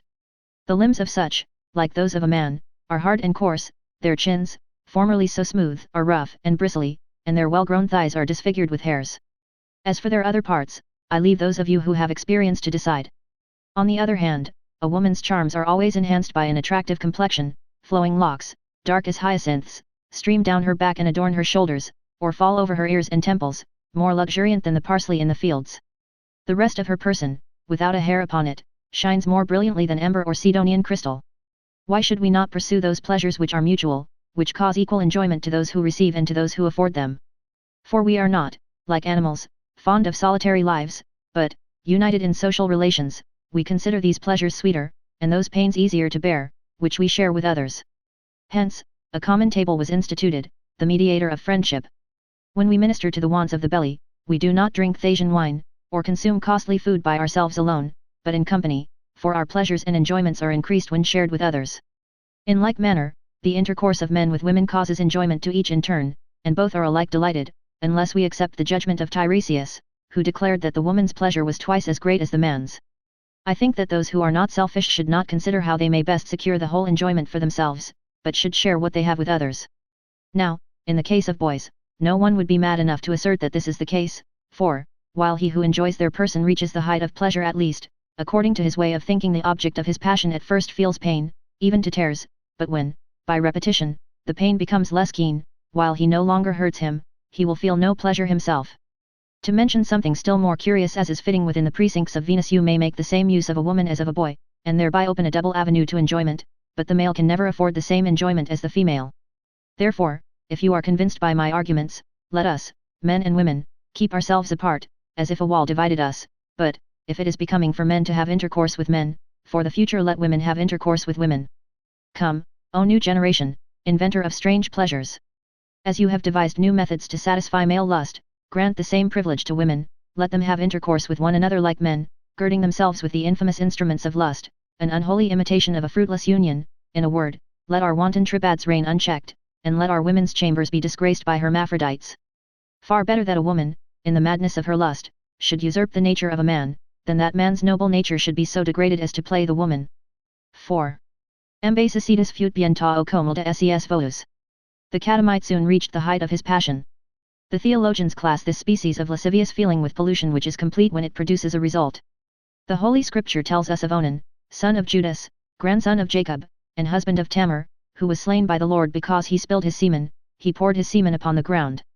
We may be reproached, perhaps, for citing the Holy Bible too frequently, but that book contains the knowledge of salvation, and those who wish to be saved should not fail to study it with assiduity. That this study has occupied a good part of our life, we admit, and we have always found that study profitable. To vigorous minds that admission may seem ridiculous, but we are writing only for pious souls, and they will willingly applaud this courageous profession of our piety. The theologians have also classified onanism and pollution among the sins against the Holy Ghost, and this being the case, there is no being in the world who has been sinned against so often. A medium indulgence in this sin furnished the pleasure of a queen, the severity of one Lucretia does not repel 1,000 Tarquins. Men with vivid imaginations create for themselves a paradise peopled with the most beautiful houris, more seductive than those of Mahomet. Lycoris had a beautiful body but it was unfeeling, the imagination of her lover pictured her as falling before his caresses, he led her by the hand over pressed flowers, through a thick grove and along limpid streams, in that sweet reverie his life slipped by. Here I see cold fountains, here flower-covered meadows, Lycoris. Here shady groves, life itself here would I dream out with thee. Virgil Bucol. ECL. X. 41. In the minds of the theologians pollution is synonymous with all pleasures with persons of the opposite or the same sex, which result in a waste of the elixir of life. In this sense, love between woman and woman is pollution and Sappho is a sinner against the Holy Ghost. Notwithstanding, however, these caprices of the third person of the Trinity, I cannot see why pleasure should be regulated, or why a woman who has surveyed all the charms of a young girl of 18 years should give herself up to the rude embraces of a man. What comparisons can be made between those red lips, that mouth which breathes pleasure for the first time, those snowy and purplish cheeks whose velvet smoothness is like the Venus flower, half in bloom, that newborn flesh which palpitates softly with desire and voluptuousness, that hand which you press so delicately, those round thighs, those plastic buttocks, that voice sweet and touching. What comparison can be made between all this and pronounced features, rough beard, hard breast, hairy body, and the strong disagreeable voice of man? Juvenal has wonderfully expended all his bile in depicting, as hideous scenes, these mysteries of the Bona Dea, where the young and beautiful Roman women, far from the eyes of men, give themselves up to mutual caresses. Juvenal has painted the eyes of the Graces with colors which are proper to the Furies. His tableau, moreover, revolts one instead of doing good. The only work of Sappho's which remains to us is an ode written to one of her loved ones, and from it we may judge whether the poetess merited her reputation. It has been translated into all languages, Catullus put it into Latin and Boileau into French. Here follows an imitation of that of Catullus. Peer of a god meseemeth he. Nay, passing gods, and that can be. Who all the while sits facing thee. Sees thee and hears thy low sweet laughs which, ah me, daze mine every sense, and as I gaze upon thee, Lesbia, o'er me strays. My tongue is dulled, limbs adown. Flows subtle flame, with sound its own. Rings either ear, and o'er are strown mine eyes with night. Lee Burton, Tr. After that we should never again exhort the ministers and moralists to inveigh against love of women for women, never was the interest of men found to be so fully in accord with the precepts of divine law. Here I should like to speak of the brides of the Lord, but I remember the nun of Diderot, and my pen falls from my hand. Oh, who would dare to touch a subject handled by Diderot? V. Guidon vina it de la deflorer, et de remporter un victoire sanglant. Guidon the victor had won a not bloodless victory. All people have regarded virginity as something sacred, and God has so honored it that he willed that his son be born of a virgin, fecundated, however, by the Holy Ghost. Still, it appears problematical whether the Virgin Mary, complete virgin that she was, did not have the same pleasure as those who are not virgins, when she received the divine annunciation. Father Sanchez has discussed the question very fully whether the Virgin Mary spent in copulation with the Holy Ghost. Unhappily, he decided in the negative, and I have too much veneration for Father Sanchez not to submit to his decision, but because of it, I am vexed with the Virgin Mary and the Holy Ghost. Notwithstanding this, the daughters of the people of the Lord were not content to remain virgins, a state of being which, at bottom has not much to recommend it. The daughter of Jephthah, before being immolated for the sake of the Lord, demanded of her father a reprieve of 2 months in which to weep for her virginity upon the mountains of Jelbo. It seems it should not have taken so long had she had nothing to regret. Ruth had recourse to the quickest method when she wished to cease being a virgin. She simply went and lay down upon the bed with Boaz. The Spirit of God has deemed it worthwhile to transmit this story to us, for the instruction of virgins from century to century. The pagan gods thought highly of maidenheads, they often took them and always, they set aside the virgins for themselves. The Teian, from whose organ Apollo was foreordained to come, proved to be only a virgin. The Spirit of God did not communicate itself to anyone who had ever been sullied by contact with a mortal. It was to virgins that the sacred fires of Vesta were entrusted, and the violation of their virginity was a capital crime which all Rome regarded as a scourge from wrathful heaven. The Sibyls lived and died virgins. In addressing the Cumaean Sibyl, Aeneas never failed to bestow that title upon her. Most of the immortals have preserved their virginity, Diana, Minerva, etc.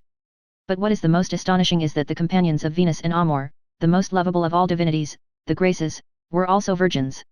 Juno became a virgin again every year, by bathing in the waters of a magic fountain, that must have rendered Jupiter's duties rather onerous. There are some reasons for this passion of mankind for maidenheads. It is so wonderful to give the first lessons of voluptuousness to a pure and innocent heart, to feel under one's hand the first palpitations of the virginal breasts which arouses unknown delights, to dry the first tears of tenderness, to inspire that first mixture of fear and hope, of vague desires and expectant inquietude. Whoever has never had that satisfaction has missed the most pleasurable of all the delights of love. But taken in that sense, virginity is rather a moral inclination, as Buffon says, than a physical matter, and nothing can justify the barbarous precautions against amorous theft which were taken by unnatural fathers and jealous husbands. In those unhappy countries which are bent under oppression, in those countries where heaven shows its heat in the beauty of the sex, and where beauty is only an object of speculation for avid parents, in such countries, I say, they resort to the most odious methods for preserving the virginity of the young and beautiful daughters who are destined to be sold like common cattle. They put a lock over the organ of pleasure and never permit it to be opened except when it is strictly necessary for carrying out those animal functions for which nature destined them. The locks of chastity were long known in Europe. The Italians are accused with this terrible invention. Nevertheless, it is certain that they were used upon men, at least, in the time of the first Roman emperors. Juvenal, in his satire against women, 6, says, if the singers please them there is no need for locks of chastity for those who have sold their voices to the praetors, who keep them. Saturday. 6, 379. If pleased by the song of the singer employed by the praetor, no fibula long will hold out, free, the actor will greet her. Christianity, most spiritual, most mystical of ancient religions, attempts to make out a great case for celibacy. Its founder never married, although the Pharisees reproached him for frequenting gay women, and had, perhaps, some reason for so doing. Jesus showed a particular affection for Mary Magdalene, to the point of exciting the jealousy of Martha, who complained that her sister passed her time in conversation with Jesus and left her with all the housework to do. Mary has chosen the better part, said the Saviour. A good Christian must not doubt that the colloquies were always spiritual. St. Paul counseled virginity and most of the apostolic fathers practiced it. Among others, St. Jerome lived his whole life among women and never lost his purity. He answered his enemies who reproached him with his very great intimacy with the saintly sisters, that the irrefutable proof of his chastity was that he stank.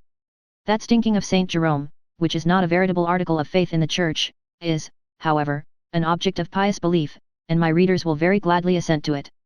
When the Christian clergy wishes to form a body of doctrines to be submitted to by all the common people, it thinks that by separating its interests and those of the common people as far as possible it must tighten those ropes by which it binds its fellow citizens. Also the Pope, who was the most jealous of ecclesiastical power and the one who abused it most, Hildebrand, rigorously prohibited the marriage of priests and enunciated the most terrible warnings against those who did not retain their celibacy. However, although neither priests nor monks were permitted to marry, the epithet virgins cannot be justly applied to all priests and all monks without exception. Nor shall I repeat here the naughty pleasantries of Erasmus, of Boccaccio, and all the others, against the monks. Without doubt maliciousness has developed more satirical traits that they have brought out. Beyond that, I have nothing to say. 6. Finally, an old woman. The question here has to do with the procurers or go-between. That profession has gradually fallen into discredit by I know not what fatality, which befalls the most worthy things. Cervantes, the only philosophic author Spain has produced, wanted that calling to be venerated in cities above all others. And truly, when one thinks how much finesse is necessary to pursue that profession with success, when one considers that those who practice that truly liberal art are the repositories of the most important as well as the most sacred secrets, one would never fail to have the greatest respect for them.